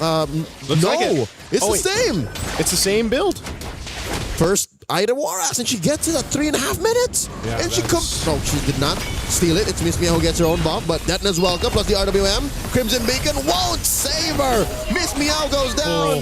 Minun falls as well, Livin back it off, but Chincha wants more. Chincha gets knocked up, cleanses, and she's finally backing off. You're seeing it, man. You're seeing this Leo in action in a lot of these early skirmishes where Virtus Pro just unfortunately cannot go face to face when there's a stacked up Barretts like this and the rest of the squad. There's too much even slowing them down to like get away, you know, whether that's with the real world manipulation from Saw or not, or trying to run away with having a Matilda chase you down and bring back one of the members of Twisted. Virtus Pro just doesn't have a plan to deal with that, and now they're gonna have to watch this second turtle go in the hands of Twisted. Yeah, they got the first one, but Twisted will easily get the second turtle of the game. My lord, are we seeing a Vietnamese Ube, Joseph? 3,000 gold up! Shifting Skies by Daisy flickers on out, forcing a puissance from Miss Meow. Minun doesn't know what to do. She popped her ult just to push back Twisted Minds. I'm wondering where... Again, this Rafaela pick, it's great to see the unique heroes pop up. It's great to, you know, see some of the flexibility in the draft, but the Rafaela in this picture, you're kind of not able to do too much. And if you compare it to what a Matilda brings to the table, it's, you know, you almost just feel like a heal bot at this point. I don't want to call it this early, but with about 2,500 up, 5-0, a major objective taken down, it looks like that Rafaela is the glorified babysitter. Yeah. Nothing is quite like the love and care of the actual parents. So yeah, that's why I'm saying you know, this is one of those instances where you're just like, just heal me. That's because I mean, eventually, you know, you've got the rest of her kit too that can help, but it's a while until you get there, and not dying and winning are not the same thing. Yeah, exactly. So that's why Twisted is continuing to take down the space, take down the map. These turrets are easily for them to take down because Virtus Pro just can't fight this. Shifting Skies into the RWM. Minun gets taken down. Daisy, the alley-oop from Sa. Just like that. Under this turret. Oh, the charge up. Detna's welcome, finds one, it's Livin. Get in my belly. Throws it over, scores the kill. Take it to the skies, it's Chincha. No one down just yet. Does push Miss Meow back. Rafa gets it. Knocked up and taken down just like that. 2 for 1. Yep, those shields aren't going to save you with that. Twisted look to take the tier 1 off of that. They also have the third and last turret of the game coming up here too. It's like they want to try to get the turret, but they don't. They're pushed off to it. Virtus Pro will hold on to it, but they're going to have to say goodbye to the last turtle. So Twisted now up nearly 4,000 gold. Should be about that mark after that turtle. There it is. They are in a big lead. So where Virtus Pro, to get back into this game, to stay in the series, they have to turn around a lot here. And I think a part of this is letting Lunar get to the itemization she needs. Rafa is a threat. Like, there's a part of her that is still a threat because, again, she can really utilize taking these shields over from Twisted. But if you don't have the firepower to kind of capitalize on that front line of yours, then you're exactly what we're seeing, where you just kind of have to watch your turrets be taken down and wait for that opening. And that's the problem. They have to work on their cardio. They got to get their striking down. Yeah. Their grapple game ain't there just yet. So which do they adjust first? I don't know, man. Do they take care of the map so that they can farm, or do they farm up so that they can eventually fight on the map? Shifting Skies, buying time here, looking for the engage. Miss Meow rolls out to the side. Big push up top. They left that chubby wave. See, it's things like this. Is like, as VP, what do? Do you focus on getting the farm on Lunar? Yeah. Or do you, like, not care about what Twisted Minds is doing? This is one of those things, it's like having a to-do list, but only having an hour left in the day, you know, and you still got like 5 check boxes to mark off here, so. Hey, 5 is generous. This looks like it's more than 5. It's probably 6. Maybe a little bit more. I think it's a dozen things. It's a dozen things that they gotta do. And like some of them are dependent on other folks. Yeah. Circling Eagle here. Chincha joins up, looking to take to the skies, unlock that crossbow of Tang. Cow flickers back. And there's a Detna's welcome, plus a shifting skies. Sa gets a kill on Minun. Chincha. Miss Meow might be up next. Miss Meow pops the puissance, but not enough damage reduction to save her there. and now they're going to munch on her purple buff. Twisted Minds are taking Virtus Pro's lunch money. Yeah, they're looking to take the shield down too. They've got a wave up there pushing, and it's only a few members left of VP. Holy Defense, that shield's gonna pop now on the bottom side. And just, again, we're seeing this. This is the result of being up almost 7,000, well now 7,000 gold. You know, that's a good chunk of change to deal with in terms of fighting power or being able to survive what Twisted is throwing on them.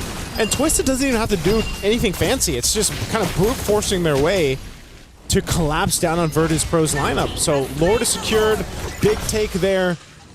Virtus Pro is going to find themselves with their backs against the wall here while Twisted continues to punch down these tier 2 turrets up top and mid in the next. Again, at this point, you're taking a look at the itemization from Virtus Pro, and they just aren't there. Not the trinity we're looking for from Lunar to be effective yet. Ooh, on the carry. Look at this. A select build from Melee on that Barat. She actually builds the pauldrons. Yeah. So she's saving herself from the damage on Lunar, maybe? Oh, another Deadlands welcome! RWM underneath, Live-In won't survive! A pickoff underneath an inhibitor! Yeah, that's how you know it's a really dire situation to be in. Almost 10,000 now up to this point. Twisted has just kind of picked and chosen what they wanted to go ahead and take from VP. And now as the Holy Defense will pop in the mid, this slow push from the Lord down bottom. Again, that shield was already taken care of. A heal's going to be used here. VP trying to hold on. Shifting skies plus the guiding winds into the eagle. And they are going to try to punish Living with the Crimson Beak, and they find Daisy and Cow. The damage is real. King Chaw finds Lunar. Soft Flicker's back. The bloodshed underneath that inhibitor down bottom, distracting him from the Lord marching and crashing down bot. Okay, well, Virtus Pro showing some fight here. They're trying to hold on to this turret. RWM Minun will be able to cross. Here's a quick replay as Virtus Pro gets pushed in on. Twisted Minds are in the base in more ways than one. Down bottom already goes. Here's a quick replay. Yeah, that replay, again, giving us a look at how it kind of went wrong there for Twisted. Luna was able to go ahead and just kind of freely hit them, fire off on the backside, did a ton of damage, so she's getting to that point. But, you know, they do eventually lose a base turret, but what happened there is you're down 10,000 gold. That's a successful defense for Virtus Pro. And consider this, the extra firepower to make up for the difference between the 10,000 gold that Twisted Minds has on VP was made up for by turret. Yeah. So that could not happen again. That should not happen again. Yeah, shouldn't. But Virtus Pro, with that bit of extra gold to go in their pockets, it's going to really help them go ahead and potentially, I don't know if they're actually in a fighting form just yet to go ahead and fight and contest against the Lord. It might be one of those cases where they just need to defend again and hope that they can maybe get a numbers advantage here. Rafa and Miss Meow kind of scouting things out. Whoa. Look at this. They're going to get collapsed down on. Yep. That could have gone so wrong in so many ways. It could have got sandwiched. Yeah. You don't want to get sandwiched there on that choke point of the jungle. Little look here at the animation before this Lord comes up in about 10. This is what I was saying. You're tanky. You're decently tanky on Rafa. Miss Meow too, trying to get to that point. Even for the Raphael, man, the most interesting pick on this side for Virtus Pro. Flask of Oasis and Enchanted Talisman. They're going to force a fight. They find Chinshaw. She's in trouble. Gets taken down by Rafa. The RWM able to help him recover. And they do get on out of there. Lunar finds Daisy. 2 free kills. Make it 3 as Melee falls in the hands of Livin. All Virtus Pro. There's the Virtus Pro we wanted to see in game 1. And now off of that fight from a base defense to this to punish Twisted. They've got themselves the Lord. Virtus Pro, they're going to go ahead and push it down mid a little bit further while Twisted tries to defend. They did not respect the damage output out of Virtus Pro. Chinchaw put herself literally in the middle of 3 members. All Virtus Pro. And as soon as that happened, that's a non-starter. Not the position you want to be in there. Chinchaw, she's going to have to make the adjustment for the next one. Oh, they're actually going to be quite aggressive towards Miss Meow. Good backup here from Livin. Virtus Pro, man. Gotten themselves now pretty much 8,000-ish gold off of the deficit we saw them defend against towards the base. They have a Lord with them up top. Not evolved just yet. We're just nearing that 14-minute mark into this game. Whoa! They force Daisy onto the lightning form. Helps her dash on out. RWM, look at the positioning, the angle that it's at. And now the Dent is welcome. Get in my belly into the wall. Miss Meow falls. Serving up a kill to Cow. All right, a pick off to recover from here would be great. A flicker coming through. Sign Cow right in your face. Circling Eagle knocks up Livin. In comes Miss Meow. The Rafaela revive is working wonders as Cow barely gets away. No clap back out of Twisted Minds just yet. They're not ready. Oh, man. Now, the healing for the Rafaela, I think, is really starting to play a part in some of these fights, man. They go for this engage, and then when they think they've got the upper hand, whoa, Daytona's welcome on the defense. Oh, no, Chincho gets caught again! The speed from Virtus Pro playing a huge point to this lineup here. Joseph, it's more than just the healing. I'll tell you what it is. Imagine every hero is like Faramis. It's the free revive. They were allowed to make the mistake, and then they were allowed to go again. Go again. Virtus Pro has been going again now for a while. In this game, the last maybe 5 minutes or so. Dude, they lost the lead. Twisted Minds. Oh, talk from about about 10K. Yeah, 10K. Down to not even one. Essentially gone at this point. Mingwen picking up the wings too. Just more speed, more healing. How do you fight against this? Whoa, Daisy jumping in, gonna spot them out, just push them out of there, but they want to just take this tier 2 before that Lord's up in about 30. Okay. This is tough, man. Chinchaw, get caught once, sure. A second time? Yeah. I don't know. Maybe it's, you know, this kind of this choice to pick up the Wan. I know you've got your own little kind of built-in cleanse of the needles, but I think once that's gone, you know, you just don't have as much versatility to get out there. You might have to be the one now utilizing your guiding wind from Cow. A lot of the times it's been meleeing, but you might have to shift things over here if you're Twisted, especially when it comes to this Lord fight. It's going to be a slow one that's built up. Right now, Virtus Pro has control of the space, while Twisted is looking for their own angle. You've got Rafa up top, pushing up that wave on the top side. And this is going to be a slow one, but I guess the one plus side to this for Twisted is they got that long lane, that big wave pushing down bot that Rafa's got to deal with. They send her home. This should be the go signal. The minions will reveal that the Esmeralda started the defense. Circling Eagle, RWM, everything with the kitchen sink thrown over at Virtus Pro. Daisy gets taken down. Lunar with a quick burst down. And Miss Meow falls to the hands of Chincha. She fights two. Make it three. But Lunar pops the wind of nature. Sa shuts her down.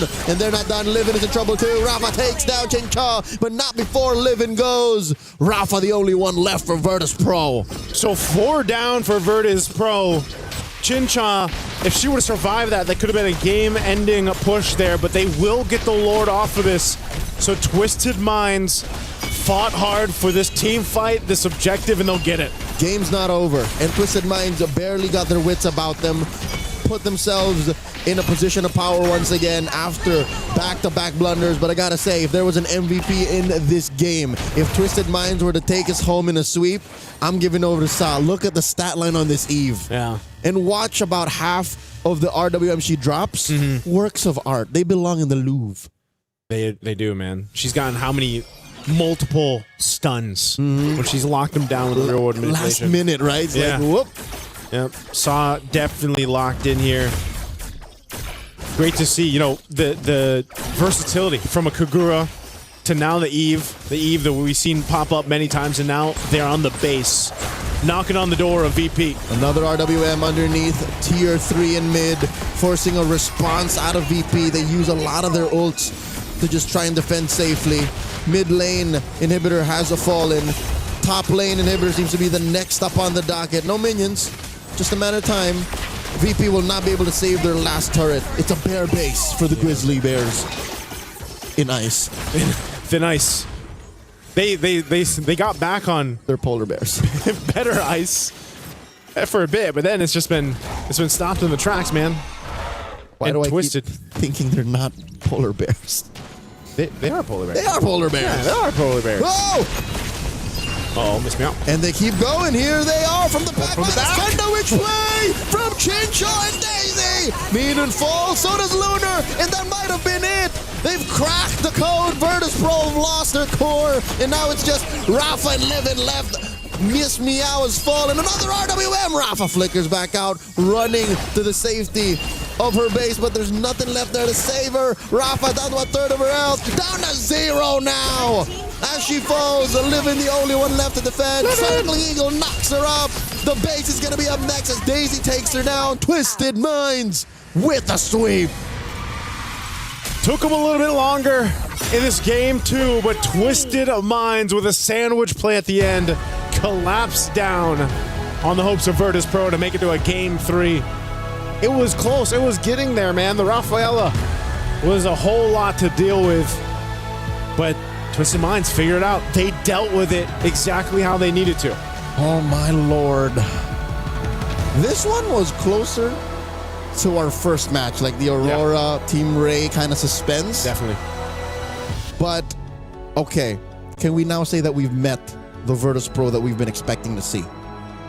You know, I would say we saw the shades of it in this one. We saw a glimpse. We didn't see everything, but definitely if we go from game 1 to this here for game 2, this is the Virtus Pro. We saw shades of that come together, but it wasn't the execution to get them the win. Congratulations, Twisted Minds, ending the series with a sweep. Once again, bringing out the Matilda and the Barretts, being honest with it, and that little bit of decision-making in the draft, picking the Juice in instead of the Eve, when we were suggesting pair that Eve with a carry. Because of that, team fights were difficult. However, as you mentioned, the Rafaela and the Constant Revives were keeping Virtus Pro in this game. And I was surprised by it. I think that's when we started to realize the value of the Rafaela besides the heal and besides the extra movement speed. It's just that you have a little bit more room for mistakes. Yep, the macro timing has changed. Yeah. It's like, imagine if you live your life and you only need to sleep 4 hours a day. How much more productive would you be? You'd have so much time. Yep, and that's what allowed for Virtus Pro to kind of in the late game buy things back. In the early to mid, for sure, it was the healing and the movement speed. Yep. But as soon as Miss Meow died and then they revived her, it's like, whoa. Yeah. I think not only that too, but like you called out, you know, Chincha was picked out of position a couple times, but also I think that was just the nature of also being on a 1-1, for example. You know, you only have so much, you literally have like one tool to get out. And I think, you know, we saw the shift of guiding winds being used by Maylin, and then eventually it was also Chincha or like the rest of the squad to kind of make use of that, because Virtus Pro was really good at utilizing their own speed potential to try to collapse on Twisted. But you know, there was a quick answer, and once that positioning from Chincha was fixed, you saw how much of a threat. It's been a while since we saw that, man. The crossbow of Tang changed with like tides of some of these fights, and you're taking down 2-3 health bars with that one ultimate. Not as deadly as I remember Crossbow of Tang being. Of course, there's been a lot of adjustments to Crossbow of Tang over the past few patches. Still something to respect when it happens, but it wasn't the instantaneous reward that I was looking for from before. Still though, Twisted Minds played this really well around their comp, and to be fair, so did Virtus Pro. Lord 2, when they were able to get that, it's because I believe this was Lord 2. Yeah, just watch Lunar here, even though it gets caught out a little bit, actually was able to sidestep, get stunned, but still able to free hit. Meow and Minun collapsed around their carry really well to add a little bit more bodies to help defend, and it worked out. They were able to get the Lord of that after that. But every team fight after was just a reminder of how difficult it is to fight under the box of the Eve. Yeah. Leo said it, man. Saw's Eve here, just phenomenal. Multiple real-world manipulations, multiple stuns on multiple members of Virtus Pro, I think.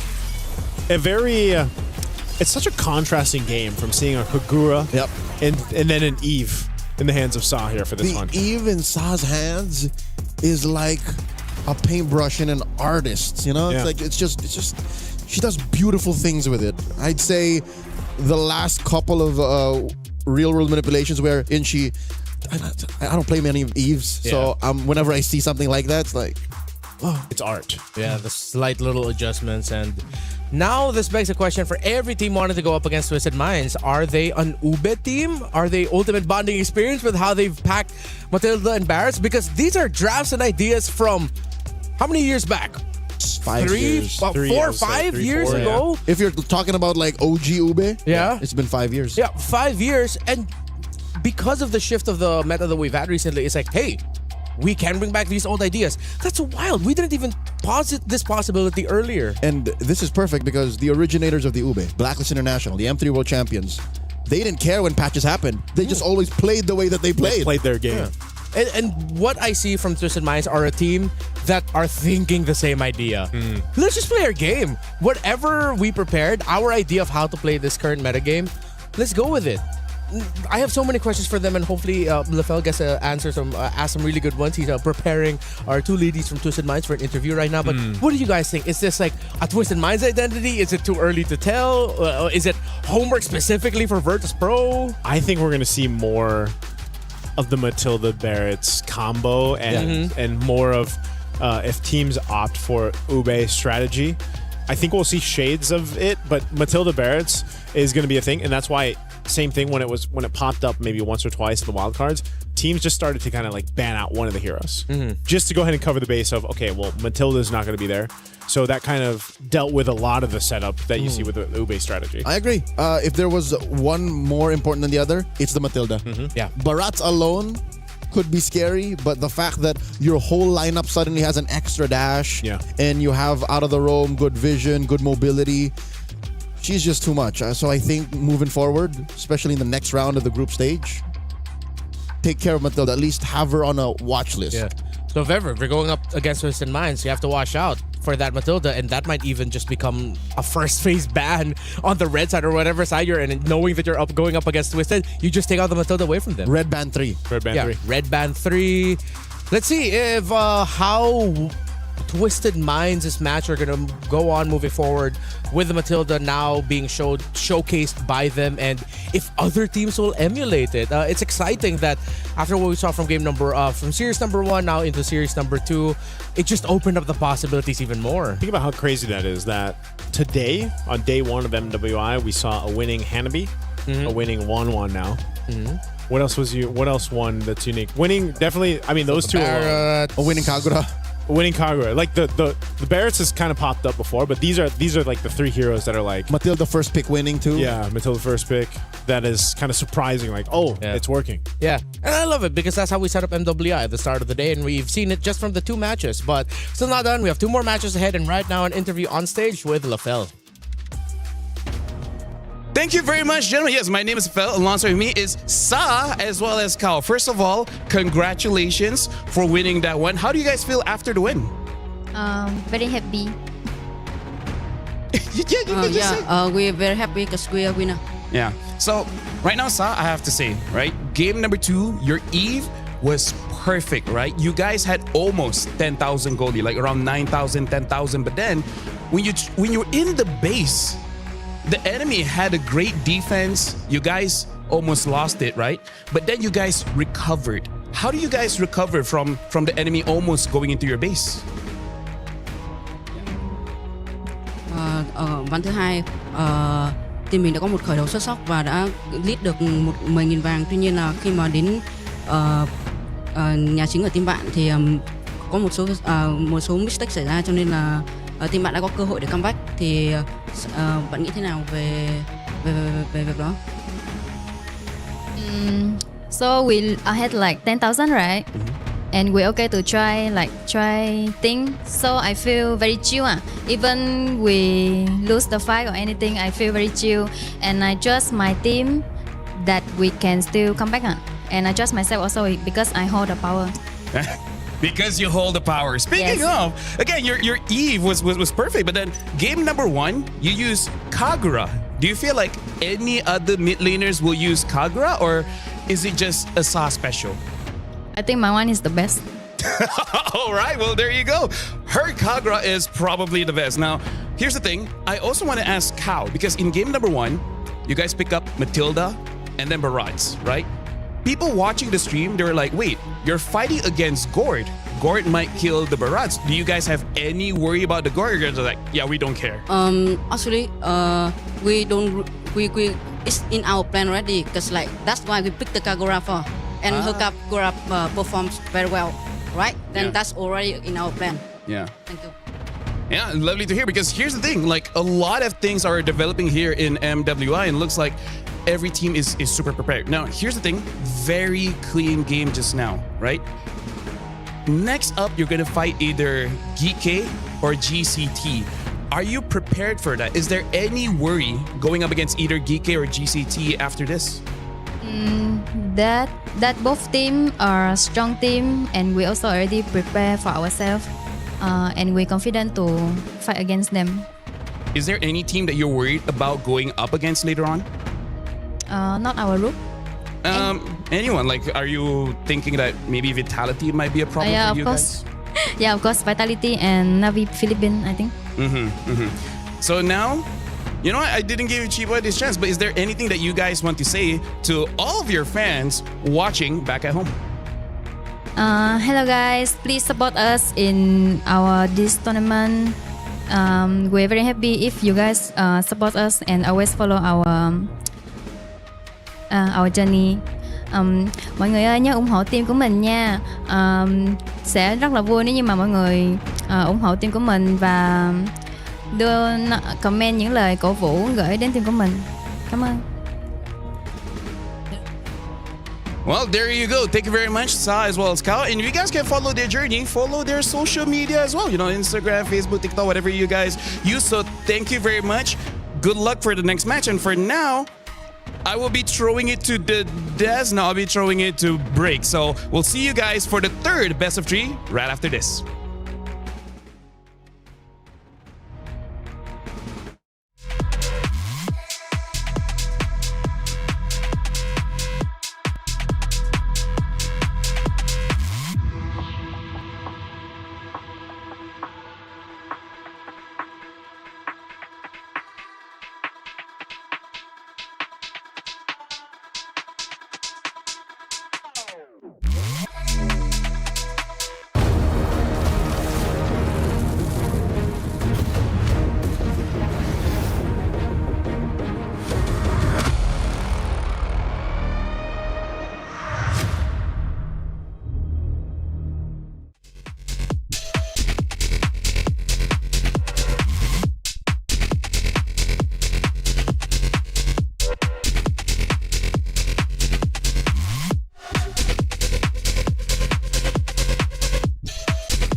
is in our DNA. Whenever we let it out, it becomes our superpower. Now imagine an entire city being built to supercharge it. Kadir City, powered by play.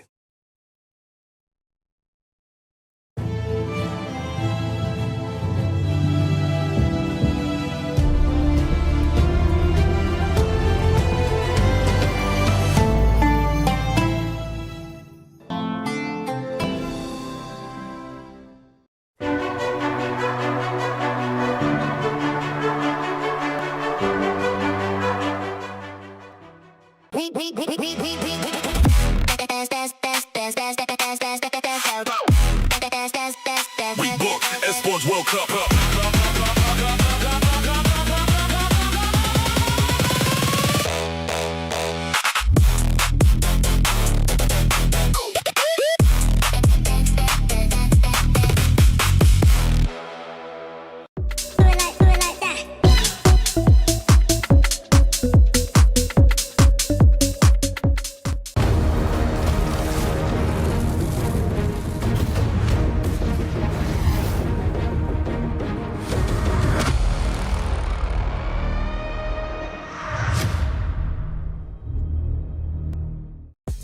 MWI Day 1 here on Stream B, still ongoing. We're heading into our third series of the day, and it's still us, the We Bear Bros. Ever since, it's been us.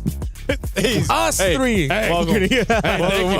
It's bear number 4. It's bear number 4. Let me just say, it's pretty nice being on this side of the table. Why are you talking about I rarely get a time here. Hey, that's true. Right? Of all the years we've worked together, this is the first time we get to share a desk together, and I'm panel hosting. Oh my goodness, that's true. Because I've always just been like, LaFell's always been my panel host, or we don't even get to work because we're just shifting. So, hey, thanks everyone. I forgot to introduce myself. I'm Renmar. LaFell, that's nice too. Hello, nice to meet you guys. Yeah, really, do they give me a chance to cast? They don't trust me because I usually say the wrong things. I usually say the wrong things, but it's funny though.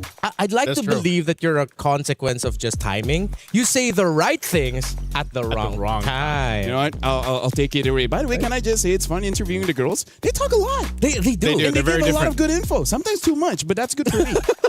They're very different from the male MLB players. Yeah, the dudes are always so stoic. Yeah, you know stoicism. Yeah, big fan of stoicism. I mean, not me. I mean, like someone else out there. Sorry, that's a wild card joke. Yeah, I wasn't here. All right, so if you guys are gonna drop wild card jokes, I'm just gonna stand here and watch you guys. You know, I wasn't here. I was back home. We'll include you. I appreciate that. Lay down with me. We love you. Thank you. Out of all the men I've ever known, you are one of the ones that I love.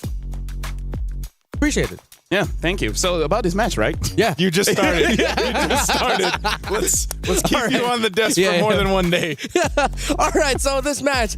Oh, they don't have the team logo. So what did I write down again? Navi. It's Navi versus Galaxy Phoenix. All right, there Not we go. Ayanami, man. I'm looking forward to seeing her play. Yeah, It's Ayanami now. It's Ayanami now? Did she take out the knot? I don't know, actually. It's always changing. Well, let's see. Yeah. Where I usually it shows up here. It's like I'm gonna try to pull it out. Should have been maybe Ayanami. Just to confuse the opponents. That's true. That's true. Right? That's true. Because the previous meta is just saying not Ayanami. So it's like attack Ayanami. It's like wait. There. Oh wait, no, it is still not Ayanami. Oh, okay. It still so is. this is the World Championship winning roster from 2024, except with the addition of Rain and Rian. Of course, previous players such as Shino, not in the roster anymore. And more. But if I'm not mistaken, like a good amount of this roster also experienced that heartbreaking loss against Team Malaysia in the Southeast Asian Games gold medal match. And ever since then, there were questions about whether or not Navi can keep it up. Oh, they've kept it up. It seems like they got angrier after that loss and just got even better. Yeah, I just feel like, again, this is for the people maybe that were thinking about who can get to the grand finals of MWI. Yeah. This would definitely be one of mine, right? I think that they can definitely... No bias? Yeah, no bias. Right. I'm just going to say, because it's very impressive. And I think even when you look at what they accomplished back in, was this 2024? I know the three members there. Where they won that championship and it was a sweep, if I remember right. Mm-hmm. It was, that championship DNA is still there in that team.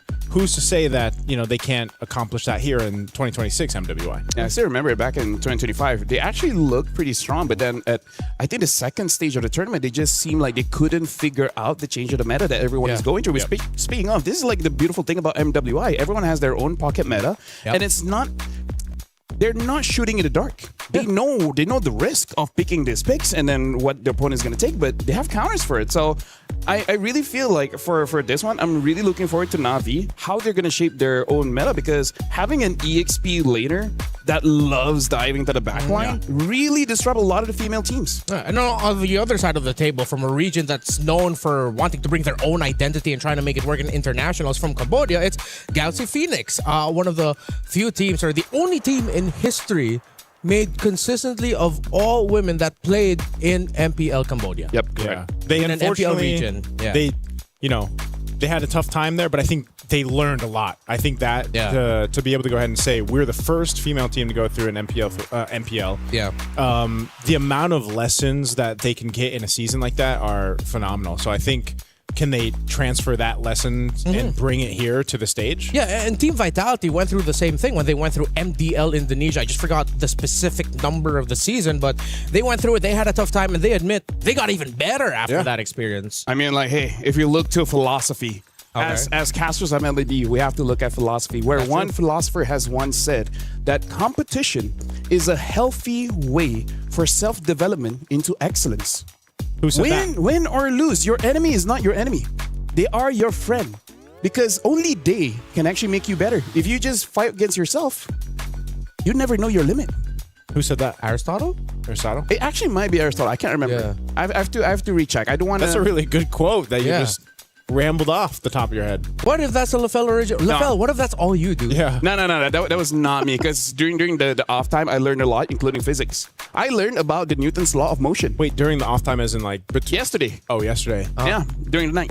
What? Okay. Which law? There's a lot. They have the law of motion, because I was interested about sound. Like, the law of motion is about how particles expand as well as contract in the disturbance of air, water, or even solid objects. The law of motion dictates that the disturbance in the air particles is what creates that sound. And the reason why I wanted to learn that, because of the question, if a tree falls down in the forest, does it make a sound? I would love to look at your search history on your ChatGPT.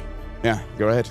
I guess I won't show you. But what if he asked nicely? All right, now that nice is gone, we can just talk. Dude, I love the transparency. Dude, I love Stream B. Yeah, we are a fun bunch. We are a fun bunch. Speaking of, I really want to see how the Phoenix really respond here, because I like the name Phoenix, considering their org.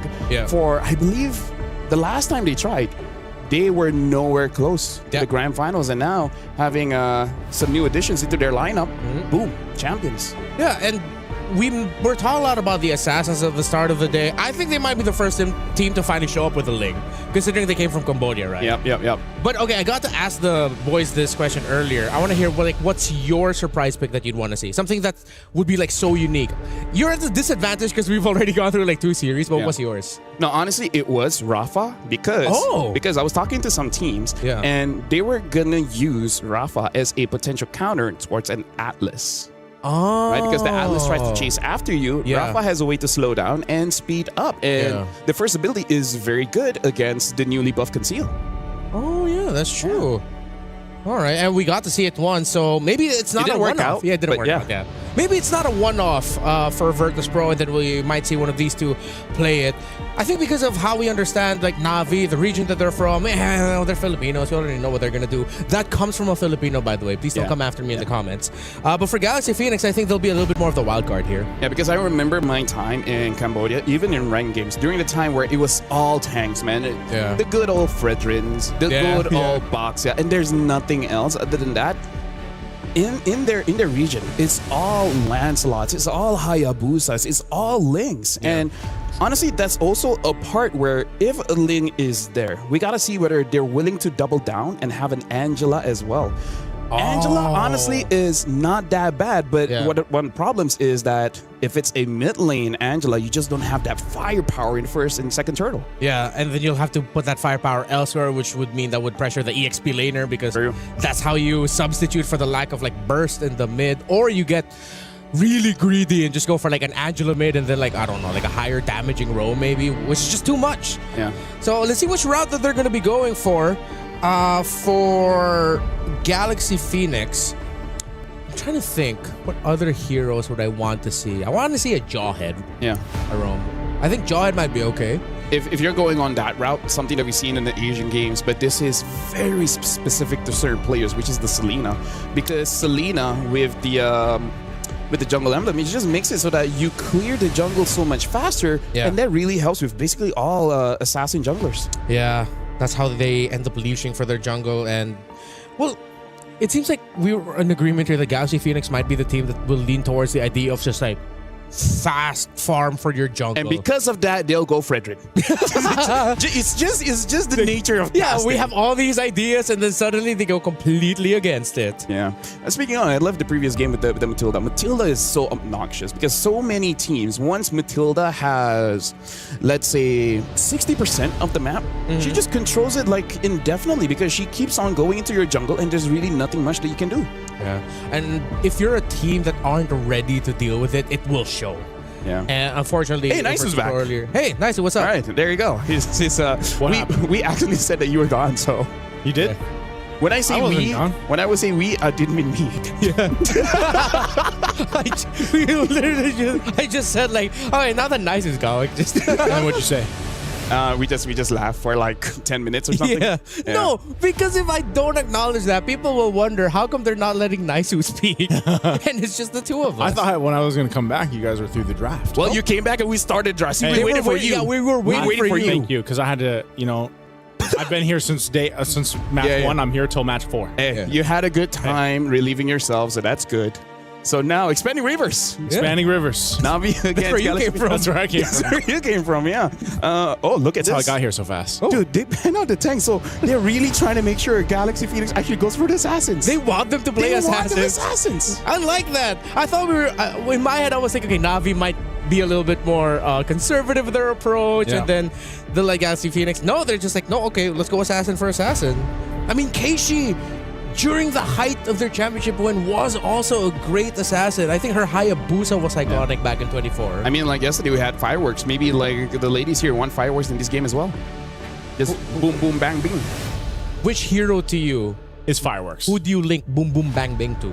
Technically, Hanabi, is Japanese, which literally translates to fireworks. So technically, does it?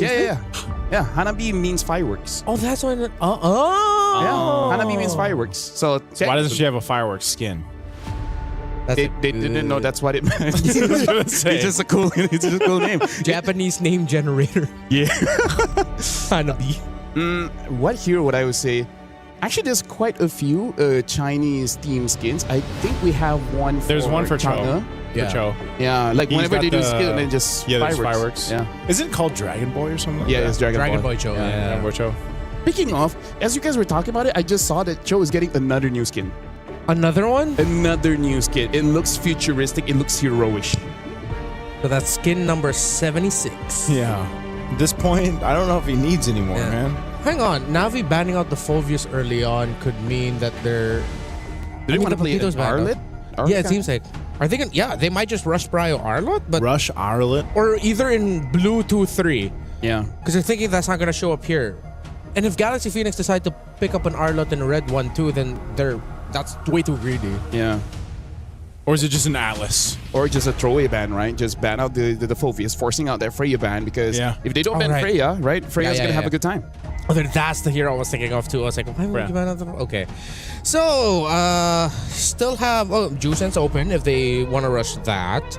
If they want to play a little bit more towards the control side.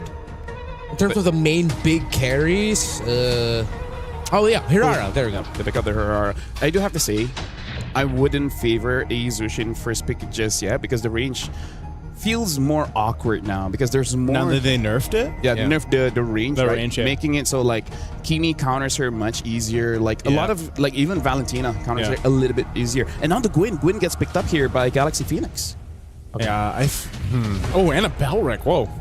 We saw this banned out, by the way. Was it match 1? Yep, it was match 1. Yep. Yeah, we saw the Belric banned out. So now you get the Belric plus the Guinevere over here. This is a whole lot of crowd control that you can go ahead and play around with. And that, honestly, even with the iframes, Harara, you might have a hard time now going and trying to weave into these fights. Yeah, because Belric is just like happy tree friends, right? Yep. Yeah. You come in, you expect a good time, and then you just get shocked. Yeah. Wow, you just unlocked a part of my brain that I had sealed off for a long time. Hey, you're welcome. That reference. Thank you. I don't get the reference. I'd have to talk to I can show you about happy tree friends. Okay. Oh, yeah, well, yeah, no, we should. Yeah, we should. Yeah. Don't ask us what that is. Anyways, Lilia, we should make control around the mid a little bit difficult here for the Belric if it's not paired up with a mid laner that can dish out the poke in equal measure. Eve, hello. Eve is available. Yeah, and the carry's already there. Might as well just go for it. Yeah. If they don't pick up the Eve, I will be perplexed. I would be flabbergasted. I would be confused. All right, there you go. Does that work? Hey, that's Oxford English, like Yes, right sir. there. Yeah, yes, sir. Honestly, like right now, Na'Vi, they have a pretty anti-tank kind of draft here. So I think, and they go for the Claude instead. So now Na'Vi, they can just ban out picks like the Eve and maybe even potentially the Farsa. Farsa doesn't technically like has that big of a threat towards Na'Vi, but it's something you have to think about. Well, even more in recent games, I think Farsa sort of fell out of favor and more teams are just picking up the Zetian instead. But with the Farsa, I would want to see them consider that because Belric's too slow in my opinion. And to match the speed of the Guinevere, you need something in the mid to help match it. I felt like it'd just be a Gord. We might see a Gord ban. You know what? I agree. Yeah, maybe just a Gord over here. Because, like, you've got the crowd control to follow through, but you can also be the one to start up that crowd control if it's a projectile. So I almost just expect to see the Gord banned out from Na'Vi. Atlas is going to be one of the bans out here from Galaxy Phoenix, as the roam option has to be someone that is sturdy for this lineup from Na'Vi to, you know, allow, because like think of how much damage is here on this damage profile of the first 3 picks. Honestly, Na'Vi, if they get like the Cho roam here with the Lilia, I expect a very early first blood. Yeah. Very early. Yeah, I was leaning towards that too. Like you mentioned tanky, but there's one pick because of the Belric being slow, you could go fast and damage either the Cho or...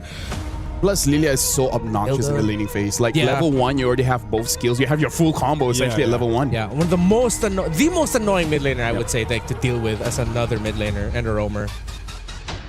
Arla gets taken out, so we're sort of torn here whether or not Navi's gonna go for something tanky or for something fast and roaming. Oh, that's the other pick I suggested, Hilda. But are they trying to signal to Na'Vi that, hey, we know your options, you might go Cho? Na'Vi might not ban Eve here. I think Eve should be a ban. Because I don't know, I feel like with all the nerfs, Eve is like top tier. She's the main lady. She's bigger than the universe. She is the universe. She's a queen. That is true. That's lore accurate. Yeah, when I saw this, like how huge Eve really is, like, whoa. Yeah. Wasn't it that Uranus is actually like bigger than the Land of Dawn? Actually, quite a lot of heroes are bigger than the Land of Dawn, including like, Brock.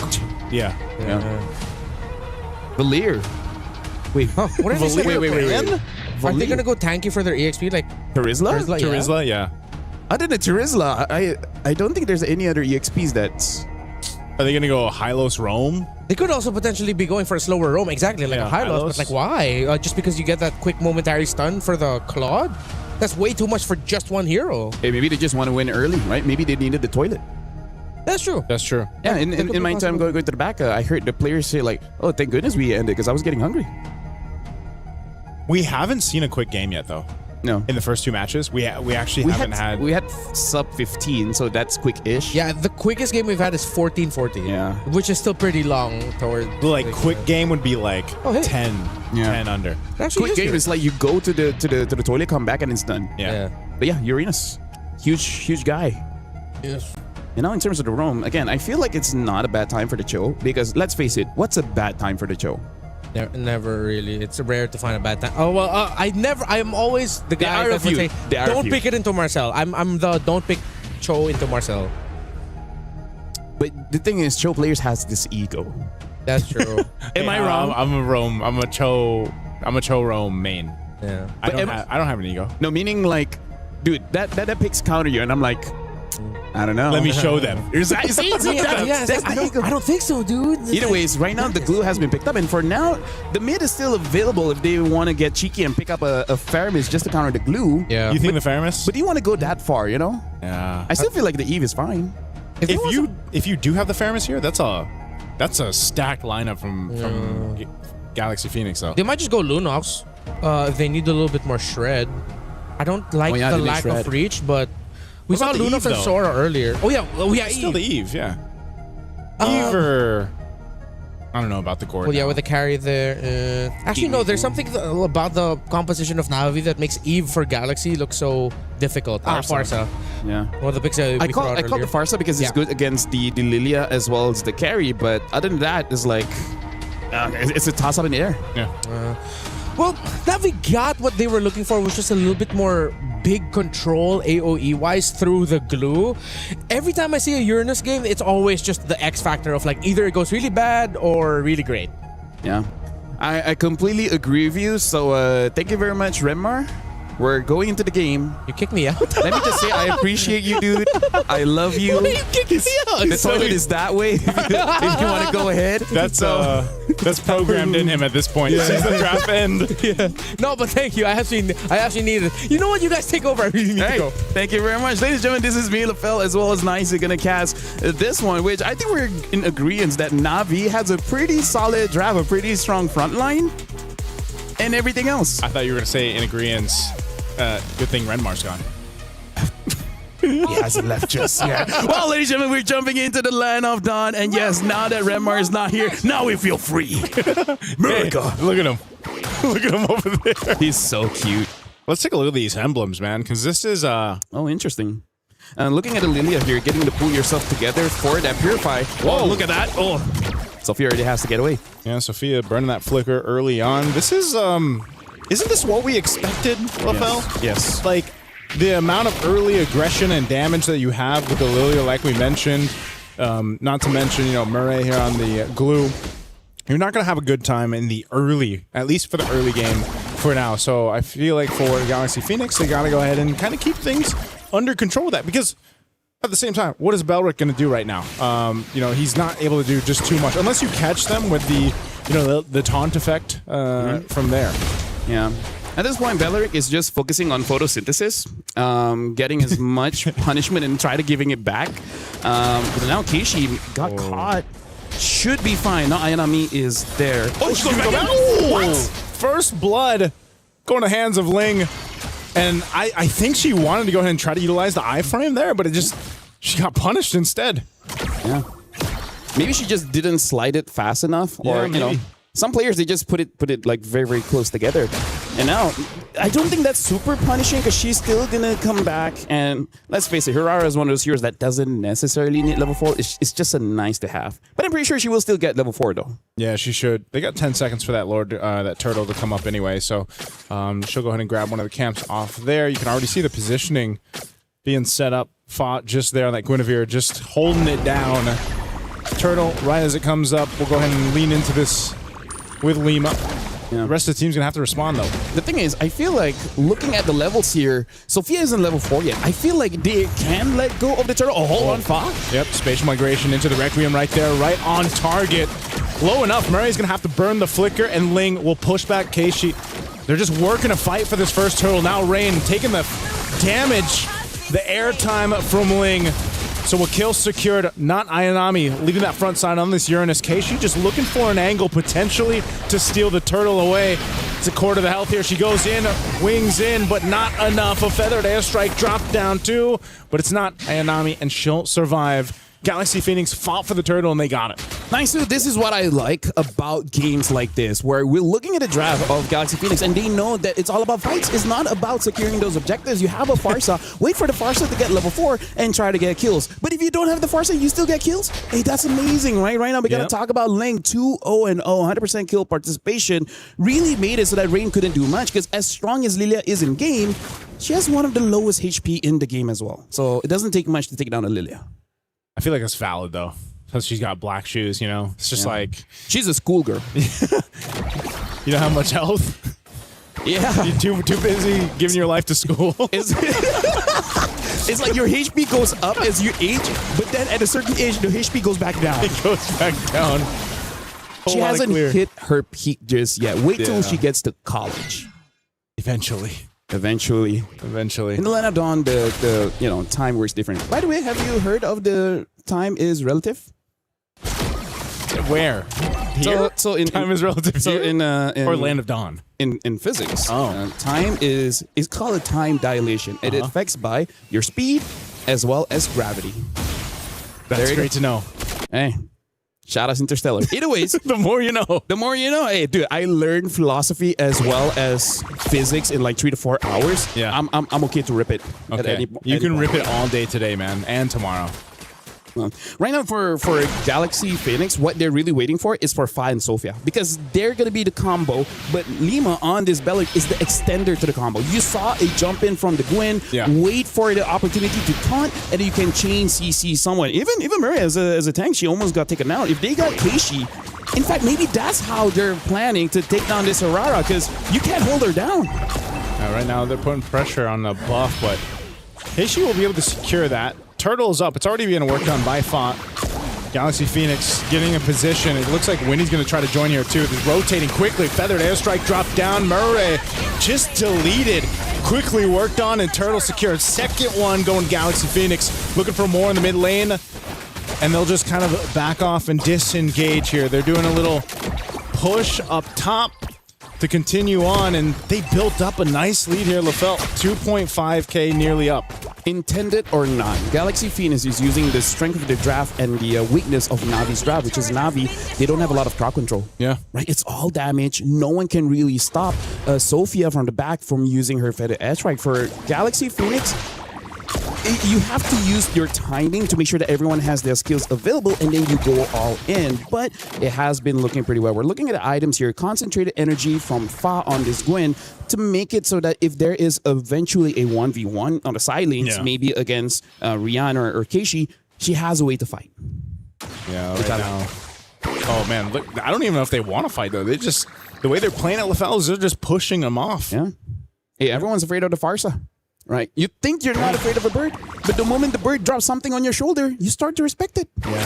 That's how I would respect it too. Right? You know, Feathered Airstrike, deadly enough from the skies.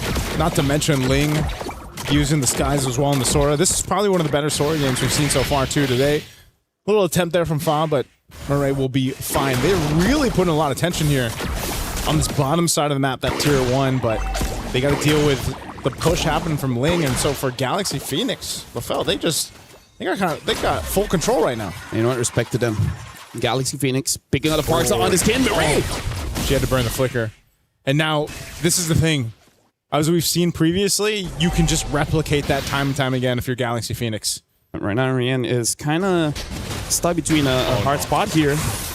Oh, they're going full force for this. They're going to get sandwiched in. A Wrath of the Dryad set up from Lima. And they'll unleash with a Blazing Duet, 2. Taking down 2. Fa picks up a kill. And now they have a clear sign for this turtle here. Let me just say, Nisu, that play was kind of unnecessary, but it gave them a big dopamine spike. Yeah. So I feel like it's completely okay. Because, again, there was no minions there, so it's not super necessary. But, you know, either way, right now, it gave space for Keishi to get some farm. And we all know Keishi needs the farm. Keishi needs a farm. That was Lima utilizing that photosynthesis that she's had the entire game. She utilized the flicker and the Wrath of the Dryad right there. Instead of expanding the carbon dioxide, she just created some friends. Because I'm assuming Beller's friends are just a few weeks. I'm sure he's got a whole family. He has a family? Yeah. Shout outs to the guy. Yep, shout outs to the guy. Or shout outs to it. I don't want to gender anyone. You know, I've had bad experiences. I think it's literally in his lore. It says he. Oh, yeah? I think so. Okay. Hey, shout outs to Beller, the family man. Botanist. He's a botanist? Well, that's probably his owner. Feathered Airstrike on Murray. I don't know. She's not going to have a good time, man. I feel like every single time her flicker's been up, she's had to burn it to be defensive, you know? Yeah. At this point, it kind of feels like a hate crime, right? So I feel like it's something that we have to ask, like, is it part of the plan just to make sure that Mireille doesn't get to play the game? Because I still remember during wildcards, we were talking about punchable faces, and Patrick is one of them. He's definitely on the top of the list. He's on that list. Yep. You got to watch out for that. And right now, it just seems like Na'Vi doesn't have an answer for anything right now. They're just kind of at the whims of, you know, Winnie pushing down this bottom side, Foz jumping in. There's the feathered airstrike paired up with it again, and Murray, because she doesn't have the ability to withstand that burst, she gets bursted down. Actually, now that I look at it more, if you take down Murray, where's the crowd control? Yeah. How do you win fights without crowd control, right? If you can just, if you have like, I don't know, 1.5K lead, you can force it, but now they're down by almost 5,000. Yeah, that's a great question, man, because... Thank you. You know, every single time that Galaxy Phoenix has just... I think that's what they've been doing. They've just been picking on Murray. Take her out of the picture. You've got no crowd control. I gotta say, I play rank a lot. Yeah. A lot of people use that against me. Do you play roam? Yeah. Oh, you do? Yeah. Oh, yeah, we're both roamers. Yeah. Just kill the roamer as much as you can. And then even if you lose, you feel good. Yeah. Right now, Lord going to be the easy take for Galaxy Phoenix, unless somehow, some way, Na'Vi can do anything, but no one's in position as a Lord goes over to Galaxy Phoenix. There is a push down bot from Rianne as she took down the tier 1 turret. Looks like she wants to... Okay, she's going to go back because they got the call. Looks like she might have wanted to push down tier 2. Oh, she canceled it. They actually want to make a play. Hooray. Oh, they're going to go for Sophia. She tries to get away, but they're going to collapse down anyway. And now, with the Hirara in the hands of Keishi, she's able to pop off the kill. Lima could be next. They made a play down bot, and that's one step in many steps that Na'Vi needs. Hey, that's a very good step. You got to take down Sophia, man, because even though this stat line doesn't look like it, that Farsa is a problem. Although with that being said, 10 minutes in now, Winnie is going to be the problem. They can't stop this. Where's the knockup? No one can stop the Blazing Duet. Oh, yeah. They try to get this tier 2 in mid. It's not going to happen. That Lord still has to be dealt with by Na'Vi. I'm just going to go ahead and charge in, getting the shield down, that holy defense. And I think Galaxy Phoenix is going to be entirely happy with the way this first Lord went. They will most likely get another turret here. And so for Na'Vi on the defense, I think you have to start looking, do they actually have potential to extend this game another maybe 6 to 8 minutes at this point? Bottom turret worked on too. That last push trying to get this holy defense shield in the mid won't pop just yet. I gotta say, even if it extends, you're really just hoping that Rianne can just hard carry the game, because in terms of the win condition here, I feel like Na'Vi, they got a high risk, high reward one, because looking at the draft, they win the lane, right? Yeah, but the fact that they didn't win the lane hard enough so that they can get a good snowball makes it so that the strength of this draft has been muted, right? So I feel like for them to win, it really is on Galaxy Phoenix overextending, and the carry just has way too much damage that they do not expect. Yeah, this is... I think it kind of ends up being the case for a lot of the compositions that bring up the carry. You know, you almost go into this notion of, all right, let's just put it all on the shoulders of the carry, right? Let her get the itemization she needs, which, again, looking at it, she's got the Trinity. I would say it's good enough. Just, you know, just be careful of getting targeted first. I feel like if they're able to take down Sophia, that's a good enough opportunity for you to continue the fight. Like, get rid of the feathered airstrike. Exactly. You're at least in a fighting position. You know, maybe if this wasn't a 6,000 gold deficit that Na'Vi's trying to work from, that might be even more of the case there. Yeah, look at the gold difference here. No big difference in terms of the jungle, but everywhere else, almost 1,000 each. The worst is in the EXP. Ling is having an MVP performance, 3-0-2 on this Sora, really controlling the skies. This really looks like they just took something out of Sun Tzu and being like, hey, if you can't find them on land, fight them in the sky. Actually, they have a lot of sky power with this line. A lot of sky power. So that's... Sora literally means sky. Yes. And they also have that feathered airstrike in the sky. Right now, this Lord is up. Galaxy Phoenix took the last Lord just easily. I don't know if Na'Vi wants to fight this one. They are getting in position to seem like they want to go ahead and fight for it, contest this, but Galaxy Phoenix already starting core to the health. Rain trying to get in zone. Can they actually make this happen? There's a sliver left, but Fa will secure the Lord, and now the Blazing Duet takes out not Ayanami. Rianne's going to be next. She's battling out Fa, but Fa will get another as they fall apart here in the jungle on Na'Vi's side. As Winnie gets a double and Rain cut off from the base. Has to deal with Ling. Ling pops the flicker.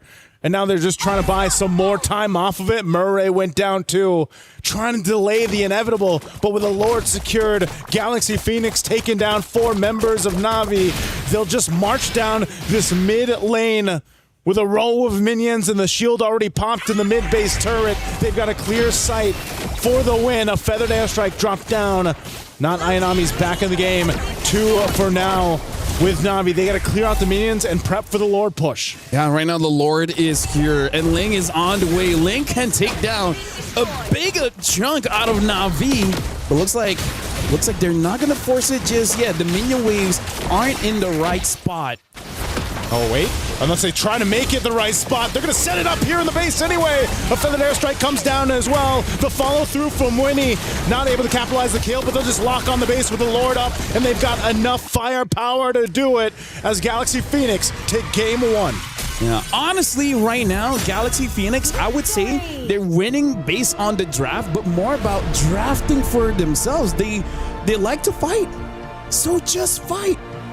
I like it when they understand themselves the most, you know? Like, we like to play late, so let's just get a draft that can play late. We like to fight. We have a lot of suppressed aggression, and then this is the healthiest way for us to express ourselves. Remar, do you have a lot of suppressed aggression? Yes. All right, good to know. I have a number for anger management. Thank you. Actually, I don't. All right. Sorry to bring your hopes up. Now it's about to be very visual aggression. But no, it's okay.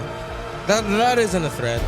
Well, congratulations, by the way, Galaxy Phoenix. That was dominating. And we were saying that they were going to be the team that wants to fight, coming from Cambodia, which is why I said what I said about the Uranus, man. Yeah. It's either really bad or really great. Unfortunately, I think when you're up against a team that just wants to fight, you're going to need to match that aggression, and Uranus just isn't it.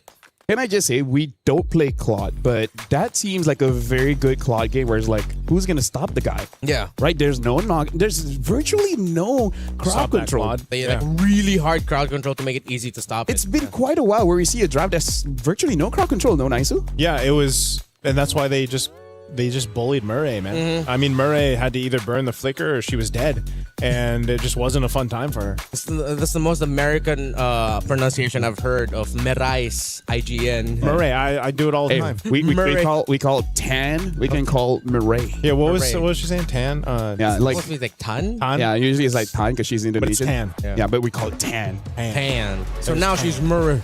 Murray. Murray. I think even when I saw Murray in the airport, I was like, "What's up, Murray?" Murray. How did she react? She just accepted smiled. it. Oh, okay. She said, "Hi, sir, nice you." But yeah, look at the highlights here. All the chain CC that goes on and the immediate burst damage from the far side. That's one of the best things when you have a far side on your team.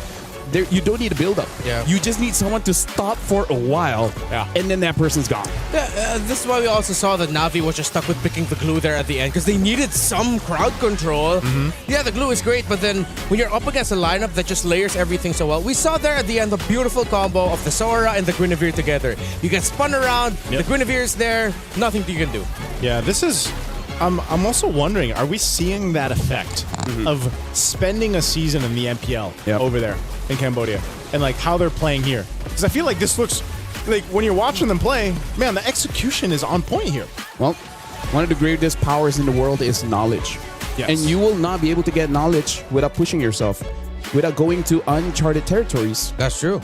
Which was the MPL. Without going against rivals that you wouldn't have the access to anyways. Yeah, that's how we found out things about the world when we were kids. Yeah. Like, don't touch that, we touch it, and then we learned when we get hurt, ow, we'd never touch that That's again. knowledge. Yeah. That's knowledge. That's the storyline of AOT. That's growth. That's growth. Do you guys want to grow? Be uncomfortable. Hey, look at this guy. He was uncomfortable his entire life. Look how tall he is. Was I uncomfortable my whole life? What happened? Was I uncomfortable my So whole what does life? that say You about... had a pretty tough childhood, man. What does that say about me? As a kid, he was bullied because of his ears. Actually, we never see your ears because you're always wearing a headset. What's wrong with my ears, LaFell? I think it's an ear reveal time, Nacho. My ears are fine, man. Okay, so that wanna one, see it? I think it's for your own personal comment. Okay, his ears are okay. Let's talk about this one. I really feel like for Na'Vi, they just put all their eggs in one basket of winning the lane. Yeah. Right? It's just like, we just win so much in mid and EXP that it wouldn't matter. They put it in the carry too. Yeah. Yeah.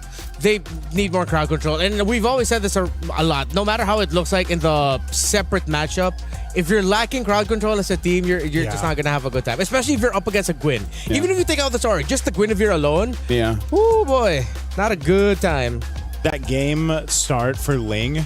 It's so funny saying Ling for the Sora, but like for Ling to have that kind of start on the Sora was already not a great place to be in if you're Na'Vi, because you saw how many times Ling just was like, you know what, I'm gonna even when we didn't think they'd push at the end there. Yeah. It was Ling that's like, nope, I'll make my own space. Here we go. I'm gonna jump in, shifting skies, set things up for the team, and that's what she was able to do. It's kind of like one of the mindsets of the players. It's like, we're already far ahead. We can afford to try this out. If it doesn't work out, I trust my team. They can just back me up.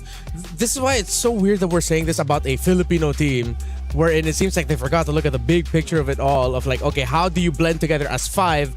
And on the other side, a team that's known for their aggression, they were able to build a beautiful picture together as a team. Let's see if they'll be able to keep that up and sweep Na'Vi for a surprising result, or will Na'Vi force a game number 3 after this break?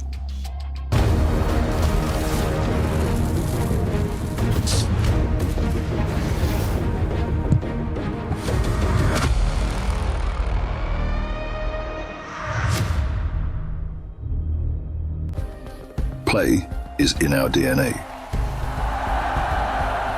Whenever we let it out, it becomes our superpower. Now imagine an entire city being built to supercharge it. Kadir City, powered by play.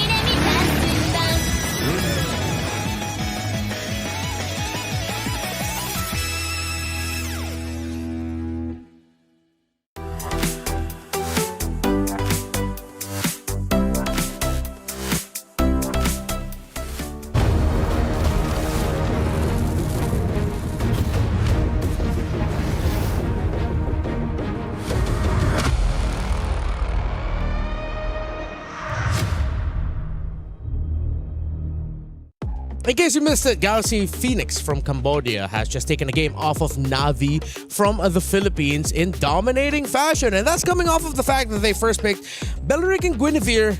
Na'Vi had all the time in the world to adjust, and they just lacked a little bit of crowd control. We already talked about it earlier on. I think we're all in agreement, the lack of crowd control. But do you think they could have made that work, or was this just too tall a task to make that lineup work in the end? I feel like if the first two minion waves in mid, they got first blood, I think they could have made it work. Right? They almost did. They almost did, yeah. They almost did. Like they had enough pressure with the Lilia combination that they almost got the first blood. And I think it would have been very different if they did. Because let's just put it into perspective, right? You get first blood in mid, they're already down, and then you invade the jungle with the Herrera, and which I actually think that's the turnaround. The Herrera was right? killed early. Yeah, Herrera was killed up top. If she was not killed, maybe the game would have been much different. So is that how punishing assassin junglers are right now? Well, if you die early on like that. Especially you're up against a Guinevere, so as great as a Herrera is, then I think that might be like the little missing piece we have to look for in the drafts. Like if you want to first pick a Herrera, you have to consider maybe taking out the Guinevere, or at least be ready to deal with it. Because if not, then you'll just get what we saw in game number 1. Because gentlemen, I really feel like because of the changes of the jungle, two things. Number one, the amount of gold in the jungle, but more importantly, the retribution scaling just got much bigger in this patch, makes the first 2 minutes like one of the most vital pieces of the game. Like talking to multiple players, they all agree like you cannot mess up the first 2 minutes. We're okay with not winning as long as we're not losing. Yeah. Right? Like, that's why in the wild card and after the adjustments, it became the tank meta again. Because it's the safest way to jungle. Yeah. And then for Herraras, if it's Herrera, then it's well protected. I think that's why when we saw the Herrera work the best in the hands of ZXaura in the wild card, it was because he was able to snowball early on in those first couple minutes, and then the rest of the team meta supported as it. Yeah. It's still meta. Oh yeah, it's still meta. Still meta, and so I think you have to be willing to, as a team, to take that risk if you're going to pick an assassin jungler. And yeah, why in some of the high pressure situations, it's just a little bit easier if you're going to go ahead and pick a more sturdy hero and put him in the jungle. And it kind of secures yourself a more probable chance of getting to that first turtle without being behind. I remember what we were talking about in the draft when you decided to bring out the Farsa, and then Farsa did get picked up here by Sophia, who is known for the burst style single target heroes, but this time it's a little bit more AoE focused. You get to rotate around the map fast. I think we just have to give it to Galaxy Phoenix. Instead of looking at it as a bit of a mishap on the side of Na'Vi, what if Galaxy Phoenix were just read the rotations really well, read the draft so well that they set it up perfectly for themselves? We have to give them their credits. The fact that they caught the Hirara in mid-rotation, I think that kind of clears it, right? The only change that I feel like they could have done in the draft, instead of Uranus, probably a Terizla. At least that's one source of crowd control. Yeah, that's one thing we thought would come into play when the Valier was banned out. Yeah. Because your Valier is pretty out there when it came to the ban. Yeah. Yeah, that looks so specific. That's why we were thought, okay, much tankier. Maybe they're already eyeing the glue in the roam. Yeah, maybe. But then you could have set it up even better with even more crowd control through the EXP laner. Or maybe, hey, Ayanami in 24 and... Okay, let's focus on 24. They excelled when Ayanami can set up, can play make, can be independent of her teammates being in the lane with her, where she can just clear minion wave fast, join in.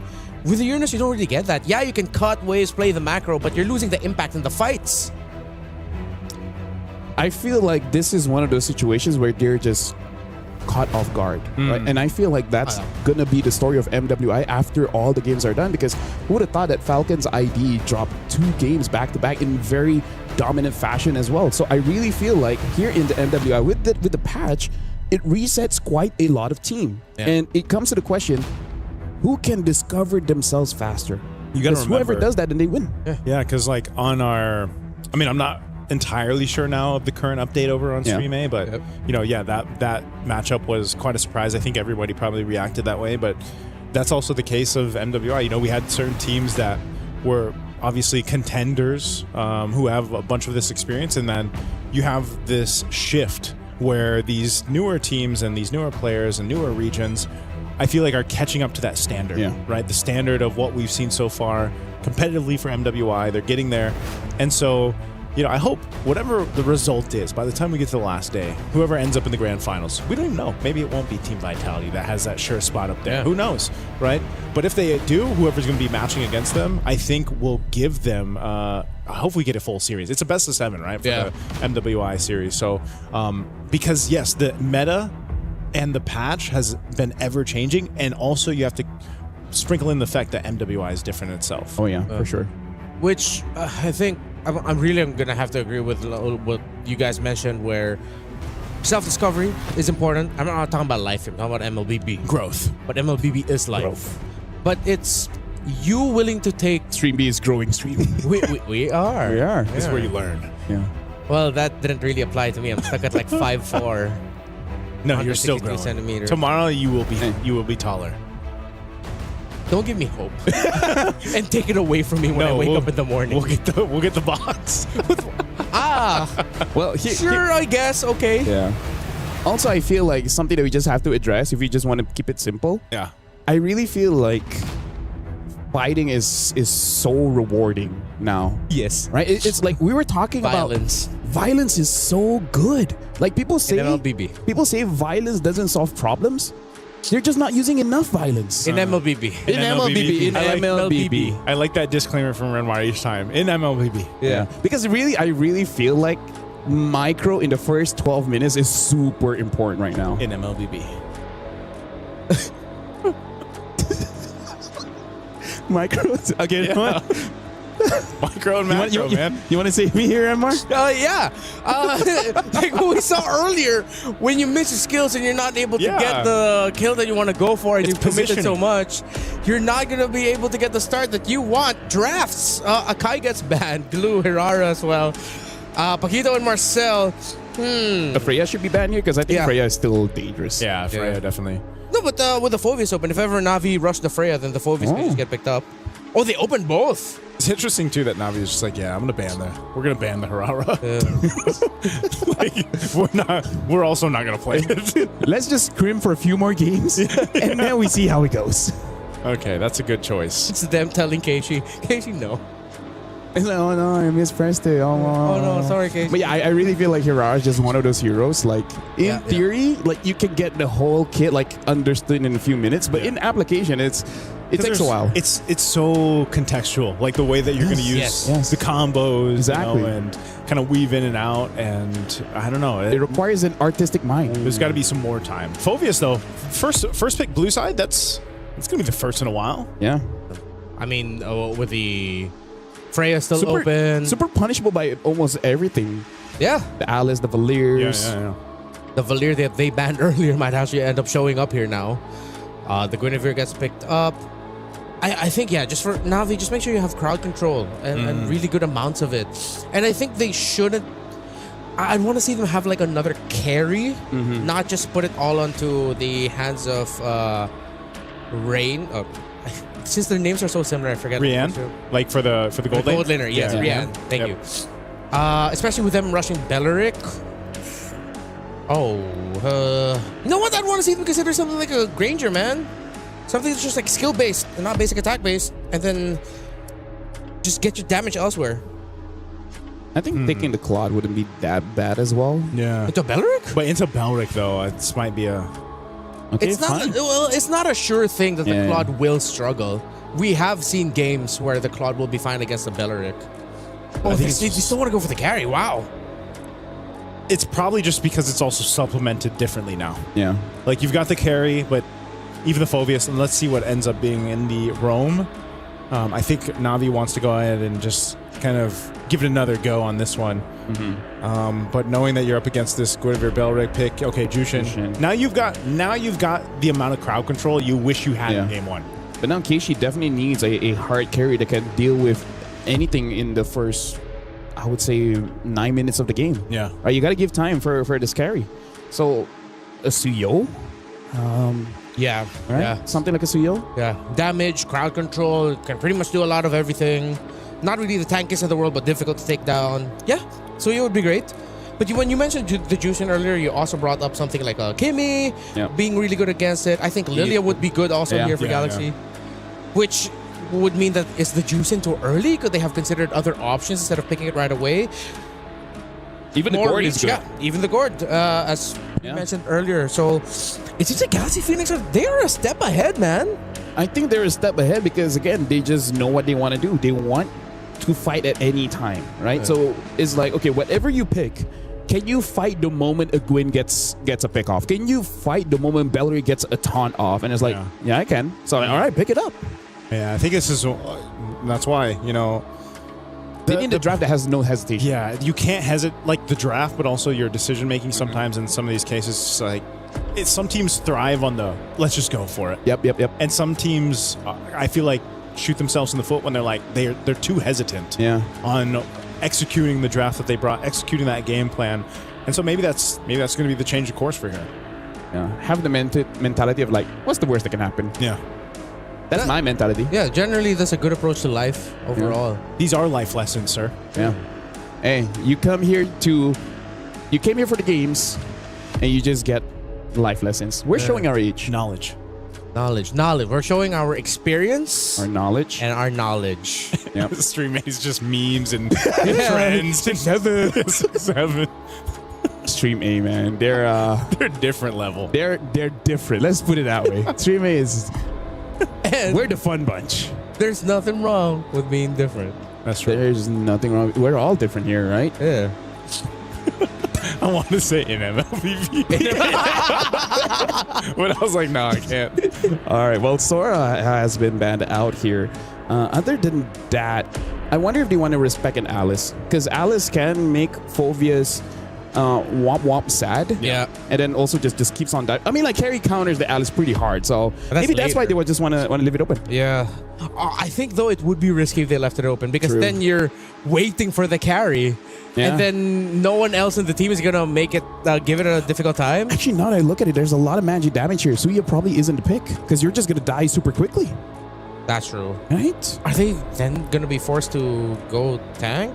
They can't go Fredrin anymore with the Gord and the Belleric around. What else could they go? The Kai's gone. Baksha's gone. We've seen Falcon's ID try to use the Hanzo. Didn't work out that well. In fact, I feel like Hanzo has basically not won a single game ever since the wild cards. Hanzo's been on my like wish list for it to work. Just because the Ghost Ninja. Yeah. Something a little bit different. Yeah. Hanzo is different, and that's what we want in MLBB. Yes, sir. Oh, what does Gata Kacha say? Unity and diversity. Love Gata Kacha, man. He popped up earlier today too. That we didn't see him, like he was almost non-existent in wildcards. Oh, he's on band. Yeah. Oh, that's also a perfect band. That's a good band. Imagine how sad Phobius would be fighting against a user. I forgot about that. Solid band. And now we get to see. That means that they just draft themselves in the corner because the Alice is still a really good option. They're pretty much stuck. Yeah. They pick up the Claude first just to see how great an Alice or whatever is going to be in this game. So now Na'Vi, I feel like the big question is really just going to be that jungler. It has to cover up the weak spot of the early. Or do they go crazy and pick up a Yeast and shit and just try to wait for a really late game? Oh, they go get a Concha though. Great hero. Let's see if they're gonna lean in on the late. Oh, there we go. Thank you. Forgot about a Nolan. Finally, thank you. Someone decided to pick up a Nolan. I mean, like, it's okay for me to forget about Nolan because he forgot about Layla, right? So it's like equilibrium. His brother or his dad? Dad. Oh, that's right. Yeah, Nolan's the dad of Layla. Remember, our joke for the longest time in PH was Nolan is deadbeat dad. Oh. Left his daughter to travel to the future for what? I thought it was always save her. I thought it was always Christopher Nolan. Huh? Christopher Nolan. Great actor. Great That's actor. the Leo one. Well, final pick here. The EXP. Alice is still good. Yeah. Other than the Alice. What other burst. things? Do they want damage with it? Do they just want to go Lapo or something? Oh, there it is. Might as well. You need that physical. Yeah, they spread out their damage profile. It just, since it worked out so well for Galaxy Phoenix, again, since because of some early trades didn't go in the favor of Na'Vi, I'm leaning a bit more towards them, but I have been looking for Nolan since the start of this day, and I'm finally seeing it. Yeah. You know, just Layla's because I been like looking for Nolan. Nolan. Her entire life. Her entire life, yeah. He was a baby when he left. I'm leaning towards Na'Vi for this one. For me, it really is the first 4 minutes of the game. If Na'Vi is somehow able to get a lot of creeps in the jungle, it might be their game. Do you want to kick him out? No, that's your job. Hey, you know what? Thank you very much, Remar. You have been an amazing host. Thanks so much. We wouldn't want anyone else. Aw. No one else. Appreciate it. I'll stick to that. My name is Afel. Alongside with me is Nicey. We're going to cast the second game here, which, hey, this time it looks a bit more balanced for both teams. I would say it definitely is balanced. It's a 50-50 for me. I know you guys gave... Did you say Na'Vi? Is that who you went with? If Na'Vi wins the first 4 minutes... First 4 minutes. So you're on the first 4 minutes. Yep. Okay. I'm going to lean towards Na'Vi on this one, too. I think their composition's a much better overall. Covers the grounds. And the weak points that they had in the last game, man. Look at this. Interesting. Looks like Ray is going for an Inspire in her emblem set, covering the shortage of the mana. Oh, hold on. Whoa, that mid-lane lockdown already happening. Sophia, this looks a lot like Game 1's initial fight off in the mid. So as long as Keishi doesn't die in the opposing jungle, then they should be good, right? Because I really feel like if you can't win, just don't lose. That's good enough, right? That's a simple way to look at it, man. Yeah. Oh, there's the setup once again. Utilizing that Guinevere Fa. They have a Revitalize, though, so they are going to be fine, but that was popped out already from Murray. This is the thing I want to see from Na'Vi adjust from Game 1, where, you know, Purify used, too. The whole lot of battle spells being taken out. What I was going to say is playing around this kind of defensively against the Guinevere setup, that seemed to be such a problem for Na'Vi in Game 1. I'm gonna say, like, Gwen is such a Fa hero. Because the moment she jumps out the zone, it's like, Fa! Yeah, that's great. You know, it's one of those things where you have to say it when you do it. Yeah, not having Purify in the first turtle is gonna be devastating. Because again, with the Guinevere, you don't have to win the turtle. Yeah. You just kill 2 people, and then you're happy. In MLBB. Yeah, this is one of those cases where if you get overloaded with the crowd control options that Galaxy Phoenix has, it's going to be really difficult to approach the objectives. Yeah. Because right now, I feel like for Na'Vi, they just have to remember what happened in game number 1, where basically they get picked off. It's even the same bush. Look at that. They're just waiting in that left bush in the mid, trying to wait for someone to go through. Oh, but this time, Keishi on a different hero will be able to try to go for Ling. Not going to happen, though. Ling also, she's got her bravest fighter, so she's fine. A little projectile into the gush. They're going to look for this pick off here with the Requiem, not Ayanami. First to go down, first blood over to Galaxy Phoenix, and now Turtle for the taking here. A jump in from Ling just to zone out the rest of Na'Vi. Bravest fighter bringing Keishi low, but the Lantern under the turret as Ling gets punished. But Turtle secured for Galaxy Phoenix. Yeah, still a positive for Galaxy Phoenix because they're able to get a kill as well as the Turtle. I'm sure they would prefer if Ling doesn't die there, but I feel like it's still okay because you're going up against Phoveus. Phoveus isn't going to punish a Lapu that much. Yeah. So Ling should still be able to get a farm. She's got to be the brave one, right? So that's what she went for. You got to remember, too, there's a Jushin across from you for Rain right now from Na'Vi. But I think off of that, if you see a lot of those little minor exchanges in terms of what Galaxy Phoenix can get, they compound throughout the game. Speaking of, Ling, it's actually having an advantage in terms of the gold. So it looks like Ling was able to deny not Ayanami in some minions. So even though she did die, it really didn't punish her that much because it doesn't look like she really missed any minion waves. So now for Galaxy Phoenix, Na'Vi has to understand their whole idea is Fa is going to pick off someone. Yeah. And then Sophia is just going to follow up, right? It's rinse and repeat, rinse and repeat. At this point, they're like, who's going to be the sacrificial lamb? Someone has to die, and then the rest of the team has to get an advantage somewhere. That's why you pointed this out previously, the fellow, that concentrated energy early item for Fa is just so valuable, man. For any of the Guinevere's that are picked up here. Na'Vi, at least, in a sense, you know, Keishi got an early kill. She's able to go ahead and scale up on Nolan. I'm just wondering, is the Nolan scale going to be enough to contest what Galaxy Phoenix has?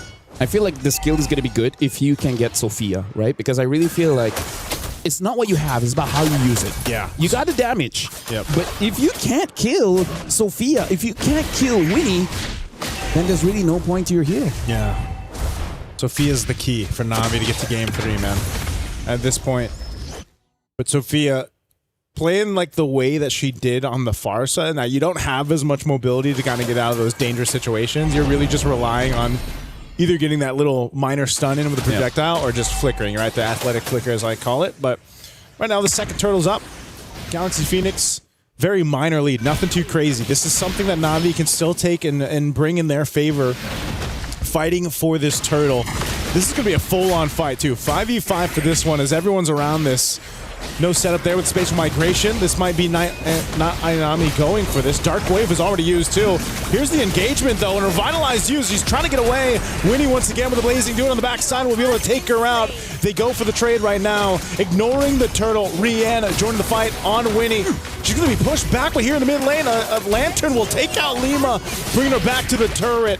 And now Murray could be the one in trouble as she's going to be the trade again. It's a 2-for-1 as Galaxy Phoenix can now take the turtle. I gotta say, Nangsu, this is very unfortunate because Na'Vi, they're missing quite a lot of abilities. The most obvious one is the Avatar of the Guardian. Yeah. Because here's the thing, they gotta figure out how to take down Fa. And Fa has been perfect so far. Rian in trouble. Projectile already got stunned too. She's going to pop the ultimate. Tries to get away and she dodges and weaves, but Ling won't let it happen. Catches her under the turret. And Sophia there dropping down the ultimate. That Mystic Gush just to keep her safe. I gotta say, Na'Vi is trying to fight fire with fire, but the Phoenix just has too much fire at this point. Fire. And Fa, looking for more. Fa found another. Not Ayanami trying to survive with the Infernal Pursuit, but Galaxy Phoenix picks up another. I feel like Fa was talking to her coach and be like, oh no, Frederick got nerfed, Akai got nerfed, Foxia got nerfed. We still got Gwyn though. Still got Gwyn. Oh. Hey. I think we're going to see a whole lot of Guinevere, man. Oh, yeah. If not just in MWI, but just a lot of bans. Because that's oppressive. Anytime Fa just sees a target, she goes for it. And again, never punish. Never punish. I think that's the big problem here, Naisu. Right? Yeah. Na'Vi hasn't punished anything from Galaxy Phoenix. From game 1 to game 2, now Na'Vi trying to figure out how do we deal with this crowd control steamroll that Galaxy Phoenix's lineup has given them. And you're almost wondering, what is that? What is that going to be? Is it eventually just going to fall into that same position where it's like, all right, is Rian online? Does she have the Trinity? Are we ready to fight here? Once again up top, we're going to drop it down. Rian is gone out of the picture, and now Murray, after the Avatar of the Guardian, she's going to be going for more. Finally, Fa's going to go down too. Not Ayanami, pops the Sophia's flicker. They still going to look for more. Sophia has a stun, gets her with a projectile. They lose Fa, but it's a trade though. Your gold laner for the jungler. Yeah, at this point, it's kind of like good news, bad news. Good news, we're able to take Fa. Bad news, Fa does not have a shutdown. She only had 1 kill. And now Ayanami is here finding Ling. Ling should be able to get out of here, but now with Rian. Oh, can they get Ling? Okay, Bravest Fighter. Flying Clouds, though. Again, that is going to be something to consider. How fast they can bring themselves back to a base defense or into a defense of the fight if they have to with the Flying Clouds. This last turtle is going to be up. 2 already went over to Galaxy Phoenix, and now they're in position here with nearly a 3,000 gold lead to take 3 for 3. A Mystic Gush would drop down from Sophia. There's an Avatar of the Guardian. They're going to try to cut Sophia off as she's trying to get away. She's still alive. Good Wrath of the Dryad to cover the fire, plus the Blazing Duet on the backside under the turret. Winnie will get back with the BMI and 2 down for Na'Vi. We understand the idea, but again, the execution just wasn't clean enough, and this is one of the reasons why Beleric is so prio, because it's a very good anti-dive comp, right? It's just like, whoever comes in, I alone can basically disperse everyone. He's enough of a deterrent to stop things from happening. Half the time you see her just use the flicker, Wrath of the Dryad combo, and it stops things from even pursuing any further. It's just one of those things that just prevents any kind of action, because damn if you do, damn if you don't. If you don't attack me at all, we're just gonna take things for free. Yeah. But then if you come and attack us, you have a toll to pay, right? You're not gonna get out scot-free. Yep. And this is interesting too. Looking at the items, you see Sophia has the Genius Wand herself on the gourd. Yeah. And then that's actually what allows them, whether it's her, whether it's, utilizing this Guinevere from Fa, they work in conjunction with each other. Look at this. Rain also looks like is going to go for the Sky Piercer. I think even she understands that they need some kind of miracle here. Yeah, they need something to happen. Again, Na'Vi, they've got to find themselves in this kind of space of surviving. Again, a spatial migration, even with the Revitalize just gone in an instant. Murray, she's dealt with this now from game 1 to game 2, and it just seems like Galaxy Phoenix has her number. Lord's gonna go ahead and charge in on that top turret, taking out the Holy Defense. Right now, Galaxy Phoenix is just, hey, we have one combo, right? Gwyn jumps in, and then the Gourd ult. Yeah. It's so simple. They've been executing it time and time again. As great as Sophia is, Fa has been relentless on this Guinevere. Like, the stat line is like 117. It seems like whatever, man. But look at this game. She's gonna make a name here in MWI, especially against Na'Vi. Yeah, that's the thing, man. That's why I was asking. That experience, that veterancy they got from competing in an MPL. Even if they didn't get the results that they wanted, I think that was enough to go ahead and give them this kind of confidence, this kind of synergy that we're seeing them execute just even here in this first series for Galaxy Phoenix. Like, they're playing as a team. They have that synergy. They have that call. And it's just who's going to be able to go ahead and stop that momentum they built up in this portion. Whereas in Na'Vi, on the other hand, like you said, where are they going to be able to answer? Whether it's Fa, whether it's Lima, whether it's Sophia setting things up for them. There is like Galaxy Phoenix be like, all of those guys did this to us. Yeah. They keep using Gwyn, Gourd, Farsa, and now we're going to give it over to you. Which honestly, it might also be a different advantage where, MPL Cambodia is like, you know what? We want to help you out. Yeah. Like, we're not competitors in the sense of, in MWI, so we're going to give you all the information. Imagine 9 MPL teams. Yeah. Are like, we're going to go all in on you. And this is the result. They look absolutely amazing. They look clean. They look composed.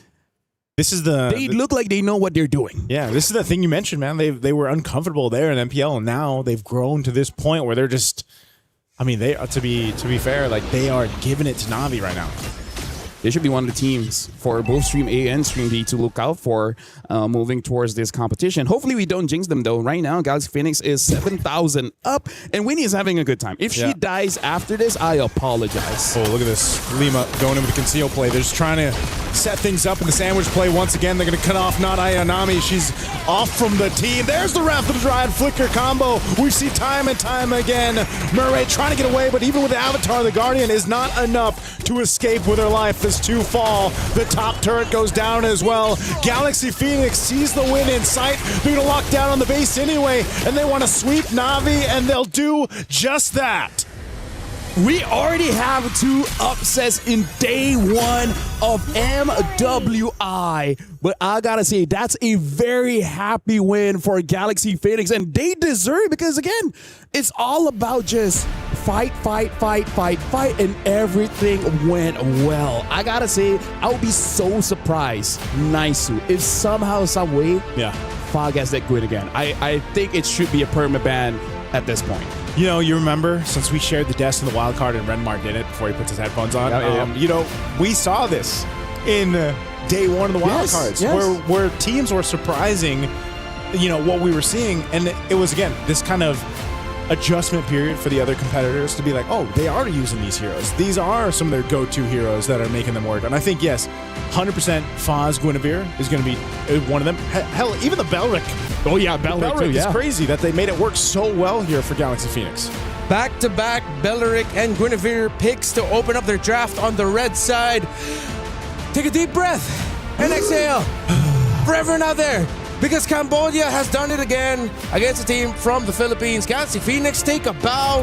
What a performance, man. Bro. Violence was the answer. Yeah. Constant fighting, constant playing. And you saw the moments where Navi's just like, how do we read this? Yeah. Well, Galaxy Phoenix are just going for it. The Bellavere combo is good. Yeah. The Bellavere. I like that Bellavere. The Guineric. Bellavere. Let's do Bellavere. Let's do Bellavere. Yeah, I feel like the Guineric is going to be something else. Guineric is an unfortunately named son. I don't want to say. Bellavere grew up in a penthouse in New York. Bellavere is from... Yes, he's from... He's European. He's European. He's European. Yep. But yeah, the combo is nasty, and this is why we see Bellery gets banned. Yeah. That's why he was banned earlier on today, actually. Yeah. Maybe you can deal with the Quinn. You just can't deal with the tree. Yeah. No, but there's no synthesis. Like, I agree with you that if there was like MVP for series, it would definitely be Fa. Yeah. Not a lot of Guinevere's can play like how Fa played today. Fa. It's calculated, but at the same time, it felt like you didn't feel any hesitation. Fa! Every single time she said, Fa! Because she knows she's not going to get punished. Yeah. She's Guinevere. She's beautiful, elegant, and slippery. And all she needed was a concentrated energy and brute force. Yeah. Be like, my punch gives me more HP than any damage control to me. Yeah. It really felt like we saw a team in the VPA just wanting to find their timing and overthink things, you know, take things into consideration, calculate. Well, Galaxy Phoenix has already done the math. Yep. During the time where Na'Vi are still trying to calculate. It was beautiful, honestly, to witness how Galaxy Phoenix played this game. Yeah. Free-flowing, it felt natural every time. Look at Lima just walking through on this Belric, utilizing the flicker at the right time, too. Mm-hmm. There was just such good timing. I think the main thing that stood out for me for Galaxy Phoenix was just, again, how in sync they were as a team. You see that a lot of the times, even in the highlights, the follow-throughs. Like, for example, if a kill can't be converted, well, there's someone to follow up, whether it's Ling, whether it's Lima, whether it's whoever, Sophia. They're just really good at covering each other's, sixes and everything else, keeping things in pace. Even when you had to disengage in the early game, again, game 1 and game 2, where Sophia almost died, they protected her. And so I think they just played really well as a team. See, that's why I'm glad you guys are the experts, because the only thing I have here in my notes is out-executing and playing faster. That's literally all I have to say about Galaxy Phoenix. They played better, they played faster than Na'Vi PH did. No, something that we can say is that our intro was accurate, Remar. We got the good games. We got it. Is that what you guys said? That's true, yeah. I wasn't here.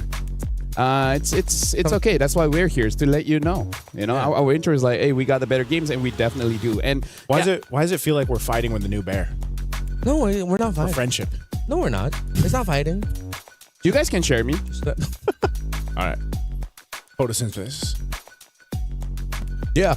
Stoicism. Stoicism. Yeah. Okay. No, yeah, I'm just trying to be stoic right now. Yeah, I really, if this is the meta that Moontown really wanted, which is just Is this what they all wanted? brawl, all fight. To be fair, I think they've been trying it for 2 years. I was gonna say, is this what they wanted? To an extent. Are you not entertained? Is that what they wanted? No, I mean like MLBB has always been like the most fun to like cast and watch if it's like fast paced. Like if there's not like a lot of slow moments. And I think the way that they were able to do it here was just really good overall. It was fast. It was a lot of fights, but you could see that they weren't just like throwing stuff into the whiteboard to see if like what will stick. No, it's like you could see the thought process. Yeah, but now I really feel like Navi, after suffering this loss, they gotta lock in because we gotta talk about the format as well. This is double elimination. You lose one, it's fine. It's okay. Yeah. Losing twice. Look at that. The key crusher is just there. Yeah. Yeah, and a few feet away. And they are big feet he's in a difficult group. So right now, waiting for them is, I don't know, who won in the previous ones? We'll just name out the teams in the group of Navi. Gen G, Foot, Vitality, Made in Brazil lost, Falcon Daisies, and Falcons Mena. Bro, that is tough competition. Just Vitality is, I mean, like, it's almost like we have a huge thingy in front of us that reminds us of Vitality. Yeah. That's true. I was like, the Vitality booth is right beside us. right in front of us. I may or may not have instantly bought a Vitality jacket earlier. Before we were even live today, this is how big of a fan he is. I think you could just show it and it's fine. No. Oh, no, Okay, I'm not allowed to yet. All right. But one day you'll see him wearing it. One day? Yeah. All right. Before we even live. Hey, it goes from one day to day one, am I right? Day one or one day? Day one or one day? or day one? There you go. Yeah. You One just day or switch. day one? You just switch things around. You just switch things Depends around. on the context. In my years of casting MLBB, it's surprising enough, it's through LaFell that I have learned the most life lessons. Yeah? You drop a lot of wisdom, man. I think a lot of our viewers too for MLBB have learned a lot of life lessons from you. I know they've shared their sentiments online. Yeah. Right? What is one life lesson you could share now to us? What is one life lesson that... Okay, you know what? Yeah. Since things are going to happen anyways, embrace mistake.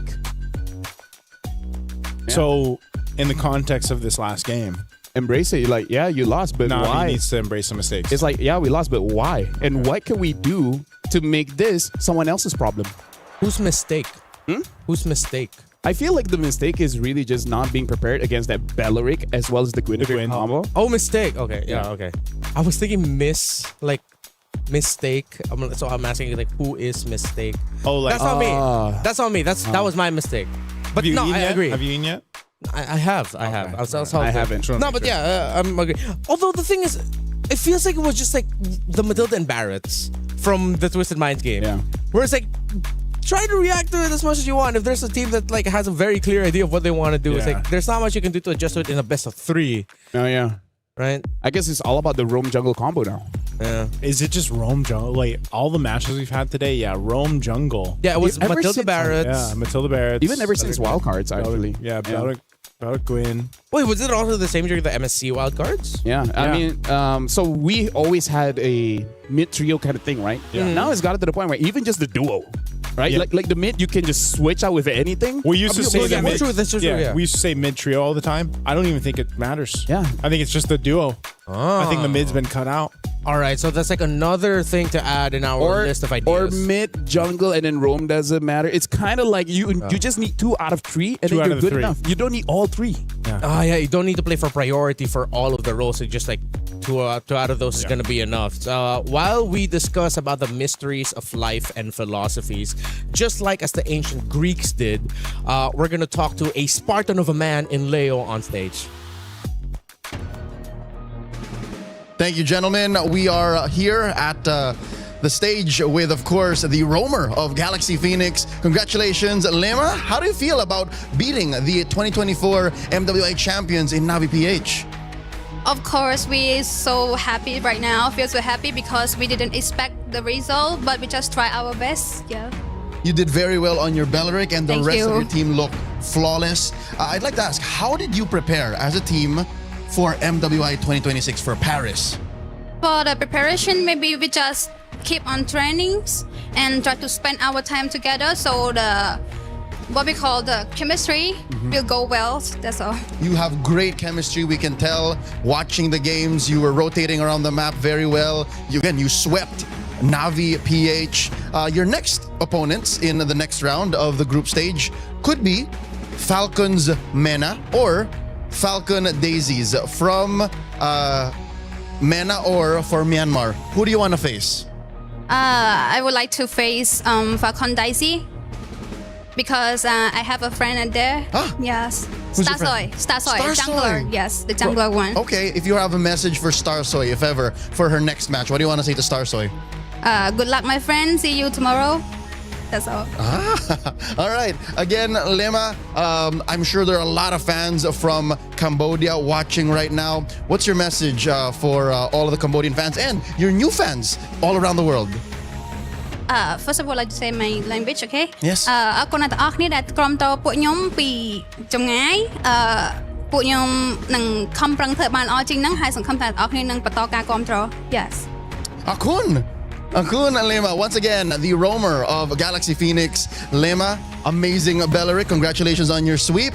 You guys are watching MWI 2026. We're just opening up on the first day of the group stage. My name is Leo. When we come back, we'll have the boys back on decks to take care of the final match of the day on broadcast here on Stream B. We're going to a quick break. Don't get anywhere. We'll be right back. You're watching Esports World Cup here live from Paris, France.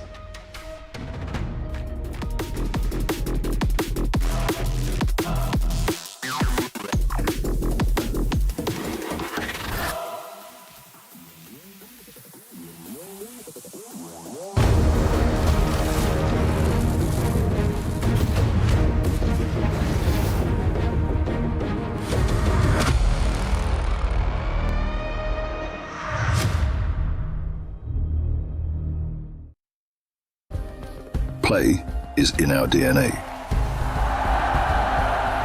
Whenever we let it out, it becomes our superpower. Now imagine an entire city being built to supercharge it. Kadir City, powered by play.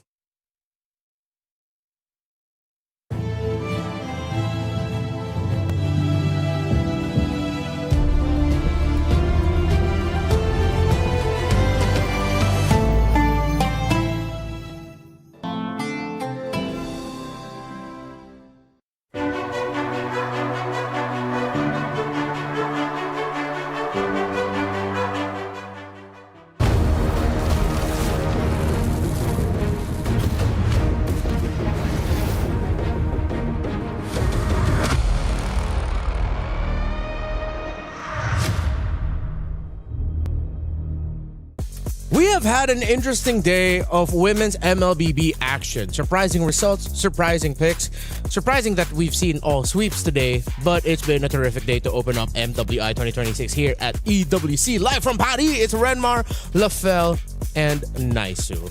And I have a question for all of you. Yes. Wait, for us or the audience? I forgot what I wanted to say. I was in anticipation, man. Yeah. Suspense.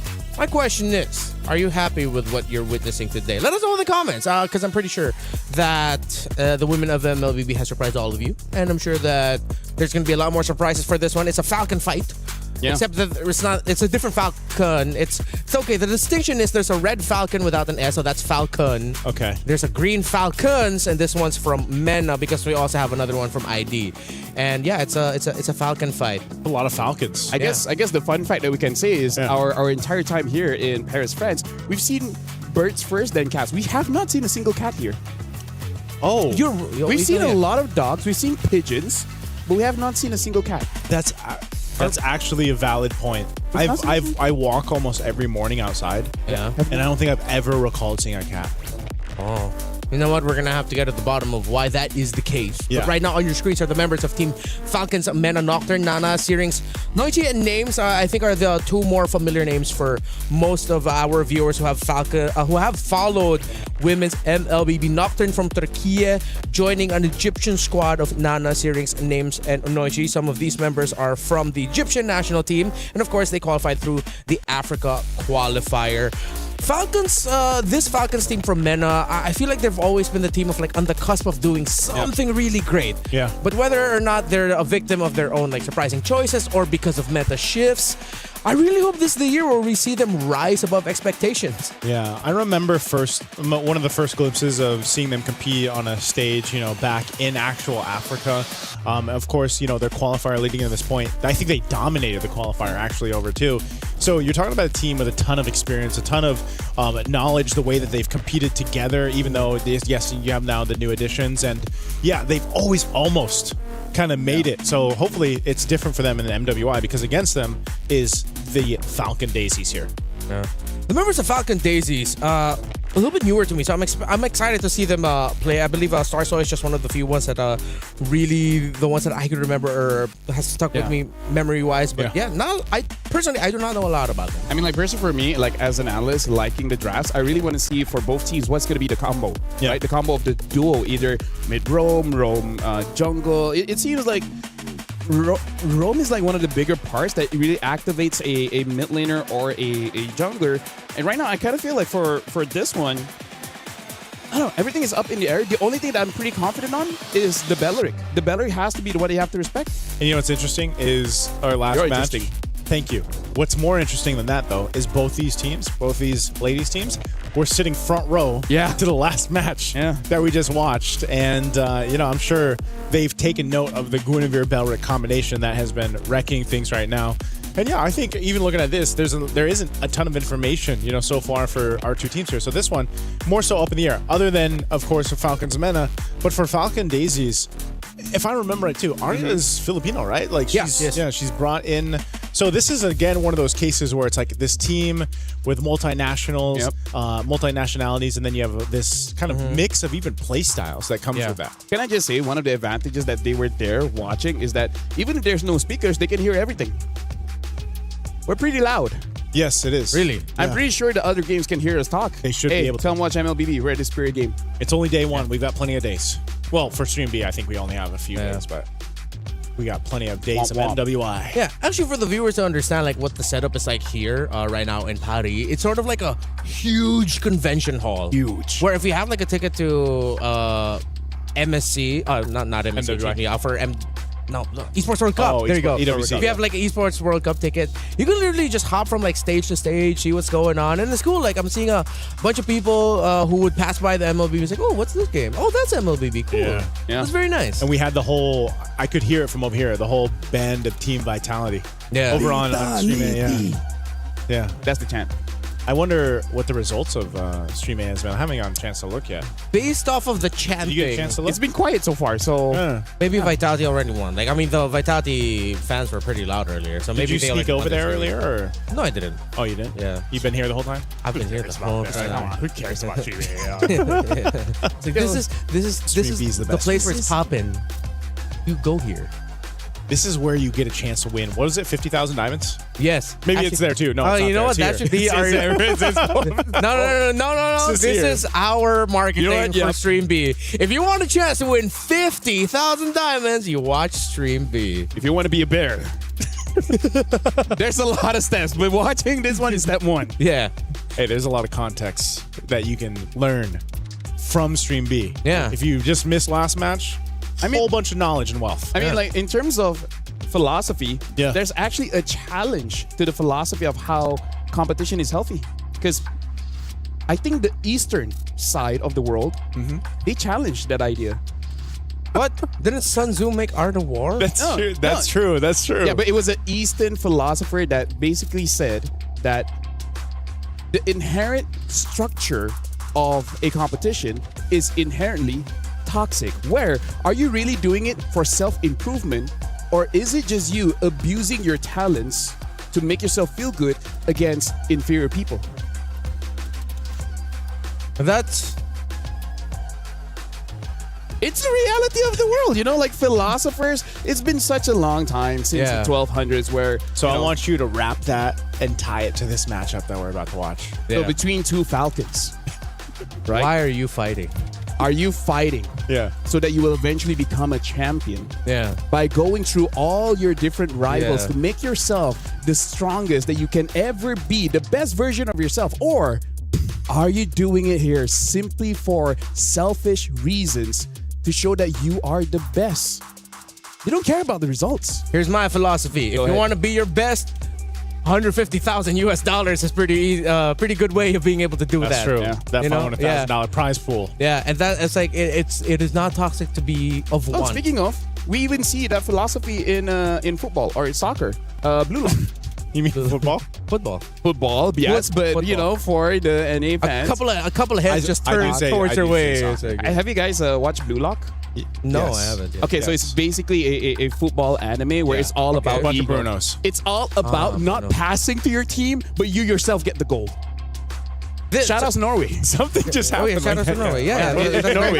Yeah, and I think so. See, it applies even in 2026. Yeah, and for this matchup specifically, you shouldn't pass on your chance to win by making sure that you don't hesitate. Just go for it. I feel like Galaxy Phoenix taught a lot of the teams here in MWI who get to watch your game something very important. Something that LaFell has been saying for a long time. What's that? Violence is good in MLBB. You don't hesitate. Half a second is such a long time. Yeah. It's weird because that's the nature of the meta right now. Yeah. Just fight. Yeah, as long as you don't. Well, okay, it can't just be like you're fighting for nothing. You have to be at least fighting for something. Yeah. Because everything the Galaxy Phoenix did in the last one, they were fighting for something. Fighting for advantage, fighting for an objective, stealing away. Even just stealing away a camp meant it was a fight for them. Actually, it's just getting Marie. Actually, that's what they're fighting for. It's like, why do we fight? Fighting for Mirai. I was like, okay, that's good enough. Right.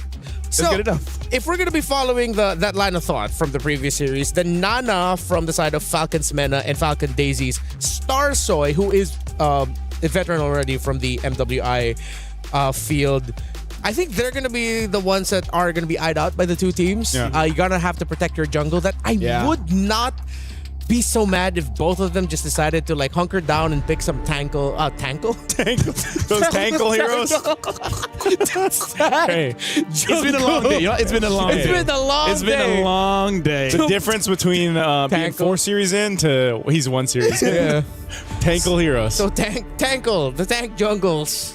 I wouldn't mind it. I wouldn't mind if they decided to just lean in on that idea, just so that they're safe. You know. I can't wait for tomorrow. I'm the desk host, and then by game 3, I make no sense. Yeah. To prepare, I'm gonna learn all the theories about light. Just watch what I did today, so you know what not to do. So what should be the prio bans now, right? I feel like that's part of the equation. I feel like Zushin is safe now. You can leave it open. I think after what I saw earlier, even if it's not Galaxy Phoenix, just ban the Gwyn. Or be ready be ready to deal with it, because it was the one that wasn't affected by the nerfs to Fredrin, Baksha, Akai. Gwyn is actually in a really good spot. Yeah, very good spot, It seems weird that it just happened to be the case, especially when those new skins came out. So is someone gonna pick up a Deeroth? Actually, he's the only one that's like hasn't existed. Cho, Paquito, Guinevere. So I'm like, where's the Dyroth, man? Wait, no. What was the original counter to Esmeralda all these times? Dyroth. That's why I almost wanted to say, he'd pop up in draft, and then I was like, nah. No one is gonna do it. No one's gonna pick up the Dyroth. Paquito consistently banned today. So is the Marcel. I think a lot of the initial trays have been playing around making sure teams don't get like the tank jungles. Freya, Hirara, Phovius are being fought for, but Guinevere, I think, needs some respect in her name. I wonder also if we're just going to see another version of blue side pick up Hirara. Like just all the teams just want to give it that one game, you know? Let's just see if we can make the Hirara work, because so far it's even back in wildcards, there was only 1 or 2 teams that actually found success with that. So I think we're seeing something similar for MWI. Because I feel like for all the assassin players, getting used to Hirara is quite difficult, because a lot of the damaged junglers, they're break dancers. They go in and then they pop off. Hirara, she tangos, right? That's true. She takes time, and she needs a good partner. Oh. So who's her partner? The Roam? Well, I mean, that's why we were talking about how important Roam in jungle is. Yeah. The only question is what is really the perfect one? Because honestly, I feel like no one has really figured that out just yet. The perfect partner for Harara. Exactly. Okay. Yeah. Belric. Belric is just everyone's friend. Because He's everyone's friend. Yeah. I miss the days when he was just a little crawling tree boy. I remember that. He was so cute back then. I remember that. He was a crawling tree. I'm trying to remember. The one where he The kind of old looked like a Belric? beetle. Yeah, like a beetle. Oh, yeah, that yeah, was yeah, so. Yeah, that's a showing our throwback. age. And his Yeah, for ultimate was sure. different, right? Yes. Or- That I actually can't remember his original ultimate anymore. I can't remember the original ultimate. Was it a heal? I think it's something like Uranus' current alt.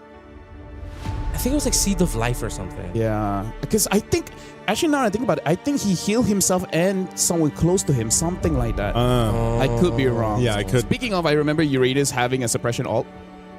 Did he? Oh, Yeah, he that's did. way That's back. way back. That's way back. That's a throwback right there. That's a throwback. I remember a time back in my day. Wait, I already said this to you. Lolita can stop turret shots with her shield. Yeah, that I remember. Yeah, when she first came on. So for this one, yeah, I don't know what is gonna be the perfect counter. All right, okay. Oh, look at that. Maybe controversial question. Is Hirara overrated? Is Harara overrated? I think she's misunderstood. Oh, wow, that is a good way to put it. I you very would much. agree. I would agree with Thank that. you very much. Harara Is misunderstood. Wait, okay, for you, why is she misunderstood? I feel like everyone is at the door of understanding Hirara, where they have you have a split crowd where one says Hirara needs to be aggressive by level 3. And then you have another crowd that says Hirara only becomes active when like those neutral fights where your focus is on somewhere else, and then she just goes in and dances and kind of be like an EXP. You're just a disruptor. Yeah. Right? yeah. So we have two different schools of thoughts, yeah. Ooh, let's see if any of these two would want to pick up the Hirara, and we'll see what school of thought they subscribe to. So we head into the draft. Paquito is still taking out Phovius too. Freya is up in the air right now for Falcon Daisies if they want to pick it up, and it doesn't get banned out by Falcon's men. Okay, there's the Matilda.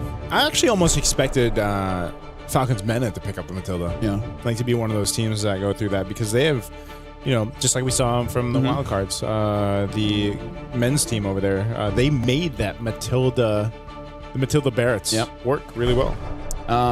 No Atlas today, by the way, so that's pretty interesting. We've seen bans for sure, but we haven't really seen picks so far. I think Atlas picked up one and it just did not work. Yeah. Which, by the way, I talked about with Remar, something that teams are trying out in scrims is actually fight the Atlas with the Rafaela, where your speed up can run away from the engage, and then you have your first ability to slow him down. And if he conceals, you got the first ability to cancel that. Because then once he's like caught, then it's like he's like pretty much dead. Like, he's like you're just standing there waiting for your perfect match while you're taking free hits. And after you use that second skill, it's not like you can get away unless you burn the flicker. Yeah. Right? So as we expected, it's the Freya rushed. The Phovius and Akai really just felt like it was an obvious pick that they were just gonna go for the Freya to make sure it's safe.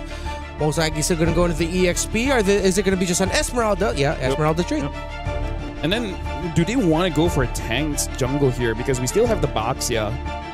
I'm not so sure how worth the Fredrin is right now. I'm actually quite surprised we don't see too much Eves. We see Eves, but not super prio. Yeah. Maybe just because they have the idea that Eve is perfect against tank jungle, so don't show it up too early, and there goes the Harara. Okay, so my theory of teams wanting to go ahead and give it a test, give it a whirl, is staying true, at least from series to series so far. This time we'll see it in the hands of Team Falcons Mena, trying to make it work, and also the Esmeralda over here. So I'm wondering, again, what do you pair up with it so that you have the best chance of success for the Harara to work? Because, right there, it's open. Belric and the Kimmy goes to Falcon Daisies. I'm kind of glad that we are at a point where we're kind of scared of Belric. Yeah. Right? Yeah. Because he's never truly been a part of the meta. Yeah, he's never been a threat. At most, a niche counter. Yeah. Niche counter or just very select teams who's like, okay, we're willing to play. And the last time I remembered that was the day when he was still a little beetle boy. Yeah. Before he grew up into the tree. So it's good to see. Oh, the Hylos pickup. This is very interesting. Interesting in the sense that I think there are other picks that you can prio, but you pick up the Hylos. Very interesting, no? It is. what are they trying to supplement? It seems like it's more they're trying to set up for something. Because if you're thinking that the stun is just to delay the Freya just a little bit, it's too much for one hero. You're gonna be taking a lot of damage in the mid from the Kimmy and the Belleric being there. So I think Falcon should not overlook a Lilia potentially getting picked up by Falcon's mana. Can we entertain the idea that maybe this is a pairing for Hirara where you need a front line that consistently slows the enemy so that Hirara can go in and out pretty safe? Yeah. Like considering the Esmus. Maybe. We'll see, right? Maybe it doesn't work. Maybe it does work. At this point, I'm here as a fan. Yeah, but I think that's why it's so correct when you said, I feel like she's just kind of misunderstood because even teams, they're trying to get the reps in and trying to see what is the best way to make Hirara. Because I think once teams figure that out, and maybe we even see this more so once we get to also to MSC here at EWC, once that's figured out, it's going to be kind of crazy what you're actually the potential for Hirara is. Or maybe teams just kind of eventually just say, you know what, no more. We don't want to deal with it anymore. But there it is, Red 4, Lilia comes through. Yeah, and now adding your thought to the slows. Even the Lilia, once that picks up Ice Queen, that's good setup for the Hirara. There's a lot of slows here. Yeah. Even for Esme, right? Because Esme, she just really wants to stick onto someone, but some people are just too fast. Yeah. So does that mean that you want to... finally get to see a Link today. Okay. Oh, we can't even hear the cheers. Yeah, we like the Link too. Yes, sir. Oh, it's nice to have an audience. Yeah. Oh, wait. And our audience are all experts. A CC. Haven't seen the CC for a while. So, Chocolate. Yeah, I'm trying to think. Because of the Belleric, it makes... Which one is the gold? Is it the CC or the Freya? I think it... Well, that's the question, right? I think it's going to be. Unless they end up switching. Yeah, they both can be. I think in lane, Freya does a little bit better against Esmeralda. CC, sometimes you're just like stuck there like, oh, okay, you're shielded. I'll use my blitz. Oh, it's like you're just hitting at shields over and over again. While the Freya can constantly damage. I'm trying to think like, what can they pick in gold? This is always the tough part of Moskov? With the Ling, the knockback, that would be good. Yeah. That's a good pickup. And against the Freya as well. Yeah. Right? Unless they go for something really funny like an Obsidian, but no, with the Bella or Bruno. Just go Moskov. Clint. Huh. I see the idea, but it's not without its risks. Yeah. Right? You try to kill them first. Yeah. But if you don't kill them first, they're gonna kill you. That's the philosophy in life. Kill them first, if not in MLBB. In MLBB. In MLBB. Yeah. Sometimes the best defense is amazing offense. Quick reminder for all y'all. Get checked for paranoia. Nice too, Lafel, let's go. So, thank you very much, Remar. Yes, my name is Lafel, alongside with Nice. I think the biggest question mark is really going to be on this Ling. The Ling. I feel like Ling, 2 items is going to be pretty strong. The only question is, what is that second item, right? I feel like Berserker will be the first. Yeah. And it's either the Windtalker or the Haas Claw. I've seen some people experiment with the Sky Piercer, but I think teams will try to stay off that. Like, was his buff good enough? I've gone up against some Lings when we flew back to our own countries. Yeah. It looked kind of nasty. But now, ladies and gentlemen, we are jumping into the game in the Land of Dawn. We gotta see Starsoy on this Ling. Can she make it work against the Hirara being used by Nana? And then we go for a pause. All right. We're gonna have to wait a little bit longer. You know? But yeah, I think, looking at the emblems too. Fatal for the Ling just to have more crits. A little more, the crit. Which honestly, it's less about the Ling buff and more about the Berserker Fury buff. Now that's nasty. Yeah. You have physical damage, you have crit chance, you have crit damage increase, and then you have true damage whenever you crit. That's quite a lot of on-hit bursts. So this is going to answer the question too. If you're stalled out early on in an assassin jungle, right? Yeah. How punishing exactly is that? Because now that you have two assassins against each other, who what context does that bring into, let's say, first turtle even, right? Whoever gets pressure. Or is it going to be the case where both the teams just don't even put pressure there? They just let their, assassin junglers build up the way that they need to in a natural process. And then you fight it out full power for your first turtle. Because if you think about it, Hirara versus a Ling in general, it's a very different. They're both going to be looking for that opener. Yes. So it's up to the rest of the team to secure the space that they need for that to happen. if I was a coach, the thing that I would do is do what Phoenix did just now, which is select one target and then keep that target down indefinitely. And with that, you have more jungle control. So instead of taking down the jungler directly, you just take their farm away. And that's just going to be enough, especially if you're the Ling, because you can take their farm and then immediately go back to your own jungle. And then that snowball is just going to be too much for anyone to really deal with. Yeah, so who is the main... Who was there? The Hylos. The Hylos, yeah. If you kill the Hylos enough, they have no forward momentum. Yeah. That's the unfortunate life of a realm, wait. It's Ling against a Lilia. Lilia does not have a lot of HP. Yeah. The Ling needs no items to take down a Lilia. Yeah. As soon as you hit level 4, you're maybe even before. Yeah. You know how many times we've seen almost a first blood happen in the first minute? Yep. But let's jump back into the game. This is what we were talking about. We'll see exactly what happens here. But yeah, the Lilia with the Hylos. You have across from them the Belric and the Kimmy. So one thing's for sure, no one goes down in that first minute. They just go to the default, secure what they need to. It looks like that's going to be orange start for Starsoy. Yeah, let me just say, Naisu, as roamers, we can kind of tell how the team is going to play based on the boots that they buy. Because after the buff of Conceal, basically everyone went Conceal, right? Yeah. But look at the Hylos. He actually went for Encourage. So I feel like Falcon's Mena, they're going to be more reactive and kiting back instead of being super proactive in their fights. That's a very interesting choice. We haven't seen Encourage for a while. It's basically been all Conceal. It's funny because I just, I actually prefer Encourage. Yeah. But I just know Conceal is the way to go. Yeah. Especially because, at this level of play, that's exactly what you need to be able to do. You need to pop that Conceal, kind of surprise the enemy or opposing team with it. But yeah, this could be a change of pace anyway to go ahead and start into this game one. You can see exactly what we were talking about too, where both junglers are pretty much unbothered in the early minutes of the game. So this leads into that first turtle, right? First objective. They both got the level 4s that they needed. This is pretty much as easy as it gets for jungler pathing into your first objective take. Looks like it's a ladies' tree where they're just like, you don't bother me, I don't bother you. We'll just get whatever's free. Ladies' agreement. So, gentlemen's agreement, ladies' treaty. Ladies' treaty. I like that. Yeah. First turtle, fight for the space here. Nucci holding up that front side. She's still got the Revitalize, so they've got plenty of time to go ahead and deal with this. Half health on the turtle right now. Kiko joining the fight too. I think they just want to fight it out. Valkyrie's Descent going to be used. She jumps on in. They're crashing down. Nucci going to be first. Double for Kiko. Name's now joining the fight. She's going to go for it too, but she gets catered down on here right under the turtle. And Names goes down. 3 kills for Falcon Daisies here, plus the turtle.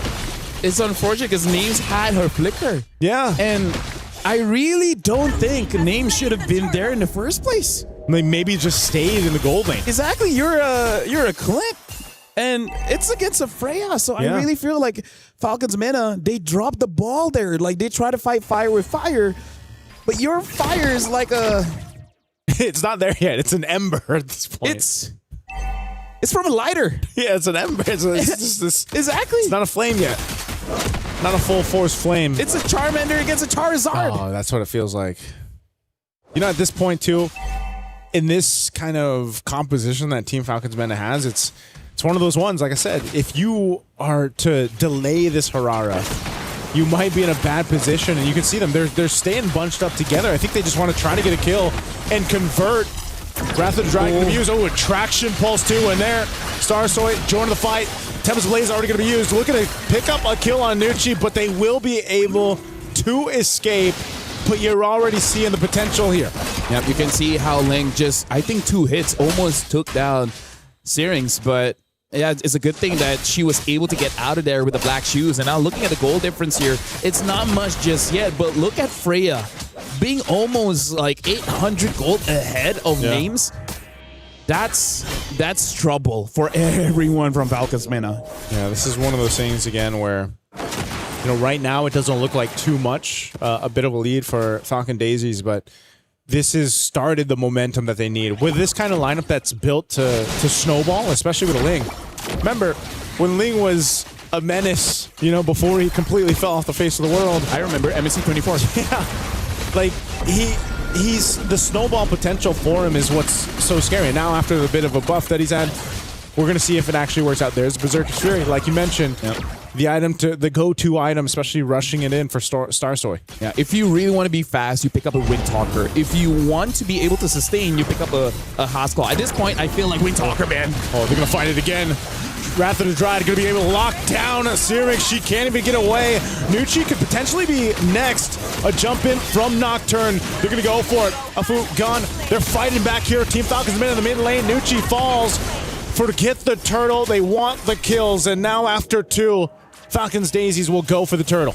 And look at how nasty that was between Era as well as Jay. Multiple ways to lock down the opponents. The moment the curtain call hits onto anyone from Falcons Meta, you can see that they have no idea how to respond to that. It's been a while since we've seen CC, and you just can't get used to it. Oh, Kiko just threaded the needle so close. Burns the flicker. Names goes in with a shield. Oh. Will keep Kiko alive.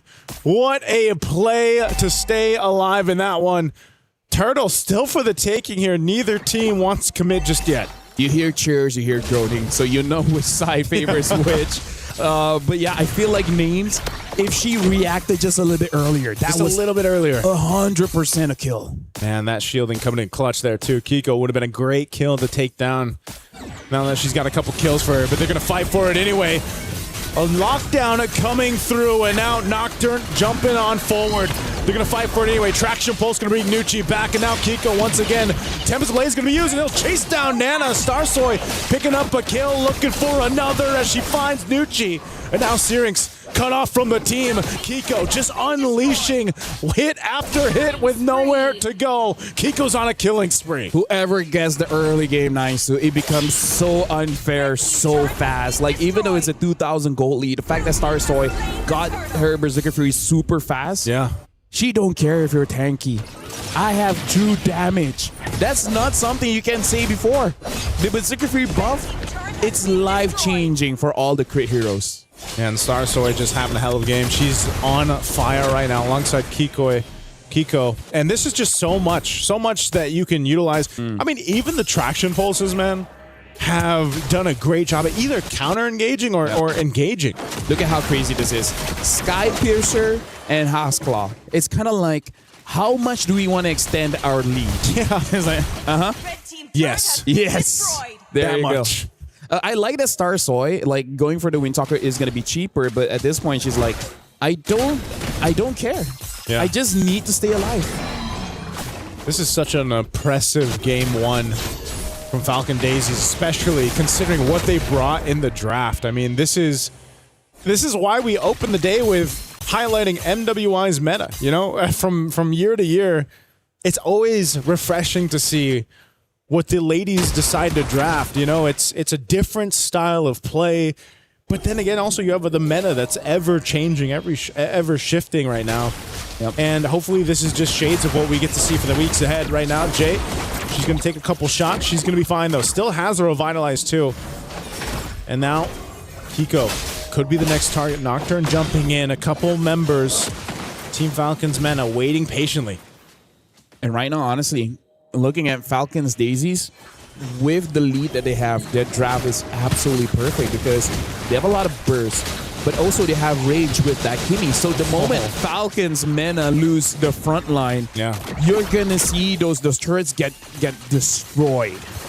Yeah, this is one of those things, you know, where it's like, just like we usually see with a Mozgov, for example, the Ling puts so much pressure on the opposite end of the map, and that's what Starsoy was able to go ahead and do. And now this Lord's up. Falcons Mena, they want to go ahead and contest this. Half health. They got to make a decision very quickly, but I think it's going to be way too late because you got Syrinx on the other side of the map. So that is a free Lord take for Falcon Daisies. Right now, it's just that Falcon Daisies, they have an unpunishable dive, right? Yeah. Unless Falcons Mena had a Belleric, there's no hesitation. The Freya can go in. What are they going to do, right? The Ling goes in. What are you going to do? I don't see a Cho. I don't see a Kaja. I don't see anyone to lock us down. And even if someone makes a mistake, look at the firepower of the Kimi, the Freya, heck, even the CC. Yeah. Right? I think that's one of the stories for today. Unpunished. Unpunished. It seems like that's been the storyline, at least for our matches over here on Stream B, but I think the closest thing they have to a lockdown is the Glorious Pathway from Nucci. They try to slow them down at least and get that stun off, but it's just not enough. And with this Lord making its way slowly down that bottom side, Falcon Daisies, they've got the idea here. Sea Halberd picked up by Kiko. Gonna help kind of handle some of that revitalized healing and the rest of the sustainability that comes with Falcon's Mena here. But they've got to get prepped and ready for this base push. Yeah. I feel like for the coaching staff, for Falcons Mena as well, has to really rethink about the draft, because this is kind of like what Navi did earlier, and hoping that they get such a huge lead early that it doesn't care. And look at Nuki. Woo-wee! 50% HP gone by 1 CC. Yeah, traction pulse used as well. But the Lord was cleared up. Still just trying to get that Holy Defense Shield. Top one's going to pop as well. Good push there from Starsoy. Falcons Mena have to figure something out here as they're trying to hold on desperately. The last bit of turrets that they have. They're going to go for this stun. They've got some damage on Jay. She's going to be fine, though. Top of the Revitalize, and she's able to get out there just fine. Tier 2 turret down and taken care of. Falcon Daisies take what they want. I feel like at this point, it really is on the mistakes of Falcon Daisy, because I don't think that Falcons Mena has a comebackable draft. They have quite good wave clear with the Lilia, but then you're hoping for names to have enough burst damage to really take down the Falcons. Look at the items right now. It's not looking good. Endless battle into the Malefic Gun, and that's part of the reason why Clint really needs a very good early game. Your items are just expensive, which I really feel like that's the biggest mistake that Falcons Mena did, was the fact that Names tried to join Turtle 1 against a Freya, against a Ling, against a Kimmy. Should have just stayed in lane. It's one of those things where mistakes cause objectives and objectives cause games, right? That's what we're seeing built up here. And here's another one. A team fight's going to break out in the jungle. Here's Starsoy off the backside, but Syrinx will go down first. It's a double for Kiko. They burn the flicker. They find it. 2 pickoffs easily. Just cutting them off for Team Falcons Mena. Unless Falcons Mena can stall the game to 90 minutes, I don't see them having the firepower. Yeah. I really don't. Like, as much as we got to give hope and everything, we got to be realistic. With the draft that Falcon Daisies have, it's a rough game. It is a rough game. It's one of those things where there's almost just too many ways for this compositions from Falcon Daisies to pick what they want. Yeah. That last team fight, that last little sandwich play was exactly what we're talking about. And Falcons Mena just keeps going for it. Now Nucci going to be in trouble too. Locking down once again. Glorious Pathway on the defense. Starstory will join the fight. Goes in. Syrinx down once again. They still have the base turrets, but without Syrinx, without a Revitalize, without a Glorious Pathway, what kind of defense can Falcons Mena have? Nice. So today I learned, right, if Hirara gets tied down with the current call, even with the iframe, she can't move. She can't move. They're going to have to try to figure a way to move through this. Bottom turret already down. Nucci going to be next. She is deleted and gone. Looking for more. Lord still up. Tempest Blades just for some finesse. And the base is going to be locked on as Falcon Daisies look to end the game. They're taking so much damage, though. They still have to respect the damage coming through from Names, and they can't end the game just yet. Not yet, but here's the thing. Like, Falcons Mena, I feel like most of the damage came from Syrinx, so I think that's good. Looking at the gold difference here, it really doesn't matter that much, except when you look at the jungle. Almost 4,000 difference, and this is one of the scariest things about the Ling, is that the Ling is so fast that a 200 gold lead will eventually feel like 4,000. So with the endless battle as well, the on-hit damage from Starsoy, like, imagine if she jumps down and that just so happens to be a crit. It's going to be a crit. There's going to be true damage, and then there's going to be true damage on the Endless Battle as well. Endless Battle, as well as Hasclaw, as well as the Berserker Fury, has so much physical items there, so the scaling on Ling's first hit is going to be enough for it to be like, yeah, you don't want this smoke. You don't want this. You don't want anything to do with this, and that's kind of been the nature. That's why I'm so surprised that we continue to see Falcons Mena just be like, yeah, we do want something to do with this. Like, they've been showing up in the jungle every time, like, hey, and imagine like they go in and say, that's all you got? That's all you got? That's how it's felt. But some of us are still up. LaFell, I think at this point too, they might be just looking for that kind of Hail Mary, just trying to make something where they either get a massive shutdown, a ton of gold, and the right target here. But at this point, it's almost a wish up into the air. You got 20 seconds for this Lord to come up. You already lost one of your base turrets. The shields are down. This is where that decision making comes into play for Falcons Mena as well. Do we contest? Do we fight? Do we just hold on in our base? What do they do here? I'm gonna bring a counter argument and just say Falcons Daisies. Yeah. If you don't close out the game soon, every minute that you give Falcons Mena is an opportunity for a mistake to happen. All right. So, as much as you are so comfortable in the lead, 13-1, 10K gold lead, the moment you're like, we don't have to end this now. We need more airtime. And eventually, Falcons, you just need to get lucky once, right? That's also the thing that you guys have to understand. You just need to get lucky once, and then after that, everything's in your favor. Oh, man. We'll see if this is going to be in their favor. It was about 4 minutes ago when he said they need 9 minutes. So they got another 4 minutes to go. And yeah. Maybe for Falcons Mena, by that time, they would have bought themselves enough time to catch up on some of the itemization, defensiveness as well, and they can look to punish Falcon Daisies if they get a little overzealous, if they overstep this. Now, this could clearly be a win push with this Lord already making its way down bottom. Just depends on how they play this. And it's very sick. This is very nice coming in from Falcons Daisy. So clean. Yeah. It's going to be a tough one for Falcons Mena to defend. Yeah, Names is going to clear out that top wave at least. Going to work on this mid too. They have to deal with the Lord. Trying to buy some time here, Kiko. But still, this is a great defense so far from Falcons Mena. Lord's got to be worked on unless they push this a little bit further. Gore's pathway to slow things down. But so far, so good for Falcons Mena. Clearing out the waves. They've bought themselves more time. Let's talk about what will happen if this game goes long enough. Nana on this Herrera will have very low cooldowns, making it so that she can fight. Oh, hold on, someone got caught. They're going to go for Nucci, Wrath of Dry, and everything else. The team has to show up for her, and they will be enough, but Starsoy will take out Syrinx. So Nucci will survive, but the trade for the mid lane for Falcons Mena. That's the advantage when you have a crit hero. Yeah. Syrinx didn't have time for the black shoes or the flicker. Like, the burst is just too much. She couldn't expect it. Oh, whoa. Traction pulse again. Starsoy waiting on the wings here. They just want to clear out the waves. That's all they have to do. But I'll tell you what, man. Falcons Mena doing a phenomenal job at defending. Again, they're down thousands and thousands of gold.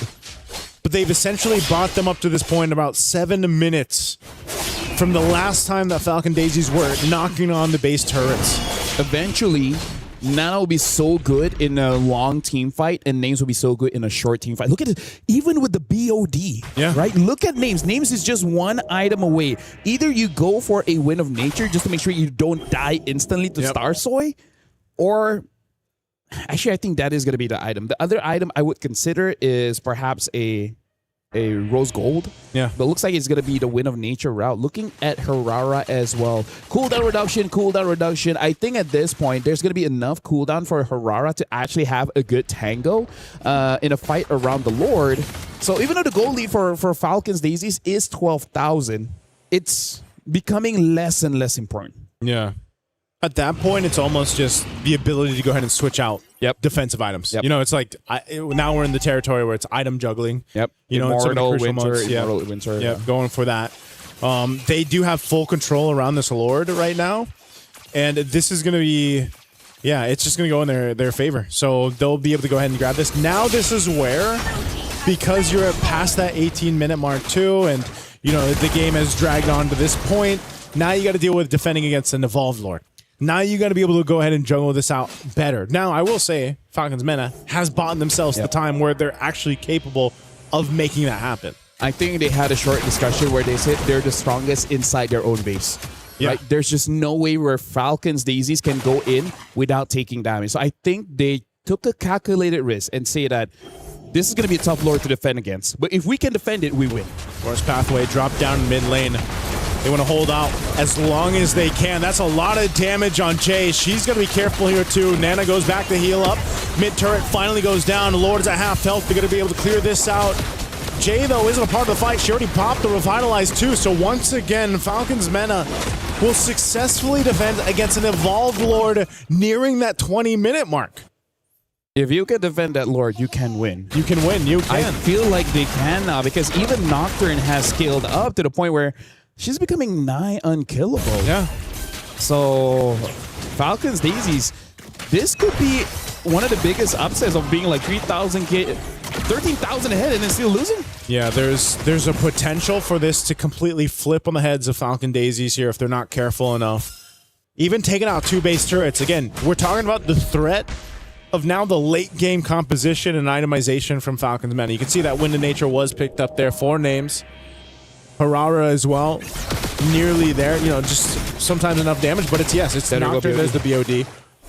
And even for Syrinx has died multiple times, but her damage throughput on the Lilia is stopping Falcon Daisies in their tracks half the time. She's taking a lot of damage here. Jay's going to go for it. Goes in with the Wrath Dryad off the conceal. Kiko looking for an angle on the backside too alongside Starsoy. She's going to jump in. Tempest Blade is going to be used. Crashing down. Looking to pick up a kill. They find a names. That's a big pickup. Nucci falls. The 1-for-2 trade. Chasing them down to the jungle they go. You can't escape Starsoy though. She's looking for another. Takes them down. Arya will get the kill. 1 left. It's only Syrinx. As Falcon Daisies, they don't have a wave pushing in just yet. Mid lane will be able to follow. And Syrinx, she wants to clear this out and delay it, but she's pushed off. Black Shoes already, and that's game 1 in 21 minutes. Going over to Falcon Daisies. Congratulations to Falcon Daisies. But I gotta say, I gotta bring it up instantly. For Falcons Mena to win, names, you can't make that kind of play. I don't know why she dashed in the middle of the team fight. She should have dashed away, but she dashed in. That's your only dash. So, yeah, I mean, like, here's the thing. Everyone makes those mistakes. Yeah. Right? Everyone makes those mistakes, but not a 500,000 USD tournament. This is where the point is like one small mistake costs you thousands. Yeah. You know, it's one of those things, too, where once again, I don't know. Harara is just not working for teams. But I do want to say props to Falcons Mena being down as much as they were and staying in for as long as they did. Agreed. You called it out. They needed about 9 minutes. They got about 10, into that game. And they extended it. They fought hard. But yes, some of those mistakes, like I said, mistakes lead to objectives. Objectives lead to games. And that was the case throughout this game 1 for them. And now bringing in... So now, honestly, want to bring in Remar because even you were like, why did she dash in? Because if the Clint stayed alive long enough, maybe, right? Maybe. Yeah, I was already quite miffed about it since, well, you pointed it out as well, Turtle number 1. What was the Clint doing there? You're up against a Freya. You're up against a Ling. And you are the guy who's supposed to be popping off at around 8-9 minutes with your damage that when the Freya and the Ling goes in, you're realizing it's not easy to survive up against a burst damage of a Clint. It seems like for a moment, just for the very first Turtle, Falcons Mena forgot what kind of composition they were up against, what heroes they were up against. They fought into it, then they were harshly reminded the heroes that you're up against early game, they love that. Oh, yeah. And that's what set them so far back early on. I mean, as we take a look at the highlights here, this is that fight. This is that that first fight for the Turtle. And you can just see that just his names, like LaFell mentioned, traveled all the way down here and then just got targeted on. Like, when they see the Clint, and she couldn't even flicker, So that is just a big setback overall as a team off that first Turtle fight. I do gotta say, though, shout out to all the Beleric fans. Because at this point, I think they're going to make a petition and be like, hey, another skin. We need a Beleric skin, Some kind of a MWI skin exclusive. Because Beleric has been popping as much as Urara hasn't been able to work. Beleric is having the time of his life today. But I just feel like we don't want to target any of the players, but Names really got to make sure that she plays Clint perfectly because the team needed that. Honestly, it's times like these where I'm really starting to miss Joe, man. Are you? I'm really starting to miss Joe. You know, those fast rotating, has the damage, the constant vision. Should open things up a little bit more. I think it was warranted that we hyped up the potential combo that they had to help set up for the Hirara. But at the end, it was like when you're up against an actual wrecking ball of a composition. It's like, what can a poor lowly high loss do against a Freya and the Ling, which is gonna tear through everything? And even not just those two, CC did their job. We mentioned the Ling, Kimmy. It seems like it was just perfect out the route for Falcon Daisies. Yeah. You know what I would call this draft? What would you call this draft? The debt collector. The debt? Debt collector, yeah. Debt collector? They're relentless. They keep on chasing, and then it's like, what are you going to do about it, right? Yeah. The Freya and the Ling, that's it. And it's just like, there's no way for you to run. It's nice to see the Ling work. Yeah, the way that Star Soy was able to make it work, because she just did a great job. But yeah, Kiko, I mean, all of them. I think, again, as a team, Falcon Daisies made this work, and it was great to see in game one. And I'm very happy, of course, for the members of Falcon Daisies. Specifically, well, Ira, Afo, Jay, and Kiko, specifically the members from Myanmar, because they have been grinding out, trying to make it into MWI for the past 2 installments, but they always just fell short. They were either stuck at 5th to 8th or 3rd to 4th. This is them finally making it to the stage, and it's so good to see that they started off their campaign this year with a dominant win against an experienced team, against a team like Falcons Mena, who has danced in this hall for multiple years. Hasn't that been the case today so far? Yeah, that's true. In day one, where it's like, you know, you have these teams with this amount of experience, this veterancy, and then you have some surprises too of where teams are taking them down. Can I just say, experience can be your biggest enemy. That's true. When you have to unlearn and learn new things. Yeah. Right? And every year or every season, we always have to unlearn and learn new things when we enter Rhino Day. And if you want, there are exclusive, brand new interactive effects for our Rhino Day now available. Check it out and join the celebration. You have these unique emotes that you can use. Go ahead, do that. Happy Rhino. Well, Rhino Day has passed, but I am very happy that they have finally started calling it Rhino Day. When did that happen? Like, when did people start calling it Rhino Day? I don't know. I've always just said Happy Rhino Day. Really? Yeah. Can we go to a short break? Sure. Let's go to a short break. We'll be right back in just a bit.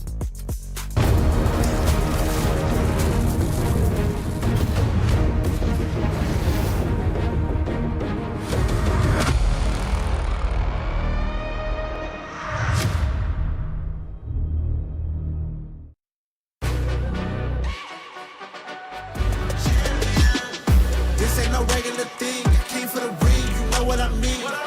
You see my name in the lights, better get right, I'm champion.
The human body was built to move.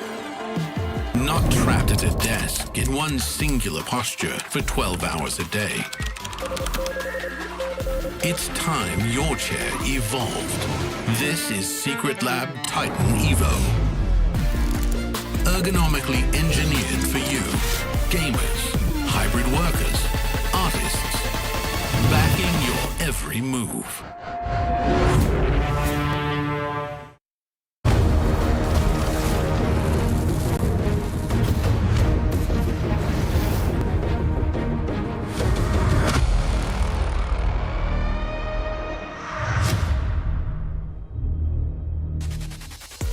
In MLBB, there are only winners and losers.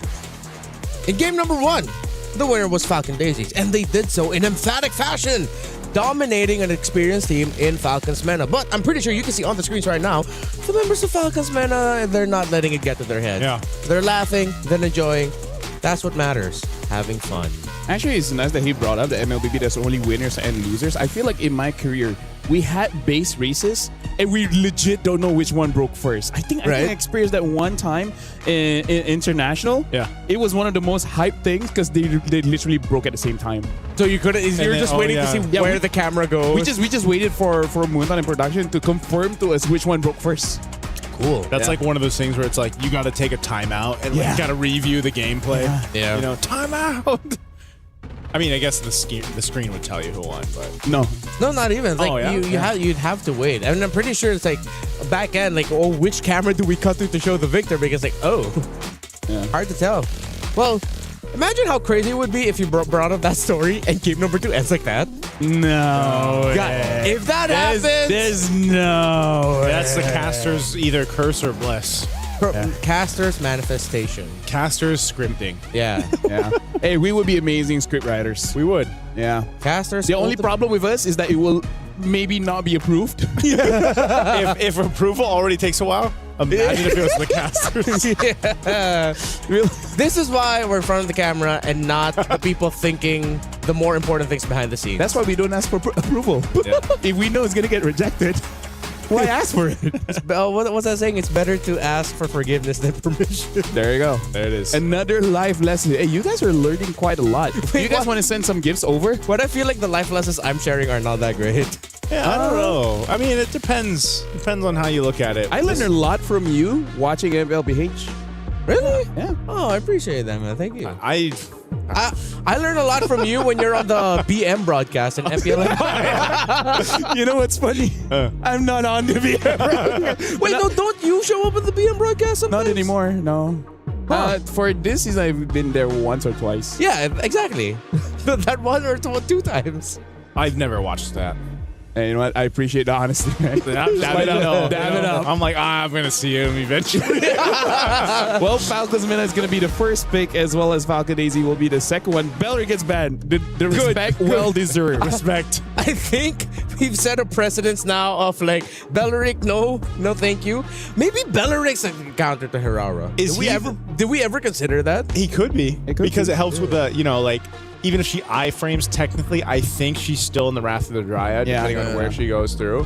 Or when she comes out, she's like immediately taunted. Yeah. And it might be just a blue side ban now, man. Oh, this is such a 2021 pick.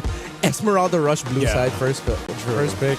Where you just know, okay, that's going to be a Uranus in the XP lane. Yeah. It's one of those things. Crazy the thing, not a lot of the players have been here since 2021. One of the only ones here is Jin Chao.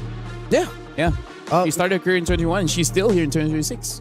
Good for her. Actually, majority of like not all of the Vitality players. Yeah. A lot of them are very experienced, but like not going back as far back as that. Look whose turn it is to run the Hirara. Hey, no Belleric, am I right? Oh, yeah? If they lose. If they win, the theory is solved. That Belleric is the counter. Belleric is the counter. Yeah. Wait, but are they really going to pick Hirara with Guinevere still open? Oh, that's right. Well, what if they just don't pick it up? That could be a Because maybe Gwen is just, like it depends on the player. You like it or you don't. I think Dive would be good. I wouldn't mind the Claude, seeing that Gordon the other side. You don't have to worry about the Belleric. I kind of wish we see more early Yuzongs. Yeah. Because there's not too much counter to him. And even if there is, you can just find a way to play right. I did not expect this, Remar. I gotta say, I did not expect an early Hylos and a Moskov. What are they? It's like, what are they trying to solve here? Early Hylos and Moskov. Yeah, this is very different than the patterns that we've seen. Are they gonna open up the map or? What are they fighting for? Well, this could be the Hylos could be a supplement to. Well, maybe. Oh wait, no. Yeah, they can't pick up the Claude anymore. Is it a supplement to whatever they're picking in the jungle? Ban. Haven't seen that in a while. Yeah, Fanny Ban.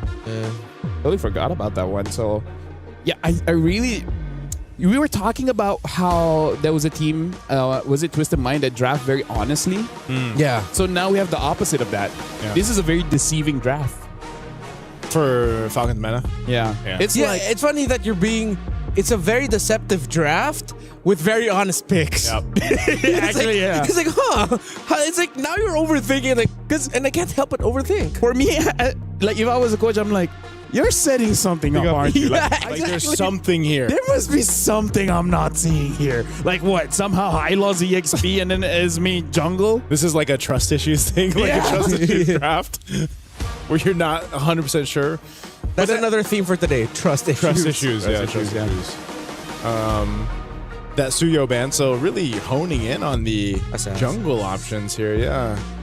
Why? What's up? Are they just gonna front the back? Is it just then gonna be a Fred Kimmy here for mana? But then they're up against a Gordon. You don't see the gold, and carry's still open. I'm just gonna say with this kind of opener, I don't know how to finish the draft. Yeah, actually now with the carry ban out, I'm leaning towards the Fred Kimmy. The Fred Kimmy? Yeah. Yeah, I can see the Fred Kimmy working. But then you're really relying on either just your durability in the team fights and then playing for the Moskov. Yeah. Actually, maybe it's better to go for Boxia Kimmy so that you don't have to rush the glowing one and go straight for Sky Piercer. Or what about the juice? Actually, yeah. I think the Boxia's utility is still something that we should respect. The clear is still very slow, but you know, the anti-heal is very nice to have. Yeah. To be fair to Falcon Daisies, they're reading into the potential of a utility jungle with a CC pick. Yeah. What about Juice and Fred? I'm worried not enough damage. Yeah. Unless they somehow miraculously rush Sky Piercer on that Juice after you get the gem. Yeah. But that's like that's such a demanding. Yeah, that's very demanding. Yeah, I'm with you on that one. you're just telling Cyrix, hey Cyrix, could you get like 3-4 kills early on? Yeah. Could you like do everything? You could do everything for us. Crowd control, damage, and looking good while doing it. Yeah. I like the discussion that we saw there, a glimpse of it from Team Falcons Meta, because I think the last 2 picks are so. Wait, hold on. This is Altai Rome, right? Yeah. It registered in my head it as a Harara. Okay, Yisushing is picked up as well. Kadena. Dude, that's a flavor, nice. I thought they'd go like. And Hanabi. Then the Hanabi? So we saw Hanabi 1 earlier today. Yeah. I've never thought I would ever hear someone say Hanabi 1 with the split push. Yeah. Yep. With the back door. Quinn with the moves. Yeah. That is only something that would happen to us in our ranked games. But hey, I'm glad that we got to see something as crazy as that. Okay, one thing last thing I'll say here, Kadita, funnily enough, when she has items, can completely negate all of the shields of the Hanabi, leaving her wide open. Even if you don't land your combo to crowd control her, you can just burn through her shields. That's it. I'm gonna pass it back to you guys. Thank you very much, Remar. This is Lafel as well as Naisu. He just dropped his pen. I'm pretty sure you guys can hear that. He's been dropping a lot of things today, by the way, man. I mean, not just today. Remember the ride here? The moment we all decide to go bear. Hope you have that insurance. Well, going into this game. Sorry, it's called care. Hope you have the care. Going into this game, ladies and gentlemen, we're jumping into the land of Dawn. We got to see whether Falcons Meta with this very interesting draft, will it really work? I love Kadita, but you know. I love Kadita too, but I think this is a revenge game for Syrinx too. I think she really wants to burst down Falcon Daisies here because she had a heck of a time. Nice little flicker out there. She had a heck of a time in the Lilia in the previous game. So already a battle spell down? No, that's going to actually be a trade. Nocturne had to burn hers, so some battle spells going out. Something to note here is that Nocturne does not have any movement speed in her emblem setup, so maybe sticking onto targets won't be the easiest. And we're looking at Syrinx here. Oh, hold on. Hirara. Oh, little iframe utilization there. Star Soy will actually be all right, though. But she's going to work on her purple. I'm wondering if, I don't know if they're going to be able to continue to put pressure on her, so she'll be able to secure her buff.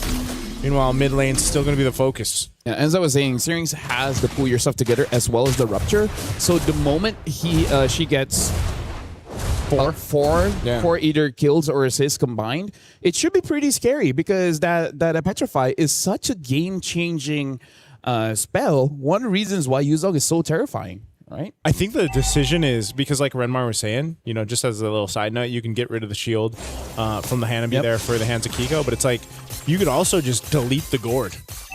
And if you honestly anyone, anyone. That's the power of the Kadita, right? But there's very few teams and professional players that will pick up the Kadita. Yep. Even over in the men's league, there, it's one of those heroes. Like your job, your assignment. Once it's done. If you haven't killed someone, you're kind of just waiting. Because the window is quite small. Yeah. Right? If you're able to do it perfect, then you're all good. But the moment you keep missing your opportunities, you're kind of a sitting duck, especially because her wave clear isn't really the best. Yeah. So once you lose, you're kind of not helping a team out that much. See what happens here. That's exactly what we're talking about. Vengeance going to be used. A good usage of the Mystic Gush. And now the engagement. They're still going to pull off here, though. Revitalize, keeping them healthy for Falcons Mena. They're going to be able to take out Jay. First blood going in the hands of Nocturne. Yeah, that was good. The extended team fight. Honestly, for both teams, the extended team fight is going to be pretty tricky because both mids really rely on their cooldown. So if they've used everything and no one dies, they're like, basic attacks. Yep. It's one of those things, too, where this time around, Names stayed up on that top side of that gold lane, and I think she got a little bit of that extra gold off of the turret. So Nana will secure the turtle. So good first objective take here for Falcons Mena to get things going. But whoa, a kill in the mid lane. I guess they got the lockdown on Nucci. Oh, whoa, no, that's pretty aggressive. Haven't seen that for a while. Just because we haven't seen the flicker or not. That's right. For a minute, my brain lagged. No, I was like, wait, we can do that?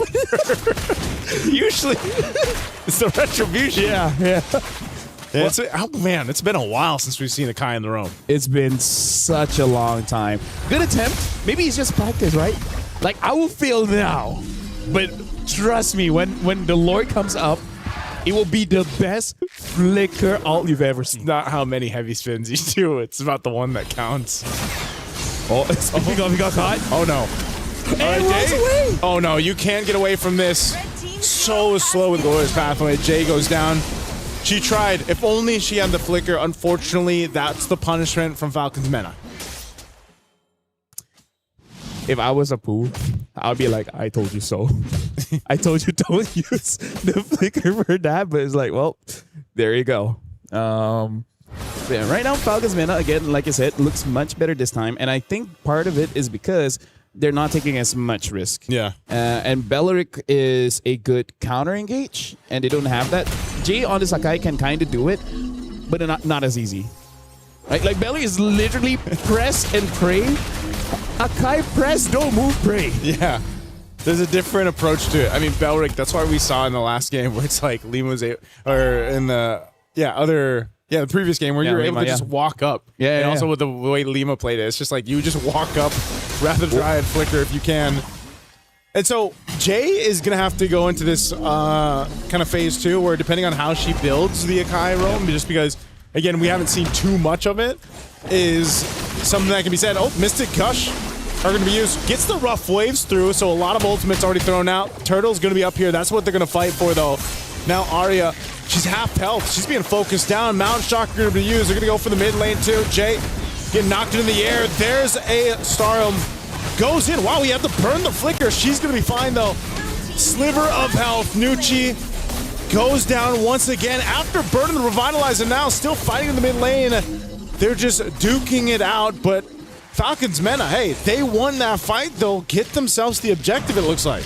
And if this is going to shape up as all the team fights moving forward, we got to highlight a lot of Star Soy as well as Nana, because these long extended fights, hold on. Okay, Nocturne, tanky enough. She's going to be fine. Has all the shields in the world that we're going to work with. I don't think Falcon Daisies are willing to fight just yet against Nocturne on this Esmeralda. Honestly, like for me, my worry was actually the mana, because she was running quite low. A good thing she was still able to survive. As I was saying, it looks like it is going to be a pretty prolonged team fight. So, Naisu, are you ready for another 17-minute game? 17? I think we're going north of 20, man. Yeah. I think it's going to be one of those cases because it's just both lineups. I mean, even so, like Kiko on the Hanabi, she's going to pop off later. Yeah. She has been able to go ahead and just pretty much try to farm up, but right now Names has that lead against her. Oh, Conceal's going to be used. Where's Jay going? Starsoy's here. Looks like they want to set it up. SOD was already thrown out too. Heavy spin goes through. They burn the flicker from Names though, so I think they're happy with that. I would be happy for that, yeah, because the Conceal is only like 1 minute, so it's really not that big of a deal, especially because, you know, around the turtle, you don't need it just yet.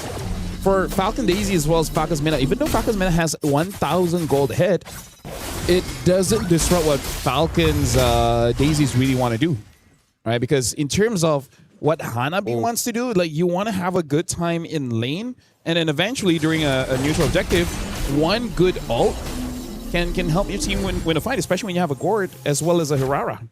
Yeah, this is one of those things too where it's pretty passive, you know, passive play right now for both of them. But I will say this, that eventually that clock is going to be up right now. Oh, they're actually going to go for Kiko. They just collapse down on her. A big choice to go up top, make a play before this turtle comes up. A projectile thrown out. Jay and Afu up here on this top side. They might just have to give this one over. Give the rest of the team rotating to the top side. I think they might try to contest, but Team Falcon's Mena so far has been able to go ahead and control a lot of these team fights. They get a flicker out from Nocturne. The Mystic Gush is already used. A Revitalize to heal her back up. Nocturne's got the shields. She's not at a threat of dying here, so right now she'll reset.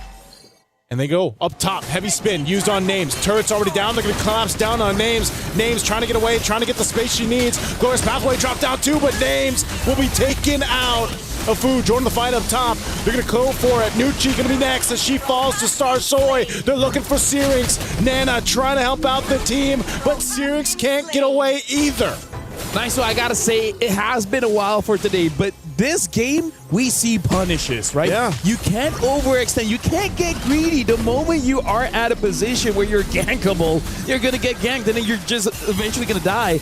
Right now, Falcons, Starsoy is there, so they should still be able to get this. Oh, SOD. Oh, the SOD comes goes through. in. Names is joining the fight. Mystic Gush already going to be used. She flickers forward, and Afu also tries to survive, but what a falling Star Moon coming through from Nocturne. A big setup. Falcon Daisies. I didn't know if they wanted to commit to the Lord, and they just made a mistake. And now a Lord will go over to Falcon's Mena off of a great play in the in and out. Starsoy pushed off the turret. I gotta tell you, Naisu, that looked like it was planned because a 4-woman falling Star Moon looked amazing, but at the same time, I think that's the best case of like a bunch of friends and just like, we'll wing it. Yeah. You throw the SODs like, do I go in? Just do it, and then we'll figure it out on the go. Oh man, look at this replay. Yeah, because Names push away Afu. I think even she was like, wait, I didn't notice that the Gord was there. But then again, they just position in a way where Nocturne just jumps on a 4. Oh, man. Oh, conceal from Jay. I don't know. Jay spotted out. She's not going to be able to follow through with that. Going to get stunned here by Nucci. Starsoy is there. Bit of poking, but man, you can just see the damage currently isn't where it needs to be. I mean, even there's a lot left to see from Kiko here on the Hanabi, man. I think that's a bit of a mistake because looking at Afu on the Gord, went for the Ice Queen wand. Ice Queen. It's not a bad item, but not what you need right now. I actually feel like getting a damage item would be much better. Even the Lightning Intention would be able to deal more damage than Ice Queen. Yeah. Oh, that is a burst right there on Starsoy. This could already be the push into the base. Kiko trying to hold down that Lord pushing through. Mystic Gush going to be used. The Holy Defense Shield will pop. Nucci goes down, and they will disengage. It was a 1-for-1 trade. Shield goes down, but they maintain the base turrets for Falcon Daisies. Yeah, right now they really need another item on Afu because they just don't really have a draft that has a lot of damage, honestly. Like, I understand Ice Queen 1 is great, but Nana, Syrinx, as well as Names, they have a lot of dash. Yeah. Right? Slow doesn't really affect the dash. It can affect high loss, it can kinda affect Nocturne, but only kinda. So yeah, we'll see how the game progresses. It goes long enough, it wouldn't matter. I think they're really going for these fights here. Falcon Daisies now, Fu's going to be in trouble. Iron already taken care of, and they're trying to disengage once again. SOD's not going to land, but Nocturne has all the moves in the world to work for. And now Kiko in trouble. Double kill. 4 names. You can see the excitement there from Falcons Mena. They are feeling it in game 2. Nearing the 12-minute mark, they're looking to push down a base turret here in the mid. Yeah, and now Names has more confidence. Look at Starsoy trying to clear the waves. Could not. Couldn't clear it in time. They're going to lose that mid turret, but they will be able to clear this out. So it's not over just yet, but an 8,000 gold lead nearly for Falcons Mena. This is such a contrast from what we saw in game 1. Yeah, look at the gold lead now. 3,000 gold difference. Nana on this Yi Sin Shin against Starsoy again with the Hirara. I think I will make this joke again, but I'm just going to say it now, Naisu. If Hirara has social media, maybe deactivate it for a day. A day or two. It's not going good. Mystic Gush. They'll find Nucci. Oh, they might even be able to get another here. Lord already secured, though. Starsoy, half health. Has to be careful on the engage. And SOD thrown out. Oh, Names is going to follow it through. Just keep them on their toes, is what she said. You sound. I'm just keeping them on the toes, guys. Like, relax. Just relax. I mean, like, what are you gonna do? Punish me? Please. She doesn't even have flicker. She doesn't even have flicker. You know what? That's the best showing of self-trust I've ever seen. And how much of a lead you have. Yeah. Because that's what they have. This Lord is going to be worked on really quickly, though. Nocturne charging up. Falling Star Moon. She's going to go for Arya. Arya is going to be fine, though. She'll work on the Lord. Lord's going to be cleared out. Minions still pushing down to the bottom side, but so far, so good. Falcon Daisies on a successful defense. Now Falcons Mena, they might have just had to go ahead and reset. What this is ultimately doing, though, is buying some of that time that they needed to get the items over here to Falcon Daisies. Divine Glaive, though, for Syrinx is going to be great. If she can find the right target, burst someone down, that's a big advantage. Mount Chakra going to be used. They're going for Jay. She's trying to hold up on that front side. Falling Star Moon on the back. Kiko is gone. Jay as well. 2 down. And now Falcon Daisies looking at a full force of Falcons Mena.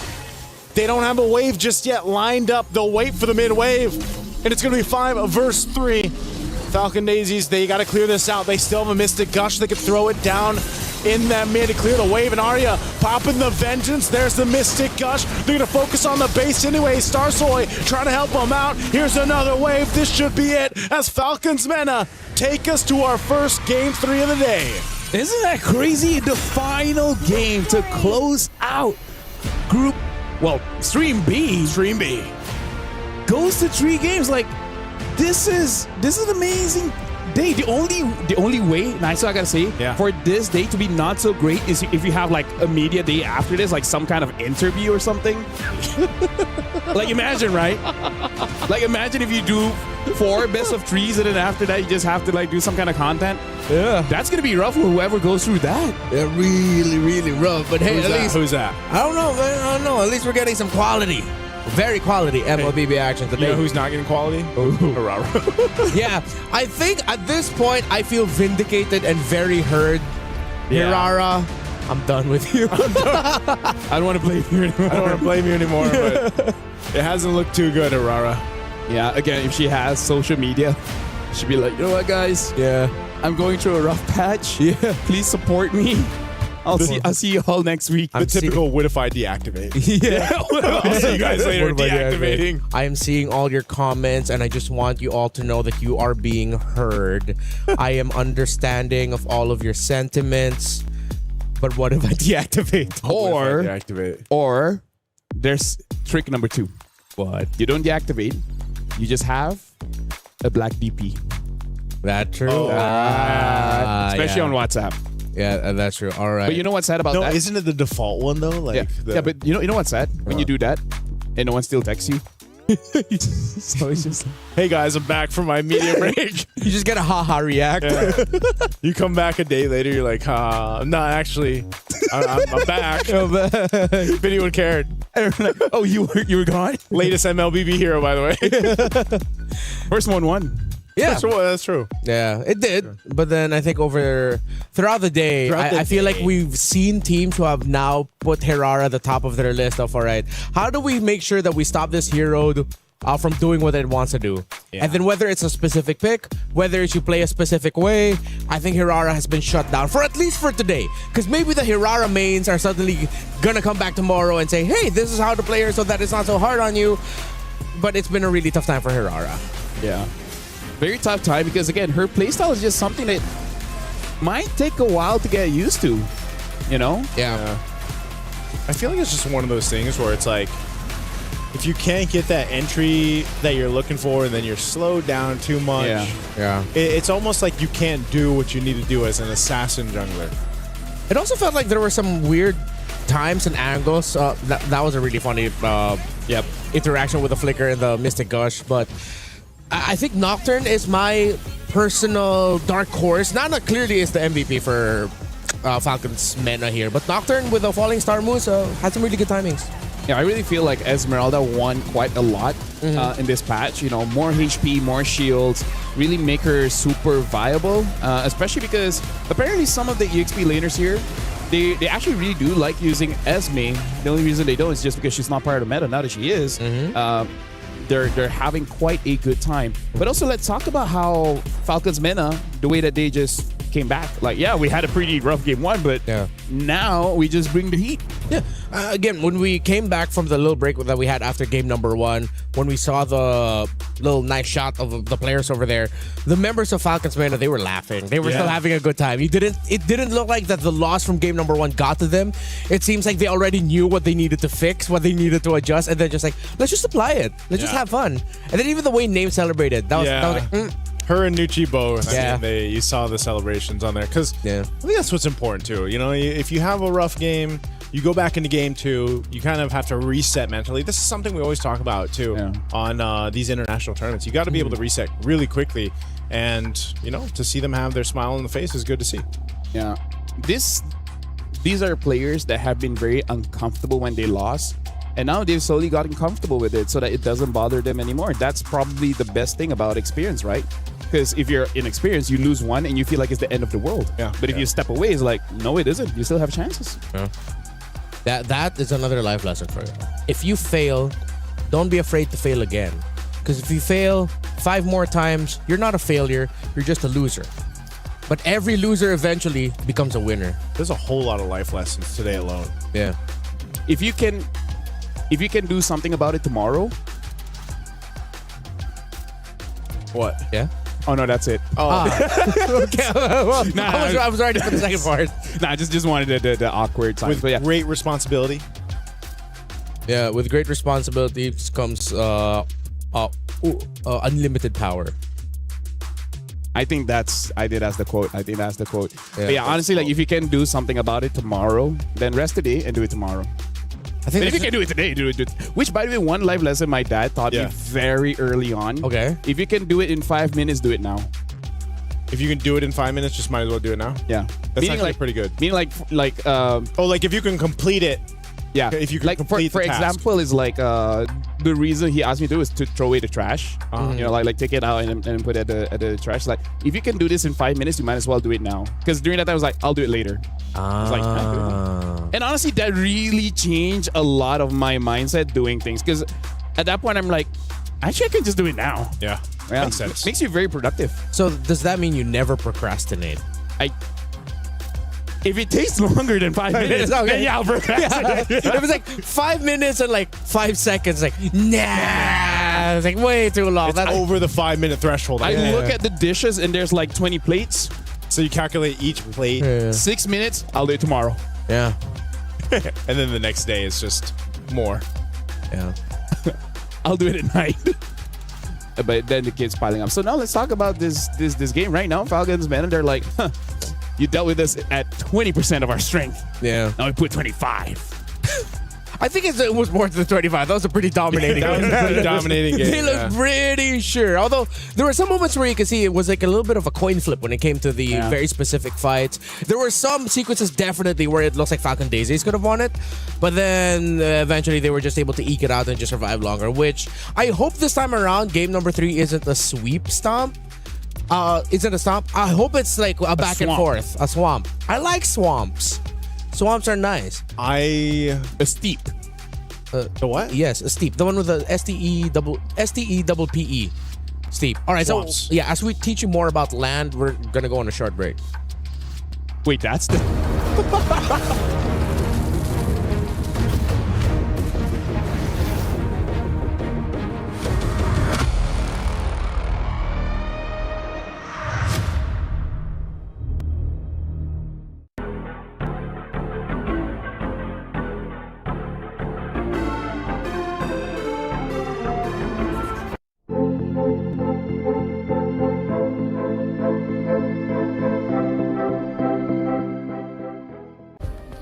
Play is in our DNA.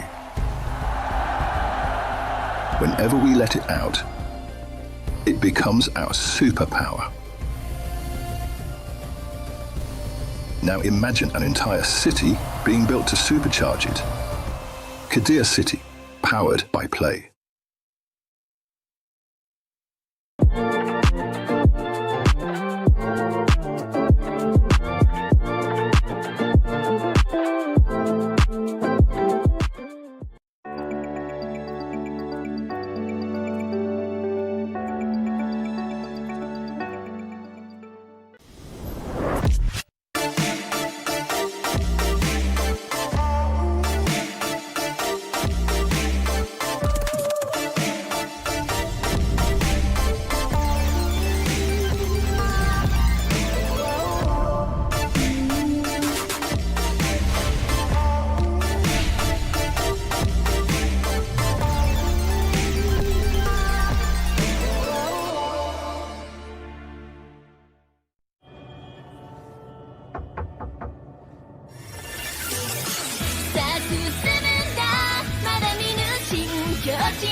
First impressions last. If there is that little haunting memory in your brain where you're reminded and you're thinking, hey, did I make a bad impression? You probably did. But the women of MLBB today definitely made a great impression to everyone here with the unique picks, the unique action, and now we're going to be closing out what has been a fantastic day here on Stream B for MWI 2026 with our very first third game. I didn't expect this. Well, Hirara made a bad impression. Yeah, she definitely... Wait, no, funny enough, she made a good impression. She started it off with a win today. But then it's like... She catfished us. She catfished. That's the best way you can describe it. She catfished us. Hirara's like, look at me, I'm such a great hero pick. Look at me excel. Nope. Well, now we're jumping into the draft here pretty fast. Looks like Falcon Daisies will be the first pick. Expanding Rivers, by the way, Falcon's Mena is on the second one. Banning out the EXPs here. Looks like Falcon Daisies just want to make sure that Aira has a good time in the EXP. And we find ourselves in a similar scenario as game number 1. Falcon Daisies on the blue side, Falcon's Mena on the red side, and we're in Rivers, as you pointed out. So in that time, it was Paquito, Fovius, Akai as the bans of Falcon Daisies. It seems like they're going to be going a little bit of a different route. They'll open up the Akai and ban the Esmeralda instead, which I feel like was warranted. That was a great Esmeralda game earlier by Falcon's Mena's Nocturne. Belleric is open. I wonder if it's first pickable. I would. I wonder, are we in that age, in that era? Oh. Huh. I mean, Alice is a very good hero for sure. I feel like it's because it's one of those picks where they know that there's a lot you can trade out. Yeah. So they just pick a really stable one and just build around what's left. So I wonder if eventually Falcon's meta will still go for the Belleric just to make sure that if Falcon Daisies wants a dive-heavy hero, well, dive-heavy comp, then it could use Song early play. This is what I've been asking for. Finally, like you just said it earlier. Yeah. Like, yeah, okay, good. They rewatched the series like, oh yeah. There's not a lot of heroes, honestly, that could match it. Although Alice did go back as the old classic counter to the Yu Zhong.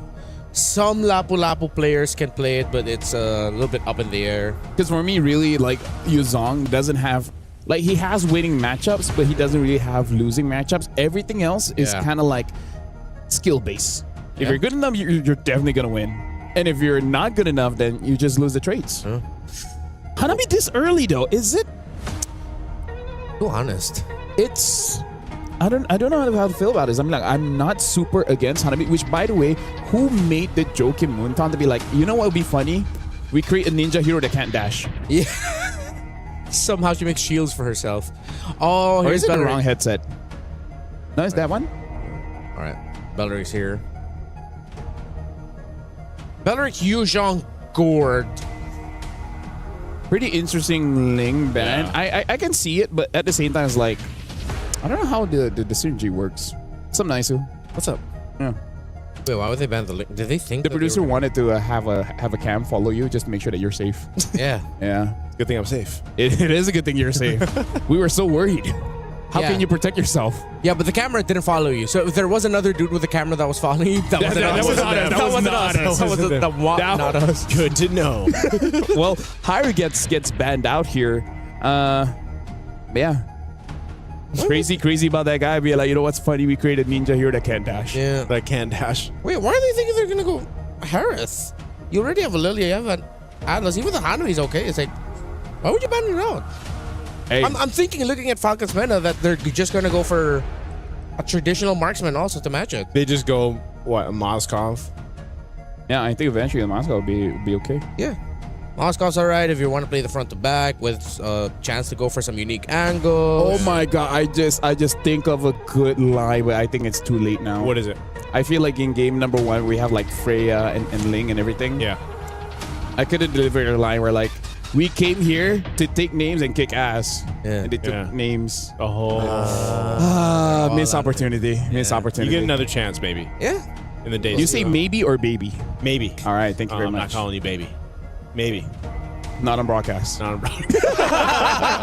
In MLBB. In MLBB. MLBB. Well, Moscow gets picked up. I knew it. You are so smart. Yeah. No, but were you suggesting the Moskov for the other team? No, no, they have a Hanabi.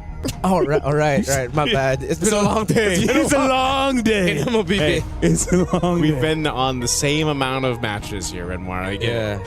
Thank you. You know, Moskov picked up, but yeah. And there's, they picked up Herrera. Mena wins. No, we're not dogging on Falcon. We're just dogging on the Herrera. On the Herrera. Wait. It's been a bad day for Herrera. What if it's like you open with the win and you end with the win? Oh. So that's how you make yourself memorable. Yeah. Okay, I'm alright. It's not about winning or losing. It's the friends you made along the way. That's true. And hey, this is such a crazy lineup, by the way. Yeah. From Falcon Daisies, man. I'm like, this is the kind of draft that makes me go, this. Ooh-wee. This. Maybe there's a secret to it. What's the secret sauce? The secret sauce here. I don't know. Okay, they have a lot of AoE. Everyone has AoE. I think the one that threw me off is the sequence. If the Hanabi and Alice later, the Hirara first. Carmilla? Oh, no. Yo, Speaking of AoE. Speaking of AoE, am I right? Not gonna lie, that's such a good pick. Dude, we have 2 Blood Team's heroes. Carmilla. Alice and Carmilla. Are they somehow related in the lore? No, pretty sure not. Because Alice is just evil. Carmilla is just flirting with Sicilian. They're both just like undead. Yeah. And then Alice just takes Farsa's eyes and turn her husband into a bird. Wait, that's a jungle Carmilla. That's a jungle Carmilla. Oh, wait, Yeah, it's a jungle Carmilla. The last time I saw this was in Asia Games by Yazuki. He didn't win, by the way. But he didn't win, but... Huh. Maybe this is how Hirara can win? because you're up against the Carmilla jungle. What do you think of Rimmer? What do I think of Rimmer? What if she's just the one solo casting? Don't do that. I think at one point we've all solo casted at some point. Yeah, that's true. All right, you guys do your job. Welcome to Hey, we get to do our jobs here in Atlanta. Don is Milafel as well as a nice one. Yes, Nana is going to be using the Carmilla in the jungle. So the Curse of Blood should help out everyone. Yeah. It's... Gosh, I don't even remember. I mean, whoa. They're going in right there. This is every single game, Every by the single way. game. Level 1, someone's going to be almost dying. Sup, Zorn. Shout out to Zorn. Hello. All right, well, you know what? C'est la vie. Now Nucci is the one taking a lot of hits, but Jay as well. Wait, how does a Carmilla jungle work in this context? Just, we've got a Wrath of Dryad, we drop down the Curse of Blood, your Mystic Gush is going to just... I think it's more on the Mystic Gush, yeah, because you want to triple your damage. That's a fun way to use the Carmilla. Oh man, that's quite deadly. I mean, look at this. Whoa, Flicker burned already. Jay, she's gonna burn that. Oh, they're gonna hunt down Nucci though. Nucci able to scoot on away. So, no, I almost thought that was gonna be a first blood on either side, really weaving through things. But yeah, burning some battle spells. Good projectile by Syrinx to make sure that Starsoy doesn't get through. But yeah, I feel like it's good for both teams just to fight fair around the turtle and then see how it goes. And I can definitely see either team win because both teams have a lot of crowd control. So this is really like almost honest MLBB where it's all about team fighting, right? It's not about, you know, split pushing and etc. And the amount of speed that they get too between having a Belric, you know, and the Carmilla is they can kind of take some surprises here to Falcon Daisies. This Turtle's going to be up here. See how the position favors right now. Jay, she's up there fighting for control. Looks like they want to make a move down here in the mid lane. Anyway, Syrinx, she's going to hold on. Doesn't have a flicker, so she's going to rely on the projectile. There it is. First blood going over to Nucci. They get the knock up too. Jay goes down. That's 2 kills for Falcon's Mena, and this is going to be a Turtle going over to them as well. Falcon Daisy still staying around it, though. They might want to just go ahead and get out of here. They don't have a jungler to contest this, but they want to go for Syrinx. The Throne of Ruin, at least for Arya. She'll pick up one. They're trying to delay it as much as they can, but Turtle secured for Falcon's Mena. There's a SOD. Names, I don't think, follows that one. There's no one to pick up. Yeah, honestly, right now, it looks like we got to look at the EXPs here because just now, Nana made a very good play by throwing the Curse of Blood so that Nocturne was able to hit both members of Falcon Daisies. And yeah, I feel like the dive coming in from the EXP is the one that we really got to look out for. And yeah, that's kind of how a Carmilla jungle works. You just create the opportunity for other people to pop out. Oh, Nocturne, and she's actually got enough of the Shaw Essence to go and heal her up, so she's fine. Will survive that. She's feeling pretty good about that too. Saw the emotes there. She's going to reset, but yeah, Falcon's Mena holding on to this bit of a lead they built up at this point. Oh no, Jay. I don't know if she's going to get spotted out. Okay, Nucci's there. Mystic Gush going to be used. We're going for a Fu here. Not even Black Shoes. There's the Fatal Links, though, in the response. Flicker going to be burned by Syrinx. They're going for Jay. They're locking it down in the mid lane. Names throwing the SOD. They pick up another kill, though, for Falcon's Mena. I think Names really took to heart about not joining the fight until you get, like, maybe after 5 minutes, then you can really join the fight, right? So right now for Falcon's Mena, 1,000 gold lead. That's a substantial gold lead that they have, especially because unless Afu just joins the rotation with Starsoy, I don't think they really can get a kill because Hirara already doesn't have burst damage, but now you're dealing with heal as well. So without that anti-heal, I really don't see Falcon's Daisies getting a lot of kills nicely. It's just going to be a lot of poking, I guess. Yeah. I don't know, man. It's one of those things again around that. Actually, both teams. Pick. Yeah, both teams. But I think the threat is there. It's scarier for if you're Falcon's Mena to be able to utilize the setup that they have, especially around the Mystic Gush combo that we're talking about with the Carmilla, the Wrath of the Dryad. It's scarier for Falcon Daisies to deal with, at least for now, until they're able to go ahead and compete in some of these team fights. And like we've seen from the Hanabi from the previous game, it might take a while for Kiko to hit that point, hit that point of contention. This Turtle's up, second one of the game. They're going to have to fight for it anyway, just scoping things out. Black Dragon form going to be used. The Turtle's reset, though. Falcon Mena, they let the Turtle go, so that's also a crucial ultimate that's down now. Names is going to go ahead and push down that bottom turret. Fighting for the objective. Throwing a Ruin. Not going to land on the targets they're looking for. They're going to fight for it anyway. Fatal Links Names, though, picks up the kill on Jay with the SOD. She'll join the fight. She's going to be looking for more. Starsoy trying to get out. Arya trying to get away next with the Gleam, but it won't be enough as the Shaw Essence picks up the kill. And Falcon's Mena just took a whole lot of that team fight. I gotta say, Falcon Daisy's right idea, wrong execution, because they were trying to play around the Black Dragon form. But the thing is, you were able to dodge the Black Dragon, but he was still in the Black Dragon form. But then that was the moment that Jay tried to engage. I'm like, no, you gotta wait for that to expire, and then you guys can really go in, because in the ultimate form, then larger AoE, more damage, easier for you to get the shot essence. So the idea was there to play around the ult, just badly executed. Yeah, and you're already seeing too, Syrinx really pumping out the damage of the Mystic Gush here, able to get the Black Shoes out from LeFou. So they're holding down in this mid lane. They want to start knocking down this tier 1 mid turret before the next objective. I mean, they already took care of a couple turrets here at Falcon's Mena, looking for their next target.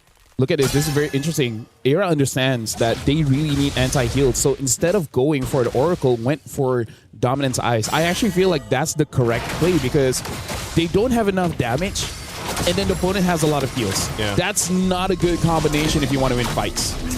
Yeah, a lot of that. Plus that Revitalize that they're working against. It's just, it's weird. It's one of those cases, again, just because you haven't really been able to see Starsoy utilize this Harara just yet. You know, she's kind of weaving in and out of the fights, but there just isn't enough damage. And at some point, as you can see, even Kiko, when she attacks Nucci, you know, it's just like a sliver of HP that goes away. So it's one of those things where it's a lineup, a composition that needs some time to build up. Well, nicely, let's talk about this, right? All right, let's talk about it. Hirara, what she wants to do is she wants to get maybe Syrinx, maybe Names, correct? Yeah. How you going to do that going up against a Yuzong, Carmilla, and a Belleric? You're just going to be locked down. Right? So I kind of feel like she wants to do something, but there's just so many ways to deny it. They want to go for Names right now. She's got the Fatal Link. She's popping the Purify. She's going to be fine. They wanted this turret, and they got it. Falcon Daisies will get an objective now. In the mid, Arya goes down. Nocturne will pick up that one. She's having a hell of a game on this Yuzhong, and also a Turtle going. Starsoy trying to take it down, and she won't make it happen. So 3 for 3 on the Turtles here for Falcon's Mena. Yeah, it's just unfortunate. I just feel like the synergy of the draft of Falcon Daisies really isn't there in ISU. Yeah, we talked about it in the draft, and you can see it. It's so apparent here. Now in the mid lane, the taunt for the Wrath of the Dryad, bringing Jay back. She's gone. Kiko's gone as well. Falcon's Mena picks up 2 in the mid lane. They can't get the turret just yet, though. There's a sliver of health left. You know, right now, Falcons Mena, they're in such a dominating position because Nocturne is having the time of her life right now. Starsoy trying to get a kill. Oh, Starsoy. Oh, Nocturne. No. Oh, and she knows it too, man. 4-0 and 2. Oh. Confident as hell on this Yuzhong. With the Mena emote as well. The what do you call it? Like exclusive? The exclusive region exclusive emotes. Yeah, so I do gotta say I would do the same thing too. Like, I'm almost dead and you still didn't have enough damage to take me down. Like, that's a bro. Yeah, she is massive right now in the Yuzhong. There's just, whether it's Black Dragon form or not, she's able to provide so much value. Mystic Gush dropped down. They get the flicker out from Jay early on. That's not available now, so that's a big battle spell out of the picture. They're going to continue to stay on this side of the jungle. Look at that. That's very interesting. Nocturne went for first item Queen's Wings. So not even going for the War Axe, and then she's still such a menace, non-damage, just surviving. She wanted those wings, man. You know? Dragon wings weren't enough. Against Alice, like, I will take your wings. I need my own. Technically, that is her item. That is her item. Those are her wings. It's like the War Axe to the Alice. Yeah, that's true. Yeah. You know, look at that. Look at the build, too, from Nocturne. Yeah, like, again, just focusing on the defense, because Queen's Wings is still a very good first item just because it has a lot of stats and it makes it so that, say, the first 8 minutes of the game, you're very difficult to take down because during that time, there's not a lot of ways to reduce your heal. Yeah, right now, too, they're looking for another pick in the mid lane. A Mystic Gush dropped down. That's actually a big ultimate not available for Syrinx. But still, the Fatal Links are there. There's no flicker for Jay. Falcon Daisies. How do they want to approach this? Do they actually want to fight? Jay might have to be the one to look for a potential pick, but you have a Purify on Names. They're relatively safe. Half health from the Lord. It's going to go for a reset. I got to say, Era and Starsoy, they need to team up. Be like, let's dive and kill someone. They're to use the Black Dragon form, too. Now they're going to be sticking on Starsoy. Nocturne's cut off from the team. They're going to try to blitz this Lord, and Nocturne holding on. 1v3! Fatal Link's going to be used, but not before she takes someone out with her. Lord's still going to be work done. Jay's gone. The trade is 2 for 1. Nocturne knew the assignment, and she got the team the Lord. So I'm going to be looking at Naisu as well as Remar. You guys just give a thumbs up or thumbs down. If we had an MVP, Nocturne. Yep, there you go. Thought so. So now, here does have the Oracle, but at this point, you kind of need a Chastise Pauldron. Right? So losing by 6,000 gold at this point, looking at the items that, oh my god, that's even a Sky Piercer from Starsoy. She's really trying to create some kind of miracle, hoping that she gets one. And then another, maybe like 3 stacks with Herrera should be enough. It's just, you're seeing it in the team fights, man. I think this composition from Team Falcons Meta just doesn't even give them the opportunity. You know, the opportunity to get in range. Even if they see Starsoy get in range or someone from Falcon Daisy's get in range, you have so many tools to deal with it. Wrath of the Dryad alone has been devastating. Nucci has pretty much just been able to post up, drop it down, revitalize as well. Lord's going to go ahead and get this charge up on the top side. Pop in this last shield up. There it is, top turret. They still have that bottom one. It goes down as well as it's pushed down by Names. She's going to work on this turret too. She has no fear right now. Names trying to get some distance, pushing back Jade. There's the projectile. They want to fight under the turret anyway. A Mystic Gush used as well. They'll clear out the turret. Nocturne will get away with 1 HP. And right now, Falcons Meta will go ahead and take down 1 base turret. Yeah, Falcons right now, they're struggling to make their heroes work together, right? Yeah. Because again, that's what it means when there's no synergy. It's not that the heroes are bad, it's just that as friends, they don't cover any of the downfalls of the other heroes, or they don't even complement the advantages that other heroes really have. Like, for example, Jay can get a big setup, but then the follow-up isn't going to be that great. And then for Starsoy, you want to go in and you want to assassinate someone, but then I don't know, there's no one there to help you, right? So the draft is not that synergistic. Yeah. That's why. Yeah. Oh, Arya's going to get dragged back. Tries to get away here. Black Dragon form 2. They're just going to force it under the turret. I mean, they don't have minion waves here to push through with. So I think they just want to go and potentially force a fight. So Falcon the Meta won't be able to get anything off of that. 30 seconds for this Lord to come up. What I was going to say is, you know, it just feels like at this point for Falcon Daisies, if they want to turn this game over, they need a whole lot to happen. A lot of that has to be Kiko too. She has the trinity of items. She needs a bit of defense, but maybe. I think she's going for the Malefic Gun. Yeah, she needs that range. That's what I'm saying. It's so difficult for them to actually get into a team fight and get through that kind of wall that's set up by Falcon's Meta. I would say in a prolonged team fight, maybe Falcon Daisies has an opportunity. Apu, I saw that she has the Enchanted Talisman. Yeah. Right, cooldown as well as, more importantly, the mana regeneration. So in an extended team fight, maybe they can do it well. I feel like they gotta force a mistake from Nocturne. If they're able to do that, they have a chance. Well, she Black Dragon formed. Malefic Gun was picked up by Kiko too. Goes in with a Petrify, trying to lock down the target. Names thrown out the SOD, but Nocturne's gone. A quarter of the health on the Lord here. It's going to be secured up by Names. Flicker forward with the Fatal Links. They want to win the team fight. Mystic Gush is going to be used. Starsoy locking down Syrinx. She's trying to hunt her down. Meanwhile, another fight, but Names is still alive. Names is going against Arya, trying to gain distance, pushing her back. Names has all the space in the world. She picks up the kills. What a move from Names. 3-0-4 on the Moskov, and that is what we wanted to look out for. Falcons Meta looking to punch in the win here. I feel like Names heard us talk about Nocturne and she took that personally. She took that a bit too personally. But yeah, that was... I feel like Falcons, they had the right idea, right?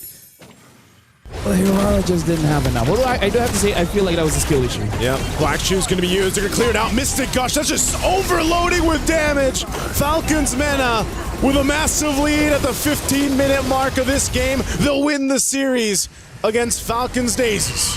And again, I feel like maybe that's why they were in such a good mood, because they immediately understand after game number one, it's like, yes, we lost, but it was our fault. We made one mistake and never again. And hey, this just shows that the veterancy that they have, calm under pressure, and then execute when it's really needed. That was a really good series to go through. Yep. From game one to game two, and then that last one, that game three, where, you know, it just seemed like they had made the adjustments they needed. Now for Falcon Daisies, they'll have another opportunity. Again, they are, you know, they lose this match, they get another chance down there. Again, it's the teams that need to go forward. They need that 2-0 to go to the knockouts. If they go 0-2, they are out for contention. But there was good promise on both sides, but I think it's still the same thing, man. Hirara doesn't seem to be the way to go, at least for now. Yeah, started off the day with a win, but ever since it's just been L after L for the newest hero in MLBB. Meanwhile, Falcons, Vega, Mena, they had to recover, and they did after a surprising result to start it off. Getting dominated early on in the series in game number one by the Daisies. But then you mentioned the veterancy. I feel like they all stepped up. Syrinx, Names, and Noiji had to lead Nocturne, had to lead Nana in their first international tournament appearance, major international tournament appearance. They led the way, and they did so really well. Gentlemen, this is going to be a bit unfair, but after today, we're going to need a Hirara win rate and a Belleric win rate. Just to see the contrast, right? I mean, like, we're a professional tournament. Doesn't the fans deserve this kind of knowledge? We can request memes, right? I would want to see a meme of Belleric's head on Hirara's body. Yes. What? The real Hirara is Belleric. I have a wild imagination, but I can't see that. I cannot. All right, what about... No, it has to be Belleric's face on Hirara. I'm okay. I'm not saying it's a bad idea. I'm just saying it's a long day for me. Okay, for you? Hey. It's been a long day for him too, man. Oh, that's true. For all I of had us. to cast 2 best of 3s, okay? For all of us. And he was on. It's a long day for all of us. That's true. That's true. Yeah, but it's been a for some it's longer than others. That's true. That's true. That's true. It's been a great day of MLBB action, and just when we thought we'd be seeing another surprise to end out the day, sometimes you just gotta go with like what's the usual results that we're used to, and it's Falcons Mena being able to get the win over a relatively younger team, and I want to say inexperienced, but a team that is, of course, here on their very first. They're going through growing pains right now. Yeah, growing pains. Yeah, both of them. Yeah, for sure. But it seems like Falcons Mena got to recover a little bit faster. While for the Daisies, at least it's happened. Yeah. At least you got to get a win. So you could at least go into the lower bracket portion and at least have a lot of things to be proud of, because you were able to get that win. You know that you can play really well with a dominating lineup that likes to bully. So why consider Hirara? No more Hirara. I'm good with Hirara. I want to see them with like snowball, aggression, fast pace. So like, right now it's like good news, bad news. Good news, you're not eliminated. Yeah. Bad news, you can never lose again. Yeah. That's true. That's true. That's the way to look at it. And maybe, you know, I think maybe, I don't know, bring out the Ling, bring out something else. Yeah, you know? their Ling was great. Ling was great. The Ling was great. Well, to be fair, Falcons Mena started taking away the Freya after. That's after true. That's true. Because I feel like now that was back-to-back games losses for Hanabi, for Kiko.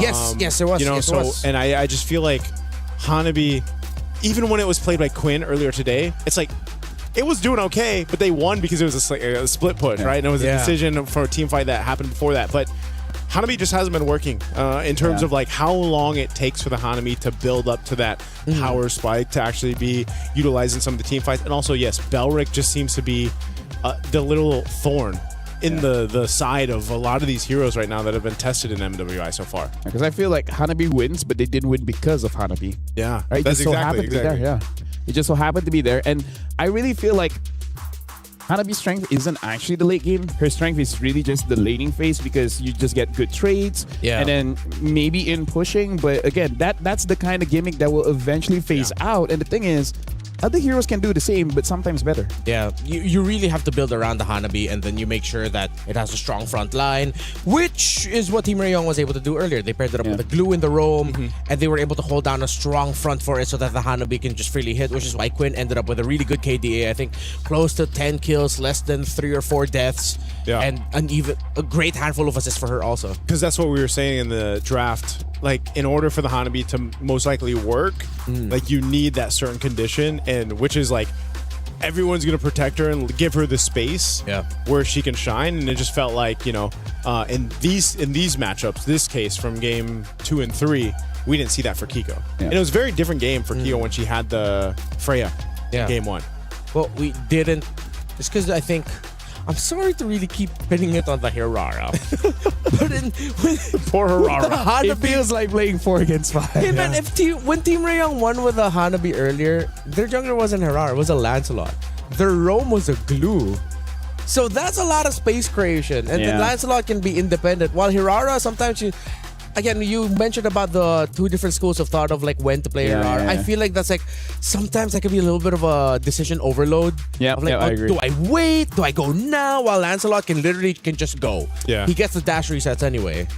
Yeah, it's like he can be self-sufficient. Yeah. It really does seem like Hirara right now is like when you pick it up, it's like a missed opportunity. Like it's a slot that could have been something else. Yeah. That whatever you wanted to do with Hirara could be achieved with a different hero, and either it's easier or just straight up better. Yeah. I wonder what we're missing though. Like why are or maybe it's a day one thing. Like why are teams, because we saw this in Wildcard too. Yeah. Why are teams really trying to make the Hirara work? Like is there something that just isn't clicking? I have an answer. What's the answer? It looks good in scrims, but somehow in stage it doesn't. Yeah, that's what I was going to say. Like, is it just a scrim thing? Yeah. There has been a lot of moments in MLBB history where in scrims it's good. Yeah, scrim results great. Whether it's a team, whether it's a hero, and then once you get onto the stage, for some reason something doesn't add up. I feel like it just needs something a little bit more. I agree, putting more damage on Hirara might push her too far ahead. Yeah. But something else has to change, because I've even seen some charitable, live streams of scrims where you win with the Hirara, but even your teammate is like, bro, could you get off that hero? Could you not play it? Could you carry this time? Yeah. Huh, maybe it's just too demanding a pick. Maybe it's just such a I different think factor. it's fun. I think it's fun. Right? It's fun? It's fun. It just doesn't always gives you the win.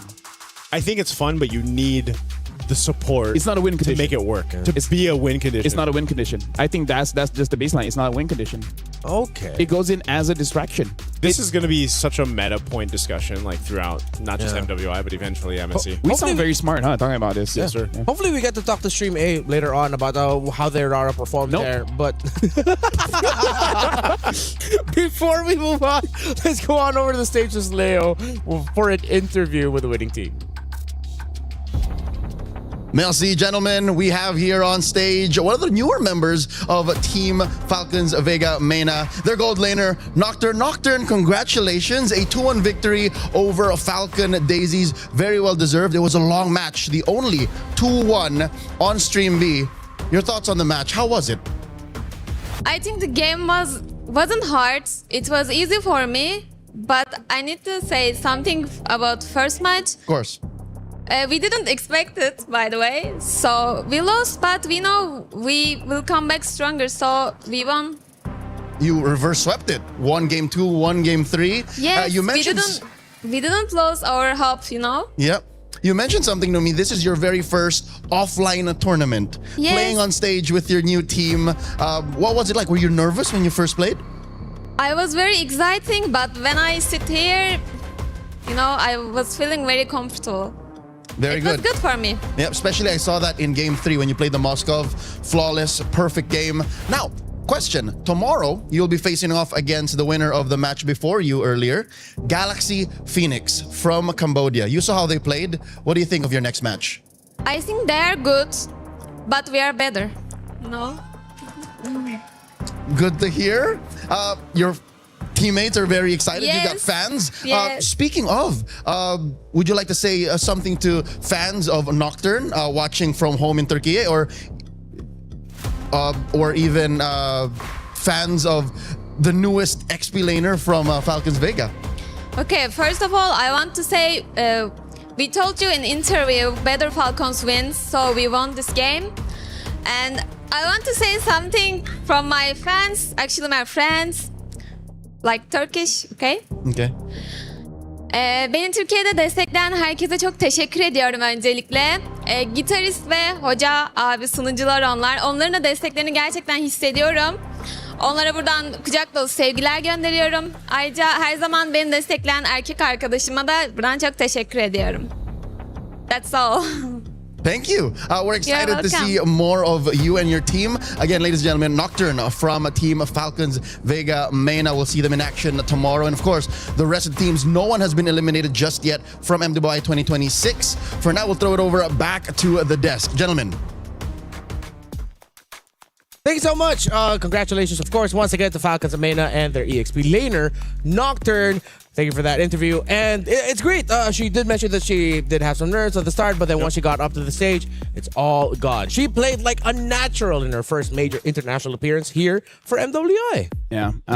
I feel like for most players, before the game it gets nervous, but once you get in the game, once you like get immersed, then it just all fades into the background, right? That's what we saw. And yeah, Nocturne, especially game 3 on the Yuzom, dude, so dominating. Yeah. You know? Like sure, names popped off later on, but I give it the MVP. Yeah, phenomenal. You were mentioning that Yu Zhong is one of those tough picks to really just counter. Yeah. There's a lot of heroes that it can counter. Not a lot of heroes can counter it harshly. Maybe you just have like a soft counter and whatnot. But hey, it's been a terrific day here for MWI. Anything that you want to call back to? Your favorite moment? Your favorite surprise? Nope. Nothing? Harara. Good? Hirara. All right, that's it. On behalf of Leo and, of course, our wonderful production team, Lafel, Naisu, and, of course, my name is Ranmar. We'll be back for more action of MWI here at EWC 2026. Thank you so much for giving your time and your patience and, of course, your attention to the women of MLBB who are world class. We'll see you tomorrow. Bye-bye.